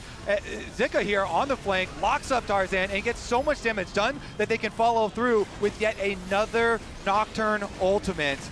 It only gets dicey as they further chase. You know, Gala always can follow up on these plays. Very easy for the Kai'Sa, right in there on the Killer Instinct. They collect the extra kills, but then they want more. Vedius, they're looking at Xiaohu, and they're looking at this big bounty on his head. They want the Orianna, but they just can't get him. Breathe comes in, pulls out some heroics, helps out Xiaohu, who remains unkilled on the Ori.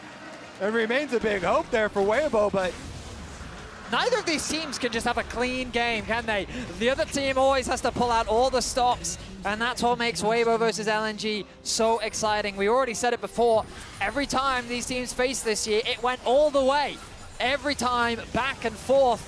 And in the best of fives, Weibo was getting the better of LNG up until the Worlds qualification where LNG could shut them down. And it all comes down to less than a second of reaction time. You know, it's these two different team fights went so differently based on the first one where Xiaohu was able to react to the Nocturne ultimate and he squeezed it in there and immediately got his teleport in.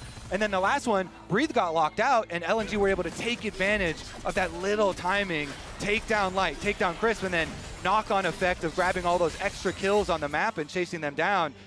Games at Worlds really do come down to these fractions of seconds and playing it nicely. I mean, they really do. Your tournament life is on the line here as well. There is no regional qualifiers after this for you to re-qualify. Let's take a look at where we are. 1,000 goal between the two teams, 25 minutes into Drakes apiece. Recently, it's felt like LNG have the impetus. They have the ability to step forward, but sometimes that stepping can be a bit precarious. Hung almost caught there, is able to escape. I think LNG fans will rejoice in seeing a lovely, lovely sight, and that is Gala on 3 items Kai'Sa. That is a very scary AD carry right now. So wow, you know, Xiaohu is this pillar for Weibo this game with his 7 kills and his big bounty on his head. LNG are just looking to prey on him. Without the outer towers, he is very vulnerable. Orianna is always vulnerable in these side lanes, and so you see him having to wait. The little tiger here in the brush, waiting to collect minions. That's his natural habitat though, Kobe. He's ready to strike. He's just waiting on enough gold to finish up that Zhonya's, and then he'll be able to step that little bit further forward. The threat, as you say though, of the Nocturne, of the Ahri, of the Kai'Sa just diving in on a side lane is ever looming. See how well Weiwei rotates between the two sides, because wherever this Nocturne goes, that's where the big potential play for LNG is. He's the big gold holder, and he's the one with the big team fight changing ultimate. Xiaohu, he should be extremely close to completing the Zhonya's. A very important item for the upcoming fight. Does he get it in the next minute? He definitely should, yeah. You can see him recalling now. He caught the top wave, and that should have been enough gold for him to complete it. The reason why I mention it is because on Orianna, you've already talked about the low mobility. It's super important with this Jax and Nocturne and, well, literally everyone on LNG trying to dive on top of you. And crucially, you talked about Weiwei before. This Maokai feels very squishy. Like, that is not much of a front line that LNG have to get through. And with the amount of mobility, the Braum will be the greater problem. And Crisp's positioning is going to be crucial to provide that peel for his carries. I think the one thing LNG do have to be a little bit careful for in looking for their next play is funneling a bit too much into these jungle corridors. Yeah. Because while you mentioned Tarzan may be pretty far behind on this Maokai and kind of squishy himself, the ultimate still fills up an entire jungle corridor. And Braum can still fill up this entire area. And so Weibo can try and use these big AoE ultis, this zone control, to try and funnel in and be able to get an advantage there. LNG, though, already control wards down on the Baron, trying to put the extra vision pressure and split push pressure onto Weibo. You see Gala there was actually hovering Zika for a while. Ooh. Zika takes the tower in his face, 700 gold for him. There's that split push threat. Same build that he had last game. He bought so much time with that Zhonya's. There's no arrow for Light now, so maybe LNG will see a window where they can look for something. Weibo start to step up towards the Baron, try and regain control of this area of the map. Zika going in onto Breathe. He's a level down right now. Breathe gets the Gnar back and forces Zika to just farm up those minions instead. Scout still looking for that flank. A little bit of vision for LNG. Just behind enemy lines here as Chris walks across it to get back towards the river. At some point, someone's got to deal with Zika. Breathe is struggling in that side lane. LNG slowly but surely gaining more and more control over the map. Oh, it's Light. Zika jumps in and Light is here to react. Zika has to flash away. That's the Baron though, that's the go for Baron. Light is stuck bot lane and he can TP top. Breathe can TP as well. He's going to go back to base first, try and get back to full HP, but that Baron's already down to 5,000 HP. Nature's Grass coming out. Hung doing a wonderful job of keeping the tree a mile away. The Baron falls in the forest and LNG damn well heard it. Weibo could get nowhere near, and instead they'll look for a Drake. So they're going to go Drake, but LNG know this, and with Baron buff, they're actually pushing on top side right now. Are they going to keep Scout pushing all the way towards Inhibitor Tower? They do have a couple trailing members there too. It looks like they will commit to that. Weibo destroy this dragon fairly quickly though. I think they should be able to defend. Ash Arrow. Looking for Scout. Doesn't find Scout. He spirit rushes forward with a dive immediately onto Breathe. The Gnar into the wall will buy him a second, but it's not enough time. Breathe is down. The double trailing play for LNG. It's Gala and Weiwei with the ultis to immediately answer. What a bait. What a bait from LNG. Dodge from the Ash Arrow into a setup play. Zika, we've already seen him take these towers before. He's going to take another. LNG very quickly asserting their dominance here in Game 3. That was so sick. Scout was looking for it the entire time. They know exactly what your play is going to be. Dodges the Ash Arrow, and they punish immediately now with this Baron buff, taking down the Inhibitor turrets quickly. Inhibitor Tower in the top lane already raised to the ground by Scout. Chris trying to respond, but there's no one there to help him out. Instead, they'll put their attentions toward this mid lane wave to clear it out. Look at bot wave as well, Medic. You've got Zika catching another. The TP into the top lane. Scout never had a chance to base before, but now he has, and he returns with a death cap. Zhao has to be so careful. If you're Weibo, how do you even jump on a side lane here? Because Kai'Sa and Nocturne are always threatening these ultis between multiple lanes to join and defend. It is just so relentless, the pressure with the added Baron buff. Zika has a stopwatch, he'll use it before Tarzan can get the full engage. Hung trying to come across as well with a Gnar into the wall was done. Zika, he's going to try and get the counter-strike off in time. First leap strikes away, the arrow going down as well. It's wide. Zika surviving for a hell of a long time while Sky pushes in the top side. In the end, Zika will fall even through the counter-strike. The Sunder Sky not going to be enough to keep him alive. Scout should be able to get an inhibitor for this and will do exactly that. Exactly. It buys enough time to get the objective. The inhibitor taken. That's the price you pay for a single kill, Vedius. They also get the flash out from Tarzan. Like, that's how difficult he is to kill, and it's not going to get any easier in the fights to come as well. We talked about how in the draft, both teams had options, but one of the things that, Medic, you were concerned about was would Weibo have enough damage? They barely had enough damage to kill Zika. What about the rest of LNG? I feel like that this game is so difficult now for Weibo to turn around. And it all comes off the back of that single top lane dive. The way in which LNG was so quickly able to punish it, convert it into Baron, and the way they've played around Baron since then. Incredible stuff from them. And that fun fact from you, Medic, may end up ringing true once again. 2 series in the last 2 months, both times Weibo have lost Game 3. LNG have come up the victors. The second one, obviously, in the regional, gone a little bit trickier for Weibo. They had just played the day before in the finals. But here, they are looking to try and even out the score. LNG knocking on the door of the Nexus. For them, it's redemption from last year. 0-3 against T1 in the quarterfinals. And Weiwei was on the other side of the rift then. Tarzan swapped positions with him, but for LNG, it's years of promise, really, as an organization that have never really come to fruition that now might start doing so if they can make it through to semis. Such good side lane play from them, as they have done with Scout. Always loving those side lane resources, the trailing play here.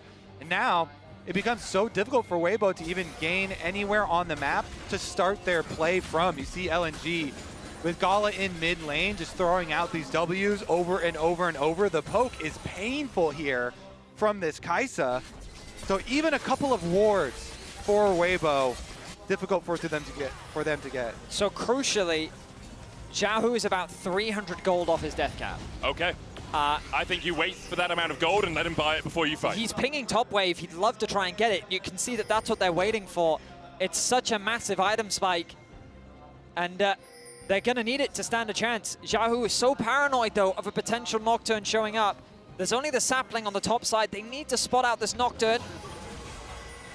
Charm wide from Scout. And look, there's the ping onto the top wave. He's going to it quickly. He knows where Scout is now.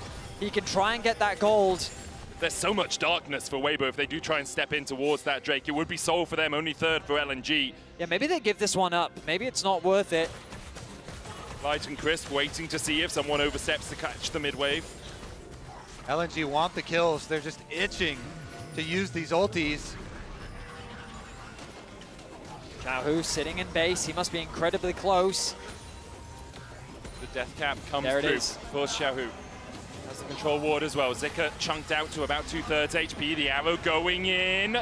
Just wide of Zika and Scout, who form a little conga line and avoid the arrow's embrace. Now Drake up 2 seconds. That's a critical mistiming now for Weibo, because that was also Mega Gnar in addition to the Ash Arrow. Now Breathe is going to go mini, and this Dragon, are they going to try and steal it in some way? I mean, it just seems so hard now with no Arrow and no Mega Gnar. And no flash on Tarzan. There's no way for him to get into the pit. Baron up in 15 seconds time. You give up the ghost of this Drake. Take it to 7 if someone wants Soul. Make sure you secure as many buffs, as much gold as you can before the inevitable fight around the big purple worm. I mean, we are fully into the late game now. Everyone nearing full builds. This final fight is largely going to come down to execution, but the crucial advantage that LNG have is setup. The approach to the Baron is a difficult one for Weibo. They have no deep vision, no potential flank wards, and Zika maintains pressure on a side lane. Breathe cannot stop him, meaning that Weibo's running out of options very quickly. Breathe goes into mini Narp. Will be exhausted for a while before he can build up that Rage Bar again. LNG trying to gain control of mid in this topside jungle. Scout waiting in the wings to see if Xiaohu overextends. Zika now moves into the darkness and can work his way up towards that mid lane instead of burning his teleport. He's going to base, but that deception, that darkness that he sits in makes it so difficult for Weibo to know if they can engage or not, because where's Zika? Is he flanking us? The arrow wide again. Light has not been on target with them. No bullseyes yet. It feels this game as LNG will back away. It's difficult because that is really the most guaranteed attempt that they can make, is just keep throwing out these Ash Arrows.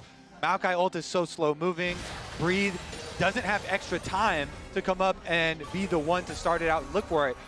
Even though he does have his flash ready, has to constantly attend to these side lanes because LNG will not relent in their side lane pressure, and so they keep getting the better setup. It's so tense, Betty. Yeah, it's the few moments before the drop on a roller coaster, right? We all hold our breath and hope that we see one final calamitous 5v5. Crucially, the Weibo have found access into the pit. The side lane pressure has disappeared for now. The Baron is started. All they needed was access, apparently, Betty. They're going to start up the Baron as they're trying to pull out the TP from Zika, and there it goes. Weibo stick to the Baron. The arrow goes wide. It hits onto Zika. The Baron down to 2,000. Scout going in with the charm as well. The Baron's already secured by Weibo, and they dive in with the Twisted Advance. Scout on the backline down to half HP. Already Gala's dead. He dived in and he died for it. An incredible Gnar. Breathe catches LNG out of the air and slams them into the wall. Weibo win the fight, and you have to feel they can just march down mid. A single fight was all they needed. 5-0. Weibo will wipe out LNG. They've done it again. Weibo draw LNG into the Baron pit. They get the Baron, they get the team fight, and they're going to get the dub. 30 seconds from anyone for LNG to be back up, but I think all they're going to do is watch their Nexus fall in grayscale. Curses be damned. Game 3 curse, you say, Eddie? Apparently, Weibo just don't care. Weibo are 1 game away from semis. Light with the timing on the arrow on that teleport. Whew. They burn the Baron, they kite back during the Nocturne ultimate. Xiaohu survives with his flash, Light even survives, and Weibo move to match point in the quarterfinals. An incredible fight from Weibo, an incredible game, and we've got more right after this break.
Red Bull gives you wings.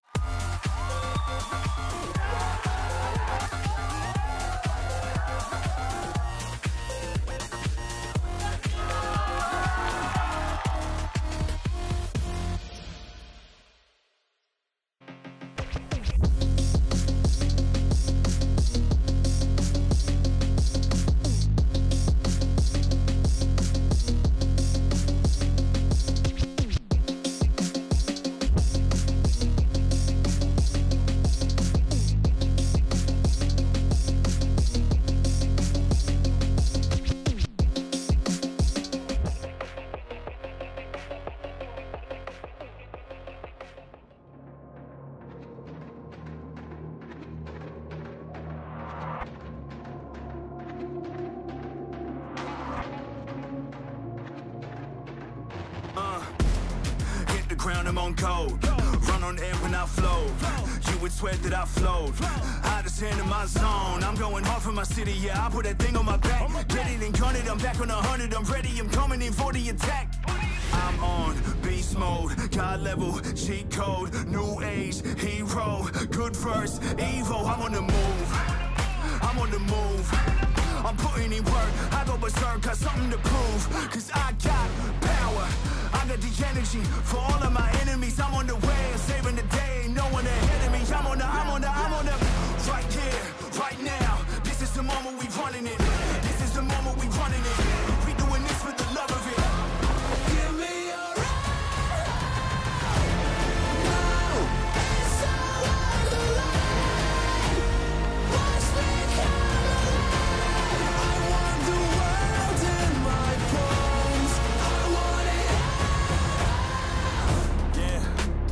fire lives in my soul. It drives me to my goal. There's no distance I won't go. Cause the climb's all that I know. And I face it all on my own. So my name will be known. Yeah, my name will be known. Right here, right now. This is the moment we running it. This is the moment we running it. We doing this for the love of it. Give me a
power as of yet. Chris flashes in. They're looking for more twisted advance. Paranoia on the backline, but the shockwave is absolutely massive.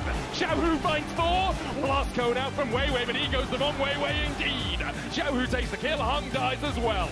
Meanwhile, Scout is getting chased in by Chris. Scout flashes, but the Winter's bite is icy and cold. Scout on the backline down to half HP. Already Gala's dead. He dived in and he died for it. An incredible Gnar. Breed catches LNG out of the air and slams them into the wall.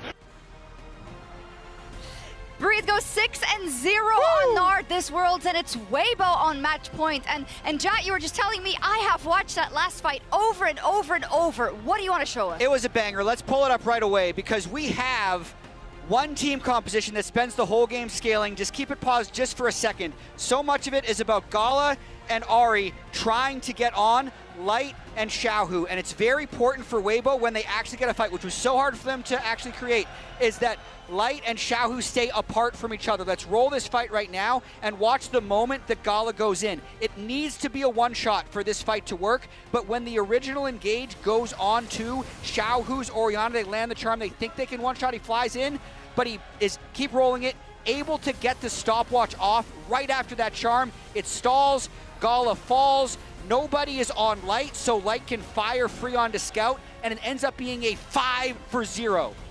That arrow as well, the first time didn't even catch that, but that straight on the teleport meant that they were a member down, and that could have been the difference maker in the damage. Yeah, and also people might think that the sign I held up as we came, like when in doubt Baron, ?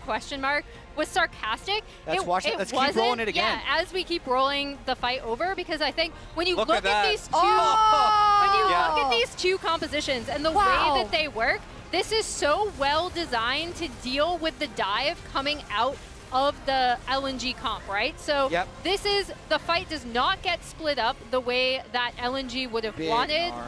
And yeah, the big Gnar on the backside. But again, every time that they try to go in, Weibo's composition has so many answers for what they want to do. And I know, Chronicler, you were talking as we were watching this backstage. You're like, wow, they're learning what they're learning how it works. But they're learning what Maokai does in real time. Because, like, let's take a look at all of the drafts from both of these teams, because I think it's really interesting what each of them have wanted to do, right? So we have the Nocturne and the Ahri, right, with the Jhin for setup.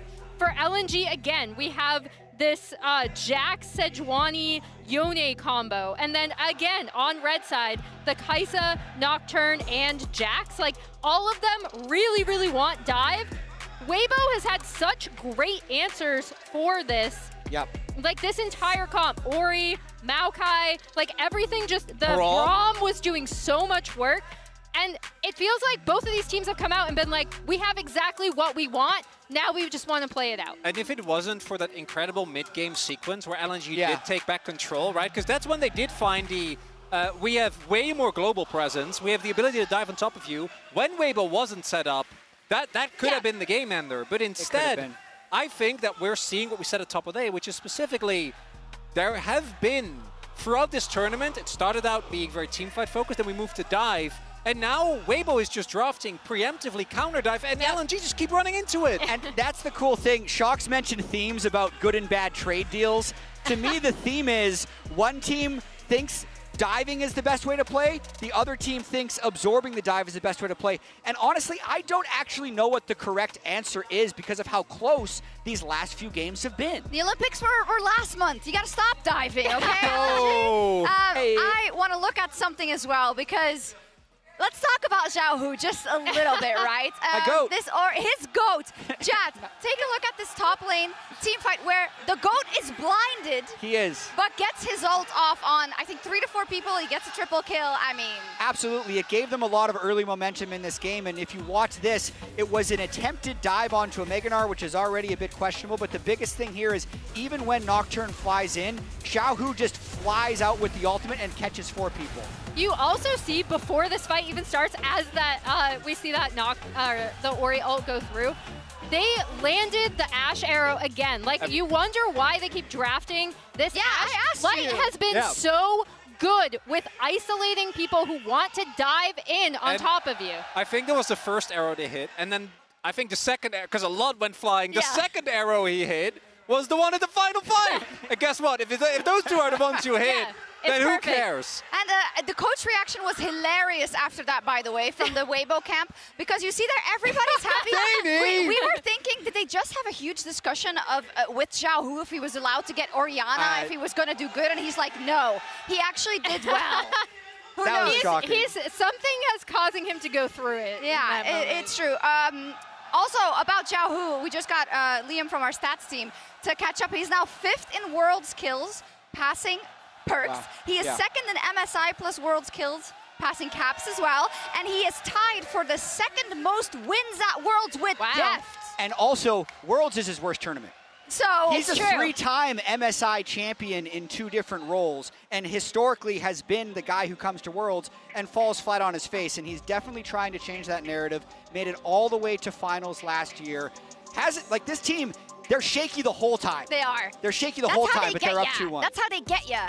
I think you're also seeing why, right? Like we talked about that LNG 3-0 in regional qualifier right after Weibo. We're coming out of facing BLG in the finals. This is why, and some of these like responses to what they've had to LNG, what LNG wants to do, this is why a lot of people who watch the LPL were like, you know what? Weibo should be the 3rd seed. Like they are technically 4th seed, but we've seen them and we think that they could be the 3rd seed. There you see the dip. That's a nice LPL gold graph right there. Even the game that LNG won, Weibo got that exact trajectory. They just weren't able to close it out in that one, right? We had the worst trade deals that I've seen, at least in this quarterfinals.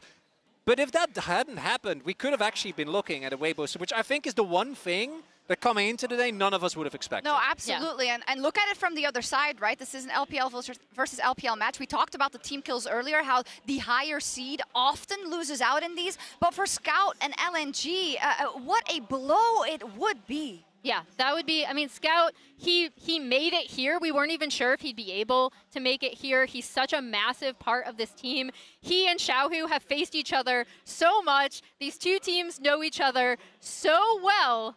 And we'll see if Weibo can close it out now. We'll see indeed, or if Scout can bring us to a game 5. What do you guys think?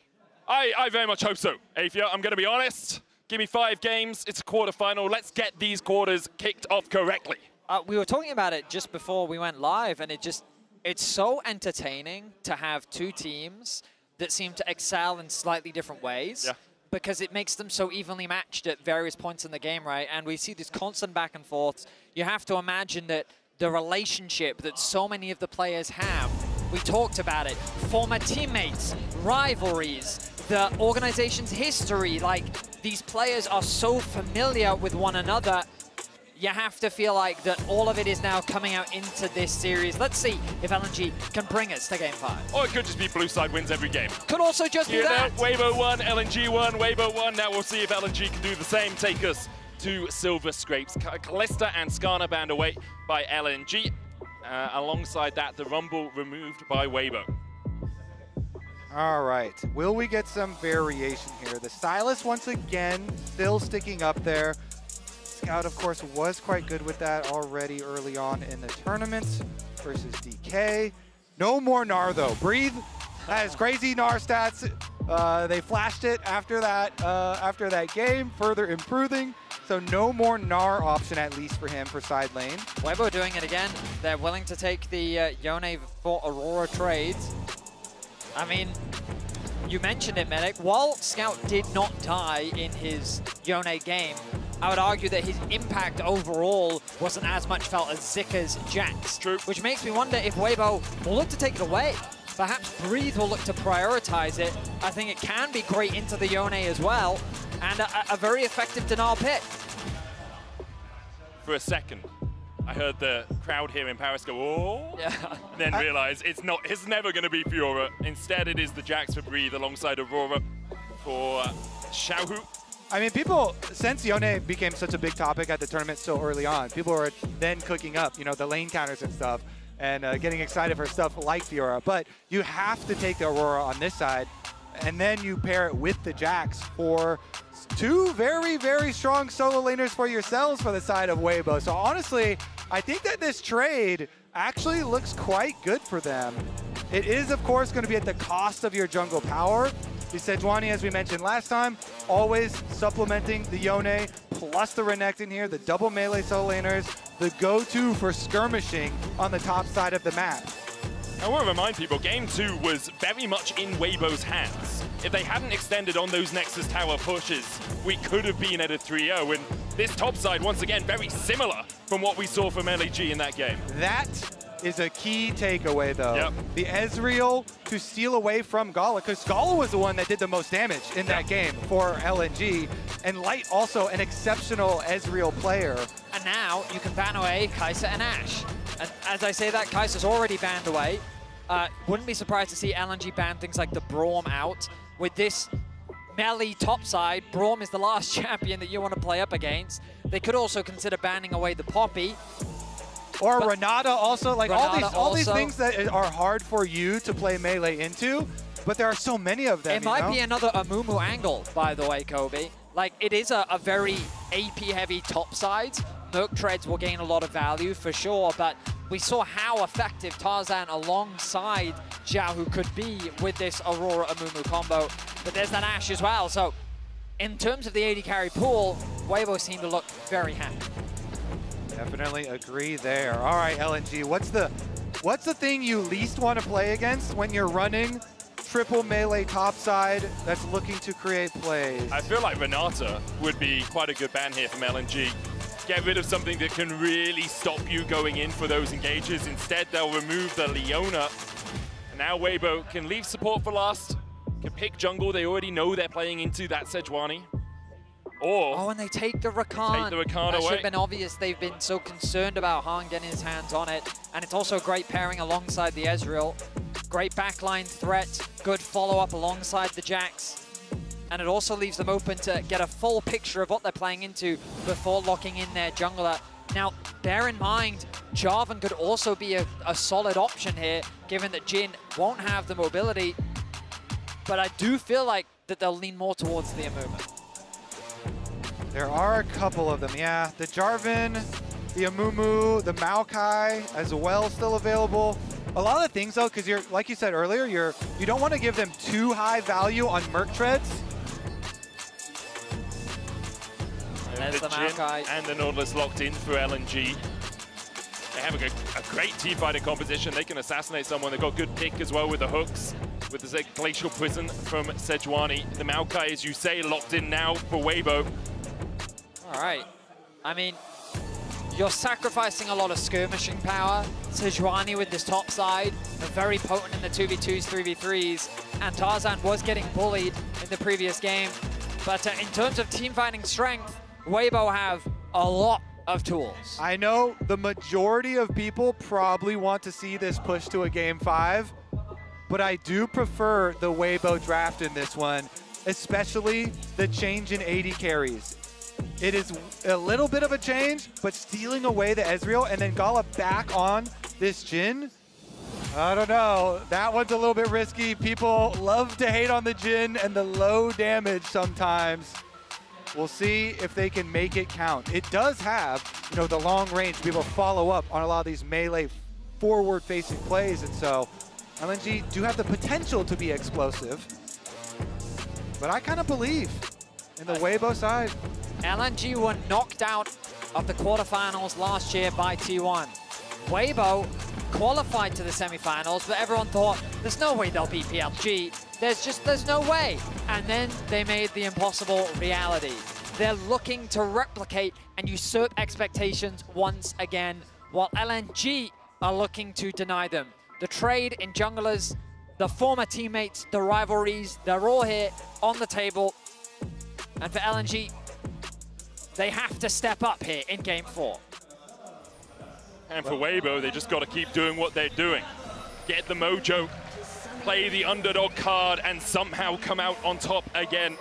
No one expected them to beat LNG in the playoffs, nor Top Esports. Obviously, they lost to BLG in the end, but then they beat JDG in the qualifiers. Everyone thought Weibo wouldn't even make it here to Worlds, and on the back of a player like Xiaohu, who has now tied the second most wins at Worlds alongside Deft, and the second place kills across Worlds and MSI, having passed caps for that honor. I think a lot of people, you know, you overlook Xiaohu because sometimes he can be a bit quiet. In summer, he was quiet until the playoffs came around. But this man is a man you doubt at your peril. I mean, I completely agree. It's crazy to realize the accolades that he does have domestically and internationally.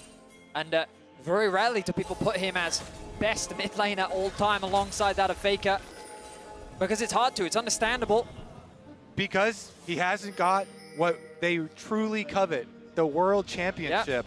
Yep. And so here, this run so incredibly important to Xiaohu because it was a rough summer for him.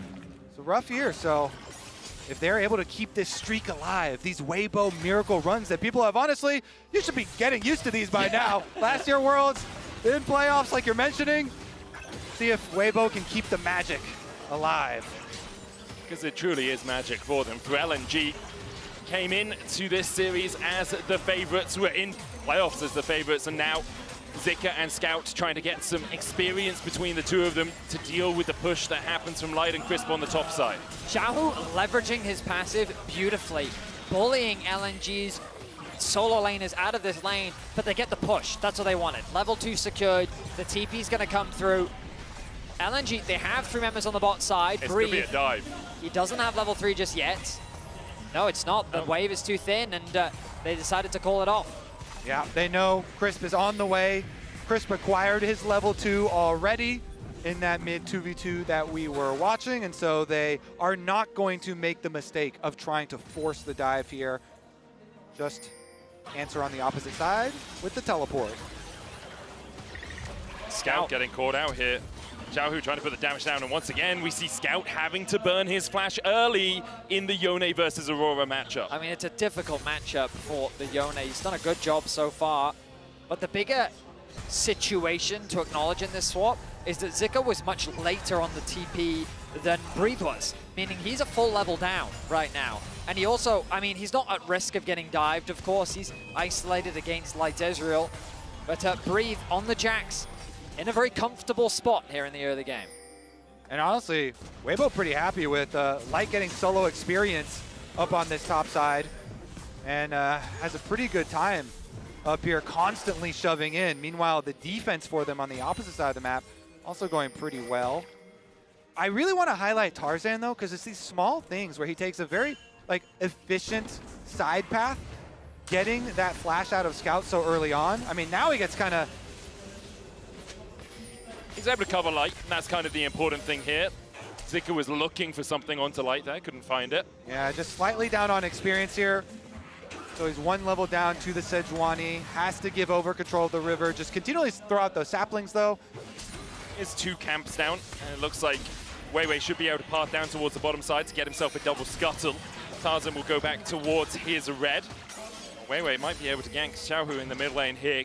At least burning his flash would be huge. Scout trying to build up that mortal still. Q3, knock up on Xiaohu, has to flash away.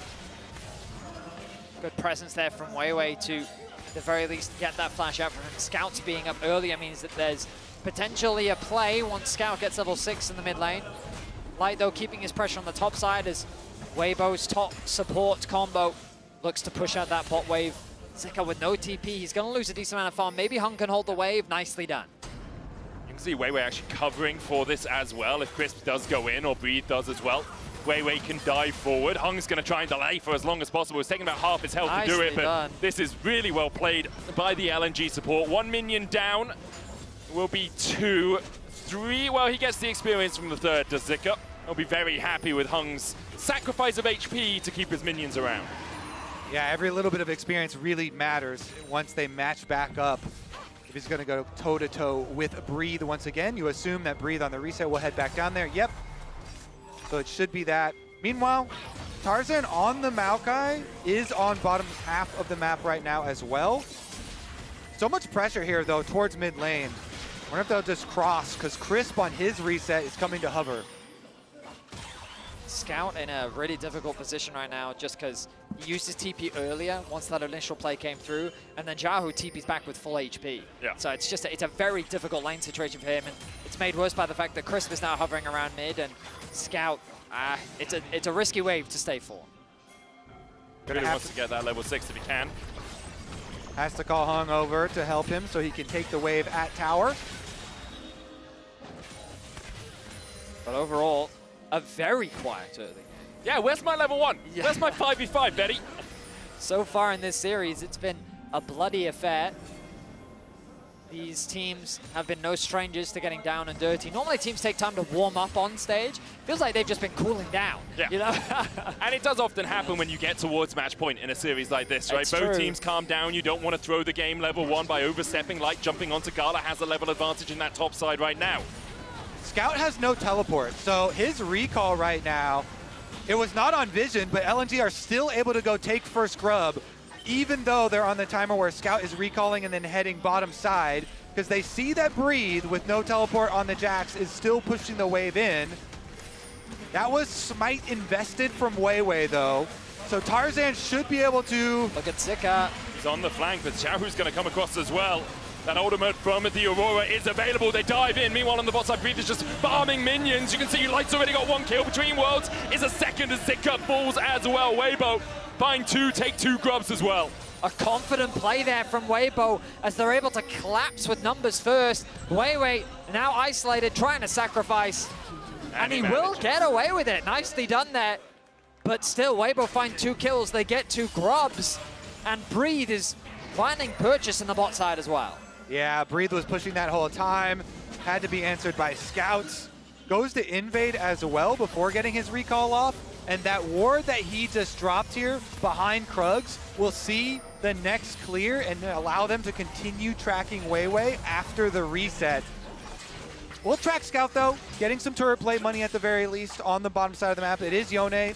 You have to be worried about this champion always, but here's the setup. It was just weird from LNG to decide to keep taking this fight, right? Because your AD carry's nowhere near the battle. You know you don't have TP on your top lane. Yeah, the curtains can open, but already 2 people are dead before anything really happens. Yeah, I completely agree. You know, with Gala there, up in the tower, like Jhin can open up the ultimate, but it's so little, so late, and so much damage. There we go. Daney with the great reactions all series long. We return to live, and at the bottom of your screen, if you're an LNG fan, then it's a scary situation to find yourself in. Red. 400, almost 500 gold lead for Breathe on that Jax, already scaling up towards the Triforce spike. Mid lane as well. Xiaohu's already shown us his Aurora can be so powerful in game 2 here. Continue to do so. Across the board, leads for Weibo, and LNG found a little bit wanting. Weibo will be able to get the Drake as well. So this is 2 grubs, a dragon, 2 kills, almost a 2,000 gold lead, currently sitting about 1.5k their advantage.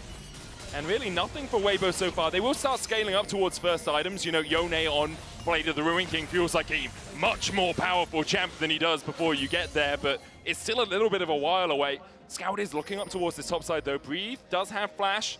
He'll walk towards the river to try and get some vision and make sure that he's not being collapsed on. They're certainly going to have to do something to change the direction of this game. Of course, on next grub spawn, that might be an opportunity for them to do so. Have to have a much better setup for it though. I mean, they do have the summoner spells to do it. Meanwhile, bottom side, Crisp here trying to get that deep vision. Again, Weibo have been so good at replacing their deep vision, allowing them the extra information to set up these plays.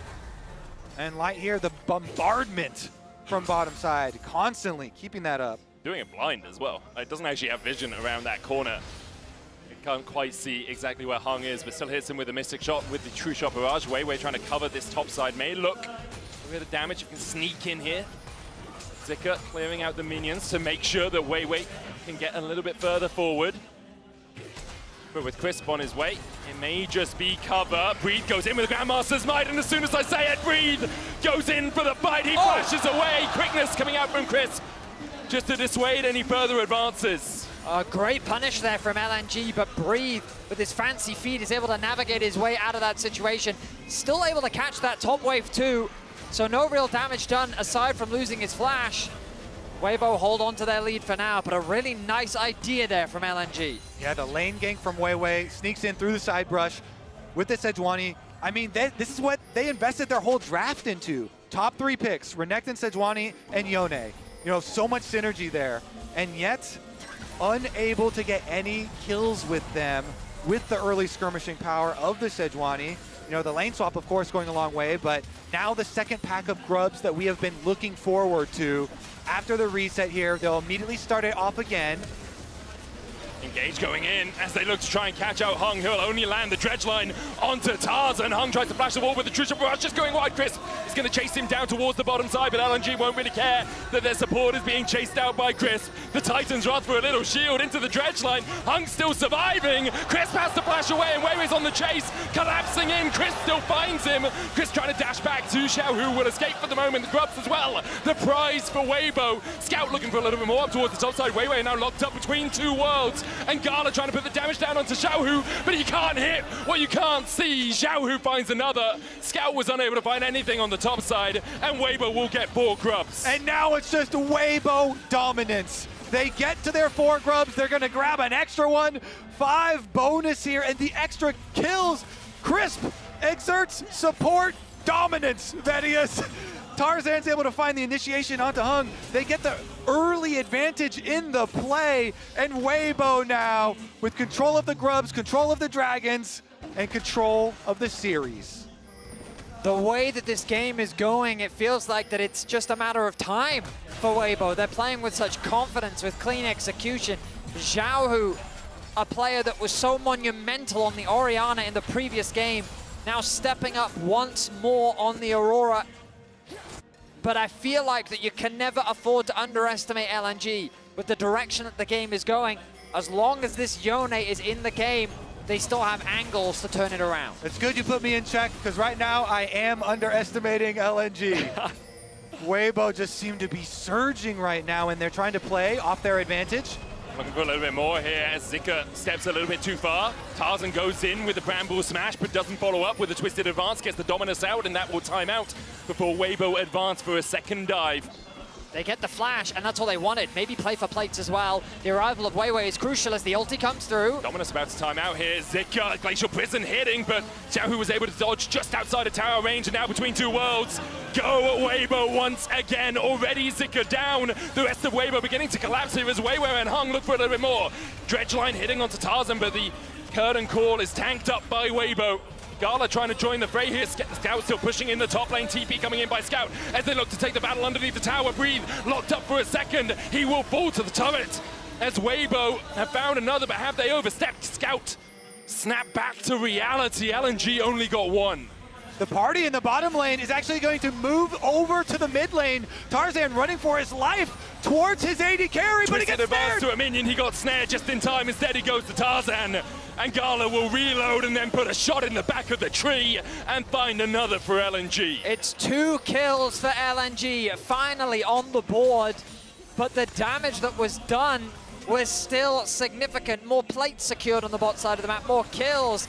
And this dive from Weibo, the Aurora ultimate coming through, the Malignant proc finishing off Zika, and then Weiwei trying to catch Tarzan isolated, uses the W to try and sidestep CC, but this jungle support combo just doesn't have the damage. The juggling of the tower aggro there, and then they return for the next part of the dive.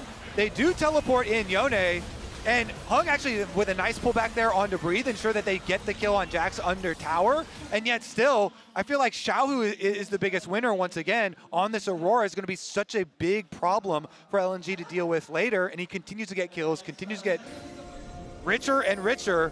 Malignant's done here, like the ultimates are just going to keep coming. Xiaohu's just in such a strong spot. He is a 3-0-2 and has been Weibo's player of the series. He's definitely up there in terms of the impact he's had in their games. And now you can see the MasterCard lane economy snapshot is all red for Weibo. They are in prime position to close this out. Would be the first red side win of this series too. They start to crack through these tier 1s.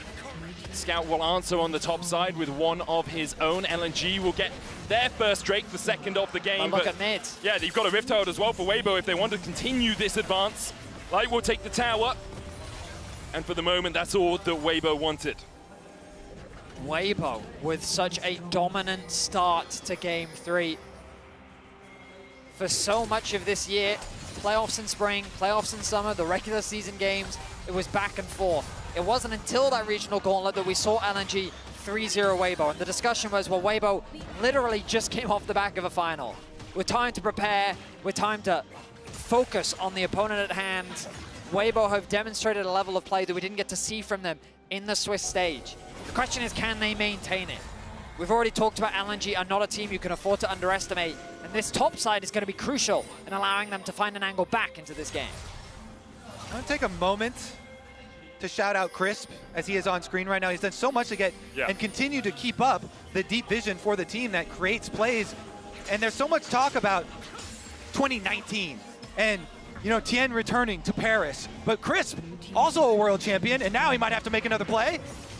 Hung looking for the flank here. They jump onto Tarzan first. They'll lock him up for a second. Weibo might lose their jungler before the fight really begins, and that's what's going to happen. Breathe tries to dive onto the backline, has the counter-strike. Gala cleanses a moment too early, but gets away from the between worlds. But Breathe slams him in the back of the lamppost, and that's another. Hung trying to do everything he can. Breathe doing so much work on the back here. Scout having to flash away. Breathe almost falling, but Crisp dances around and shields his top laner. In the end, Zika will get the kill, but Weibo are not done with him. They'll find another light on a killing spree. In a 4 versus 5, Weibo turned the fight around. Breathe with unparalleled confidence, dives into the face of LNG and walks away the victors as they get a tier 2 turret as well. Do you feel that? It's the Way Bros rising up. They are taking control of the entire map now, just demolishing LNG, taking their structures, taking the objectives, taking the team fight. And keep your eyes on Breathe in the second half of this fight, because it is Tarzan that gets collapsed on. Without that big ulti engage to really follow up on, it doesn't. But look at Breathe, dives into onto Gala, gets the cleanse out. CC the follow-up Aurora ultimate onto 4 members of well to allow Breathe to get that kill onto Gala, who also flashed. Then the 3-man taunt from Crisp. Like this fight has so many highlight reels from the individual players of Weibo that it allows them to win and secure the tier 2. There's just something about this team. There's something just undeniable about Weibo. When they get in a series that matters, they always come out on top. Made their way through the playoffs. Last year it was their way through Worlds until they finally met up against T1 and were stopped at that final hurdle. Here they're trying to make that run again. I don't think anyone would have put them as a team that would make it to the semi-finals, but right now they're on the cusp of it. The Riftel charging forward. Weibo 5 players strong towards this top side. LNG just hanging on to anything they can. And the reason people are so surprised, I mean, Xiaohu may be a legendary player, but this was not a great year for him. But this game has definitely been great for him, as well as a light here.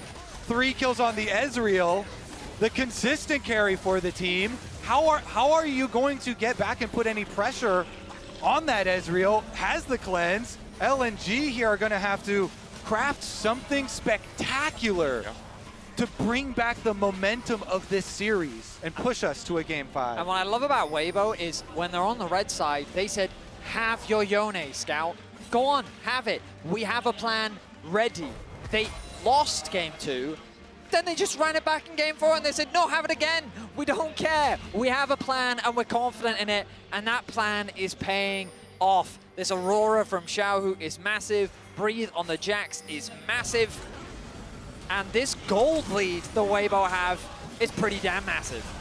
5K ahead. Weibo collapsing on this red side jungle. Weiwei looking for He something. stole that. Tarzan did manage to steal away the red and gets the hell out of there. Oh my, that is Weibro energy right there. In the face of 3 members, he steals away the red buff. And Weibo just continuing their dominant presence on the map. I think we're going to have a moment of calm until this dragon does arrive on the rift. Teleport ready for Xiaohu. He catches that last wave up on the top side that Scout was able to push into tower. Going back to base to purchase his Leandries right now, I would believe. Does he have enough gold for it? He does. Huge item here for the next fight. It's going to be in such a strong position. Scout sitting short right now. Wants to get up towards that stride breaker. Will want to get himself back. Zika looking to try and catch out Breathe. Does do so. He's a level down though, and I'm not sure that's a fight he really wants to take for too much longer. Weibo setting up around the Baron. It feels like any fight could be the death knell for LNG. And as much as we talk about the might of Weibo, you have to see the other side. LNG were looking for redemption after getting knocked out in quarters last year. Tarzan was on that team. They've never really lived up to the promise that the team could deliver. And here to fall short in a fratricide quarterfinal would be just so disappointing for them as a squad. You have to remember the problems that they had at the start of the tournament as well. Scout maybe not even joining the team until the last few moments, now here with them. And to underperform at the final, well, not quite the final hurdle, but the penultimate one at least would be devastating to say the least. Yeah. I like that you focus on Tarzan, you know. Last year's World, him and Scout, especially the play in mid lane versus T1 versus Faker. Oh, yeah. So much was made of that. But this year, on this new team, so big for Tarzan. 10 MVPs during the group stage in summer. And now, one big game in their sights. They have the advantage. They have the setup, control around Baron, the extra gold, plenty of split push power with Breathe's Jax to set up the map in their control, and Light with double summoners on an untouched Ezreal. A tense situation as LNG must really feel the pressure with their tournament lives on the line. They're fishing for that play. 2 items finished for Scout. Bear in mind, the farm for Xiaohu has not been great this game, and as a result, there is a healthy experience lead for Scout. In the side lane, he is a threat, but Breathe right now is the one keeping him under control. LNG herded into their topside jungle as Vision is slowly suffocated. Weibo encroaching on that territory. And as much as Scout being strong is important for LNG, you can see him in the top lane right now. Gala is less than a mosquito right now. The Mortal Reminder and the Static Shiv is not going to melt anyone, especially when they're ahead of you. You can see Tarzan has the Randuins and the Locket already complete. He can put some damage down, he can get put on the Grievous Wounds, but really, the fights come down to whether Scout can get onto Light on that backline, whether Xiaohu puts down a good Between Worlds. That Aurora ultimate controls so much space when used correctly. Currently, Xiaohu will be dealing with Zika in the bot lane, and Breathe is joining up with his team towards the Baron.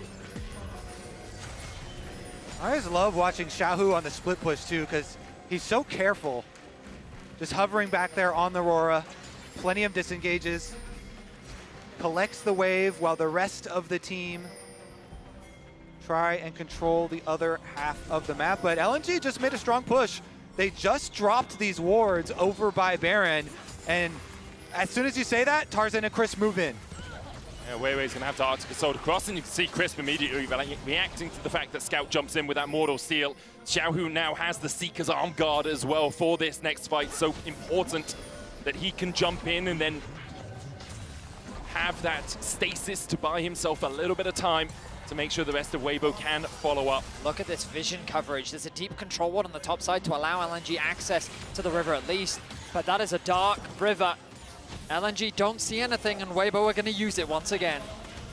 Weibo's Barons have looked odd, but have been exemplary. Scout's going to go in, unbinds his soul, and then jumps back, but Breathe is now going to mark him, and Weibo is still on the Baron as far as we know.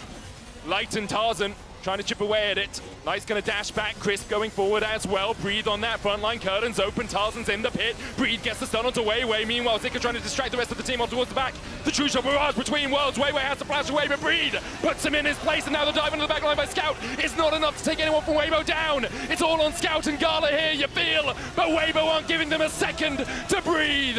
Gala steps in, does nothing with his Mortal Reminder. Breathe, though, will be taken out by Scout now. Weibo still trying to advance. Crisp can dance his way around the fight. No flashes available to them, apart from on Xiaohu, who does have the TP, and LNG are being herded like cattle down towards the bottom side. Scout will stack up the Q3 on the Grump, the TP coming in from Xiaohu as well, and Scout is just trying to distract Weibo for as long as possible. Exactly, Medic. Scout knows that he can win in this skirmish, but he's just being shepherded into Weibo's base. The damage is good enough. The problem for Weibo is they spent a lot of time chasing Scout. The fight, though, we turn our attention to it.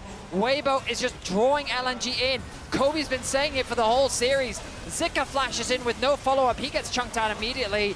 Keep your eyes on Scout here. He tries to find a good ulti. Onto two, but oh, a nice sidestep comes out from Light, and we're back on the Baron. Scout dead for 25 seconds, does have the TP, but I think LNG might not take the battle around this. Crisp able to dodge away with that grand entrance. Wei going in for Xiaohu, who does have the Between Worlds back up. He's being chased up towards the top side. Between Worlds coming out as well as Breathe dives in for the enemy jungler. And Wei, there's no way away. He survives this day. LNG lose the Baron. Weibo secure it. They take the kill as well, and then they can back away afterwards. Beautiful again from Weibo. They return to the Baron, they force again, and there's plenty of time to rotate over to the Dragon. Baron-empowered recalls means they can reset and run straight over to put themselves to soul point on top of it. Phenomenal execution once more from Weibo.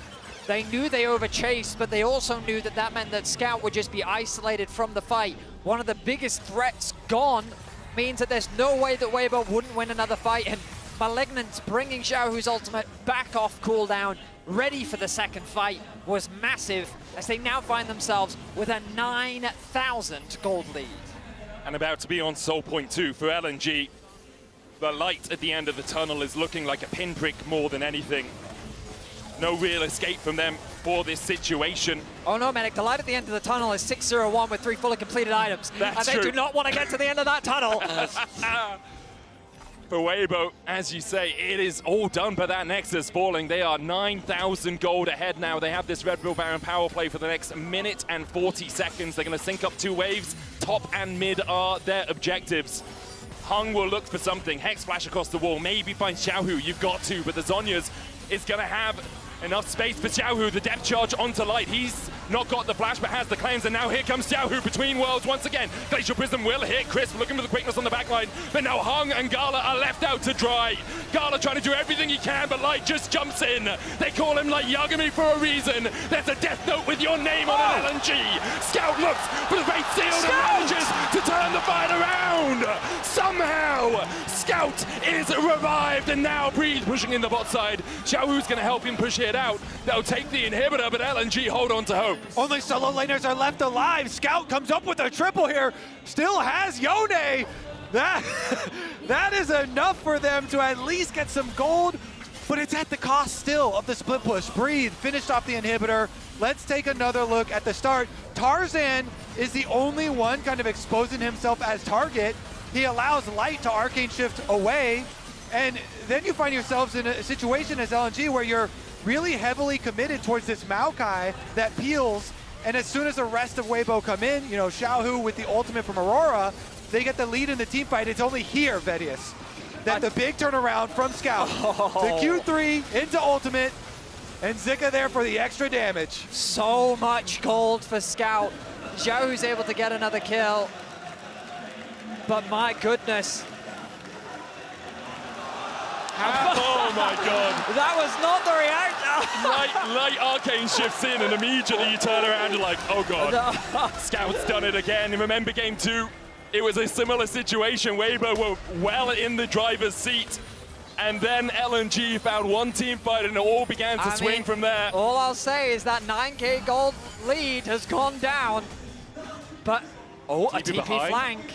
Scout has IE now. Scout's looking for the flank onto Breathe. Tarzan and Chris trying to help out their top laner. Scout jumps forward. Counter-strike coming out. There's the stun. Nature's Grasp being used as well for the root, but Scout's able to avoid it. True Shot Barrage coming out. Scout's down to half HP. He'll dodge away with the Q3. Depth charge as well between worlds. Fate sealed him to the backline, but Scout's already down, and Weibo have found the fight they were looking for in the bot side. Scout already dead. Gala walking away, but I think Xiaohu will not let him escape. Gala managing to get away for a second. The Mystic Shot just wide, but Breathe comes in with a counter strike, and it's all done by the Nexus falling. Triple there now for Breathe, and it's Weibo inside the base. They're just the masters of mojo. Somehow, whenever you doubt them, Weibo will come out on top. Again, the underdog run continues as Weibo will make their way to semis.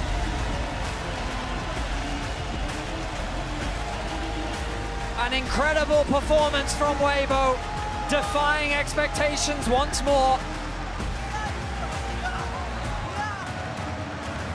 Some revenge for regionals. coming in with some good prep, with some focus on team fighting, and some Barons, Vedius. Oh, the Barons. Great Barons from Weibo. Redemption for Tarzan as well. We're going to hand it over to the analyst desk to break down that series, and what a series it was. Absolutely never, ever bet against Weibo Gaming. We're going to be setting up for the interview. Tarzan will be spoken to as they get a grand applause here in the Adidas Arena in Paris, because they always put on a show, Emily. Yeah, and how much it must mean to Tarzan specifically, right? He was on that team with Scout last year, who failed like that LNG roster, goes on to Weibo. We talked about how much these two teams know each other as we see LNG taking their final bow. Congrats to them. But yeah, this Weibo team, Congrats for what? Sorry, I'm sorry. Commiserations, commiserations. Yeah, but like, congrats to Weibo. Again, this is why, I'm sorry, Chronicler's laughing at me. This is why you're good. we had this team coming out. This is the sneaky third seed who wasn't, right? And it just must mean so much to especially Xiaohu and Tarzan going forward in this tournament. And it's yet another reminder that struggle breeds victory, right? Like, how did Weibo look in those series against DK? Like, losing game 1. Against Fnatic, losing game 1. And it doesn't matter. But listen, the Weibos persevere. Adaptability for Weibo was so strong in this series, but even through the Swiss stage. They pick counter dive in the first 3 games, nearly get the 3-0, and then in game 4 are able to steal 2 of the most effective picks in Gnar and Ezreal. And they're just such a clutch team that I love watching them at Worlds. I love watching them at Worlds too, and I think we're almost ready for the interview. I'm just waiting for the final cue. We of course need Tarzan to come down, I guess, a little bit after that big victory moment, and there is the delay. I was just vamping for no reason. That's completely fine. And listen, this Xiaohu guy. This guy. It's going to be a storyline throughout the World Championship. Oh my God. It's like, he's kind of taking over. Like, Peanut is one of my favorite stories to follow this Worlds, but he's making it, he's taking a claim for it. Yeah, later on after the interview, we're going to have a list of the milestones that he passed just today, but he's already has the second most international wins of any player. His MSIs have been better than his Worlds. He's not necessarily the standout player, but he's very solid. His last 2 games. He was sick, no, these last 2 games? Yeah, well, so I want to talk a little bit, because I have seen this before, right? Weibo just making it to semis, LNG getting taken out in a very decisive best-of-5, and I know tomorrow we got to get Humble against BLG. If BLG you trembling? Oh, definitely. But I want to talk about the fact that if BLG make it here again, Weibo have the opportunities. Yeah. One of the funniest things in Worlds possible. Because can you imagine if they do it again? Oh, it's crazy. I can't even. I mean, you had the right idea. I think that feeling was that Weibo should be stronger, and I feel like we talked about this. How these first 2 games, I was like, is this decision-making what we should see in the quarterfinals, right? But I feel like Weibo really redeemed themselves for me in that game 3 and in 4, and that's why they are the ones victorious. They are heading over to the semifinals next week. They get to sit back and relax and watch the other teams as the job is done, just like it was last year. But Tarzan is standing on stage for the Horizon post-game interview with Laura and Wendy.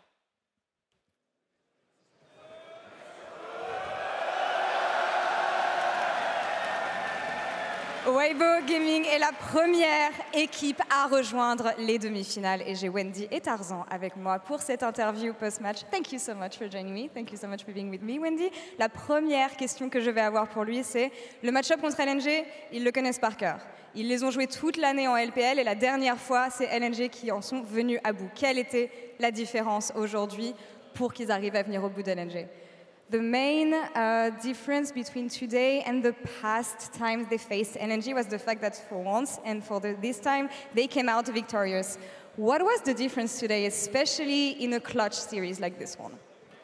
那首先恭喜你们获得本场比赛的胜利。其实你们和 LNG 也是交手过非常多次。上一次你们的碰面在冒泡赛，他们是击败了你们，但是这一次结果不同，你们获得了胜利。所以说，你可能觉得在如此激烈的一场比赛当中，是什么发生了改变，会使得今天有这样的一个结果呢？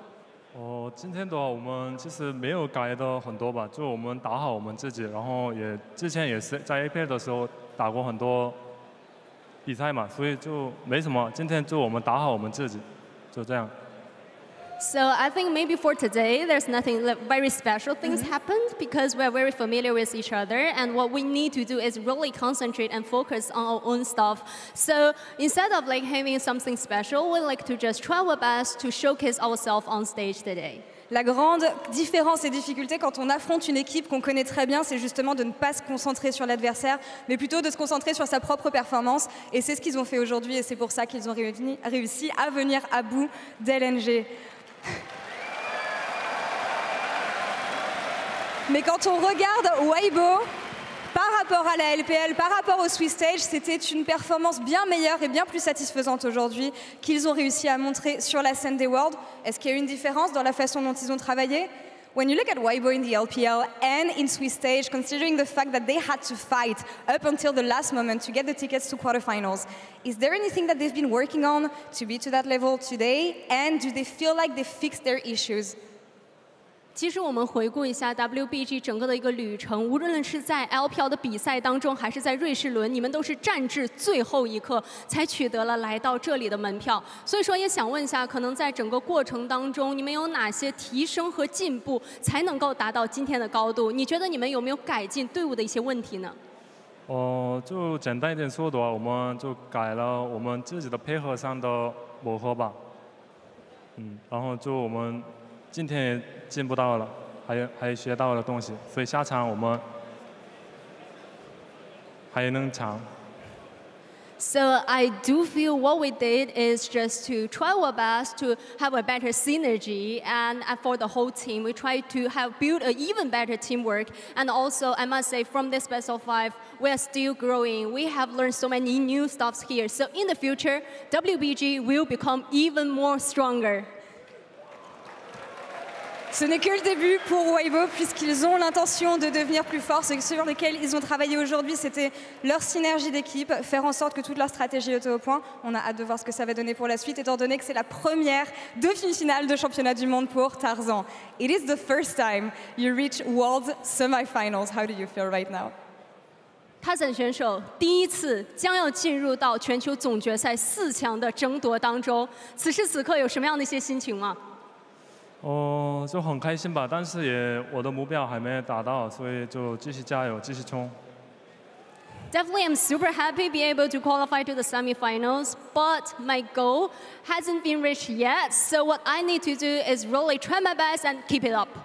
Forcément content d'arriver en demi-finale aujourd'hui, mais le travail n'est pas fini. L'objectif, c'est la coupe, l'objectif, c'est le championnat du monde, donc il va continuer de travailler ici.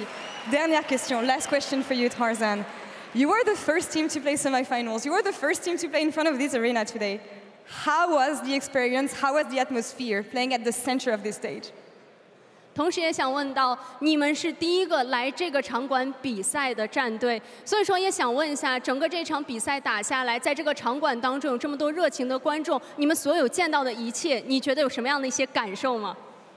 今天打的时候感受到粉丝们的支持，所以我们也很有感觉打比赛了。While we were playing on stage, I can really feel the support and the cheer from all the fans, and really this buffed me up. Ce qu'il a dit, c'est... Je pense que vous avez très bien compris ce qu'il a dit. Les fans, vous avez fait un boulot colossal aujourd'hui, et c'était seulement le premier quart de finale. Du bruit pour Tarzan et Weibo, s'il vous plaît. Wendy, Sheshe, thank you so much, Tarzan, for the interview. Et messieurs, de retour à vous. Moi, je suis pas un monsieur, mais ça va aller. Je suis mademoiselle. Hey, call out. No, it was, of course, a toss to her colleagues over at the OTP stream. Amazing job, by the way, Laure and Wendy, for that. That is difficult to do. We have to do it here in France. And we are so, so lucky that we have such talented hosts to lead us through those post-game interviews. About the question about the crowd, I also noticed that when Weibo was walking into the arena, it was Tarzan and it was Xiaohu who got the biggest cheers from the audience, and I think a lot has to do with kind of these accolades from Xiaohu, maybe also kind of, you know, there was 1 or 2 times where EU was on the good side, you know what I mean? And Tarzan, who has been kind of like an enigma, right? A lot of people's jungle goat. it's mind-boggling to me, even after seeing this, that we were one bad trade deal away from Weibo getting a 3-0 here today. Like that is, because again, Jed actually got the rap prediction. We predicted them. I expected them to win, but I thought it was going to be like come on, don't call me out when I don't do it. I'm going to feel bad. But specifically like it was in the playoffs. Yeah. And instead what we got was a completely different series. Yeah, and I think the most impressive thing was, right, we saw Tarzan, the Maokai was massive in so many of these fights where they're trying to engage on the Maokai and that doesn't work because you just can't kill him in time. Don't do it! And then the rest of the team cleans up. He himself had some really good engages to isolate key members of LNG in some of these fights. And again, I can't understate how much it must mean to him on that LNG team last year, finally being able to make it past quarterfinals, showing up, having a great performance. It's awesome to see. It's insane. I want to take a look at those coach reactions from Danny. Yeah, because let's go. That was in the last game, one of the best reactions I've ever seen in my life on a cam. Yeah, I want to see, is this from the very last game? I think it's all of them. Because the one that I can't wait for was when he thought the game was over, then Scout gets a triple kill and he flies back. Yeah. There's also the famous one from Game 3 where everybody was happy except this is it. This is it. I mean, he ended up actually winning the series, but when he turns around and sees Scout got 3 kills, he's like, he's just, He's like, no. And you don't have to be great at Korean to read Let's read what he just said. But that's okay. But I love seeing it. He also jumped on stage. I think he tried to lift up Xiaohu, but he didn't in the end. Yeah. Anyways. You could see how much this means, even if it is an LPL team kill. Of course. They can feel how close they are to making it back to this World Final now. They're 3 wins from the final, 6 wins from the championship. They're actually so close they can feel it now. Yeah, and then we have to return to Xiaohu, right? Because they kept opting in on red side to this Aurora Yone trade, trusting in him to be able to bring out the Aurora when his performances have been up and down, right? But he is so accomplished that we have an entire full screen of the milestones he reached in this series just today. This doesn't even have his MSI Second place, and these are just Worlds milestones. Yeah. Second place in MSI and Worlds kills, second in Worlds games, first in Worlds losses, but that's just because Faker's won so much, and because Xiaohu has been here so often, and I think the fact that he actually holds that record as well just lends to his aura. That he's just always around. He's always part of the world story. No, absolutely. And I think it's one of those things where we talk often about because we are so exposed to our own Western social media and our players that we don't always get the full story. But he's ridiculously funny also on like, is it Doyen, the TikTok out of China with the viral dance, the cat dance in general. And I don't think we can quite grasp kind of, as you say, the aura of Xiaohu, because those Chinese Redditors, they also love dunking on him when he isn't doing well. For sure. But I hope they're praising him when he is doing well. I loved what Chovy had to say about that viral TikTok where he was like, wow, he must be a really brave mid laner to be able to do something like that. It was along the lines of that. It was a very funny reaction. Now, of course, he had a fantastic last 2 games, but I think we also need to talk about Breathe. What a breakout performance he can have here at Worlds. And of course, the Gnar is unbeatable. He is our Oppo player of the series. He's now 6-0 on that pick, Emily, and just, I mean, I'm really excited to see what he's going to do in the semifinals. Yeah, it also means a lot for Breathe to be here, again, coming on this Weibo team alongside Tarzan for the summer. And yeah, his Gnar has been great. His usage of the Gnar bar, especially when he's entering a lot of these fights, has been great. They were able to put him on the Jax later on, and he has been, I would say, the best Gnar at this event. Yeah, like, I don't think he should get that champion again. But to see him step out and have such a great performance is really good for Weibo to be able to rely on him more. And even though he ended up getting it, I want to give a shout out to really both bot laners. Light, we expected to be really good coming in. I think he just showed us what we wanted. Those 2 arrows, I think, were series breaking, as it turns out, particularly the second one. But then Crisp had not had a great tournament, and he really showed up here today. Yeah. You could keep going. Well, I just I'm going to give it right back to you. Oh, thank you. The Rakan specifically, I think we're going to see, in terms of priority for him, remain sky high. And I'm going to give it right back to you because HLE is playing tomorrow versus BLG. Yes. Let's take a look at the bracket for that. How are we feeling? I am nervous, but I also think that if Humble Life would have just gotten swept in finals, I wouldn't have felt the same way. But yes, Doran and Peanut, who obviously had, even though it was only by a game, still a really rough series last year against BLG when they were on Gen G. I also think that Zeka, Viper, and Delight have shown how well they do under pressure, and hopefully that is able to push them ahead, because I think that I still would consider Gen G to be the best team out of the LCK, and we saw them face off against each other, so I think that's warranted. But Humble Life have been the only team all year to actually get close and eventually best them in the LCK. And it's going to be super interesting tomorrow, right? They are in that T1 position from last year, and the best of 5 versus BLG is going to tell us a lot about if we feel that they have the same capabilities to pull that off. And if we looked at pre-tournament seeding, that's a jacked quarter. Yeah. The #1 seed from the LPL and the LCK in the quarterfinals. Are you kidding me? And then Weibo is going to be waiting. So, like, really, these two teams, in all truth, we're happy to draw each other, generally speaking. In quarters, and HLE, BLG are not happy to be drawing each other. They are not, but hopefully it'll be as close as it was today. Thank you so much for joining us for the first day out of Paris for our quarterfinal. We will, of course, be back tomorrow, same time, same place. Bye-bye. Opa! Ciao! LNG thinking about the dive. Breed dives back in. The damage going down onto Christmas. He's made with dash away. Suppress on Gala will lock him up under the tower. Breed finds an engage on the Zucker. Easy enough. Breed just 1v1s him. We talked about how it would be a struggle for Zucker. Well, we see it coming up here for Breed. Just away from Tarzan trying to get in with the bandage shots, but he's going to be stunned up with a shield of Daybreak. Tries to flash the Zenith Blade, but can't escape it. Now Zika is on the wrong side of Dodge. He still gets one with a lamppost. Still chasing him forward. Out towards the top side. Zhao, who's being fought off by Zika. A kill for Breed. He gets one. Away between worlds, though. Zika continues to dive forward, and light is extinguished. Are you not entertained? As of yet, Chris flashes in. They're looking for more twisted advance. Paranoid on the back line, but the shockwave is absolutely massive. Blast cone out from Weiwei, but he goes the wrong Weiwei indeed. Zhao, who takes the kill, Hung dies as well. Meanwhile, Scout is getting chased in by Chris. Scout flashes, but the Winter's bite is icy and cold. Sharo. Looking for Scout. Doesn't find Scout. He rushes forward with a dive immediately on the Breeze. Scout on the back line down to half HP. Already Gala's dead. He dived in and he dived. Oh! An incredible Nah! Breeze catches LNG out of the air. Face sealed up to the back line, but Scout's already down. And Weibo has found the fight they were looking for in the bot side. Scout already dead. Gala walking away, but I think Xiaohu will not let him escape.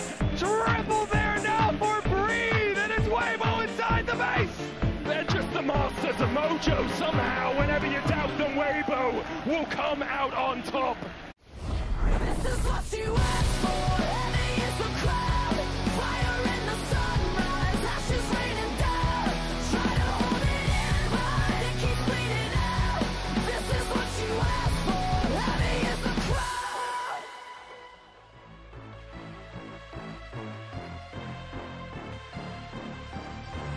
I've been living behind all the scenes, 'cause it's easier when they don't believe. Keep it quiet, keep it hush, keep denying, but the fire that's inside is igniting. Keep control, I'm like a bomb that's ticking. Hit, explode, I won't be so forgiving.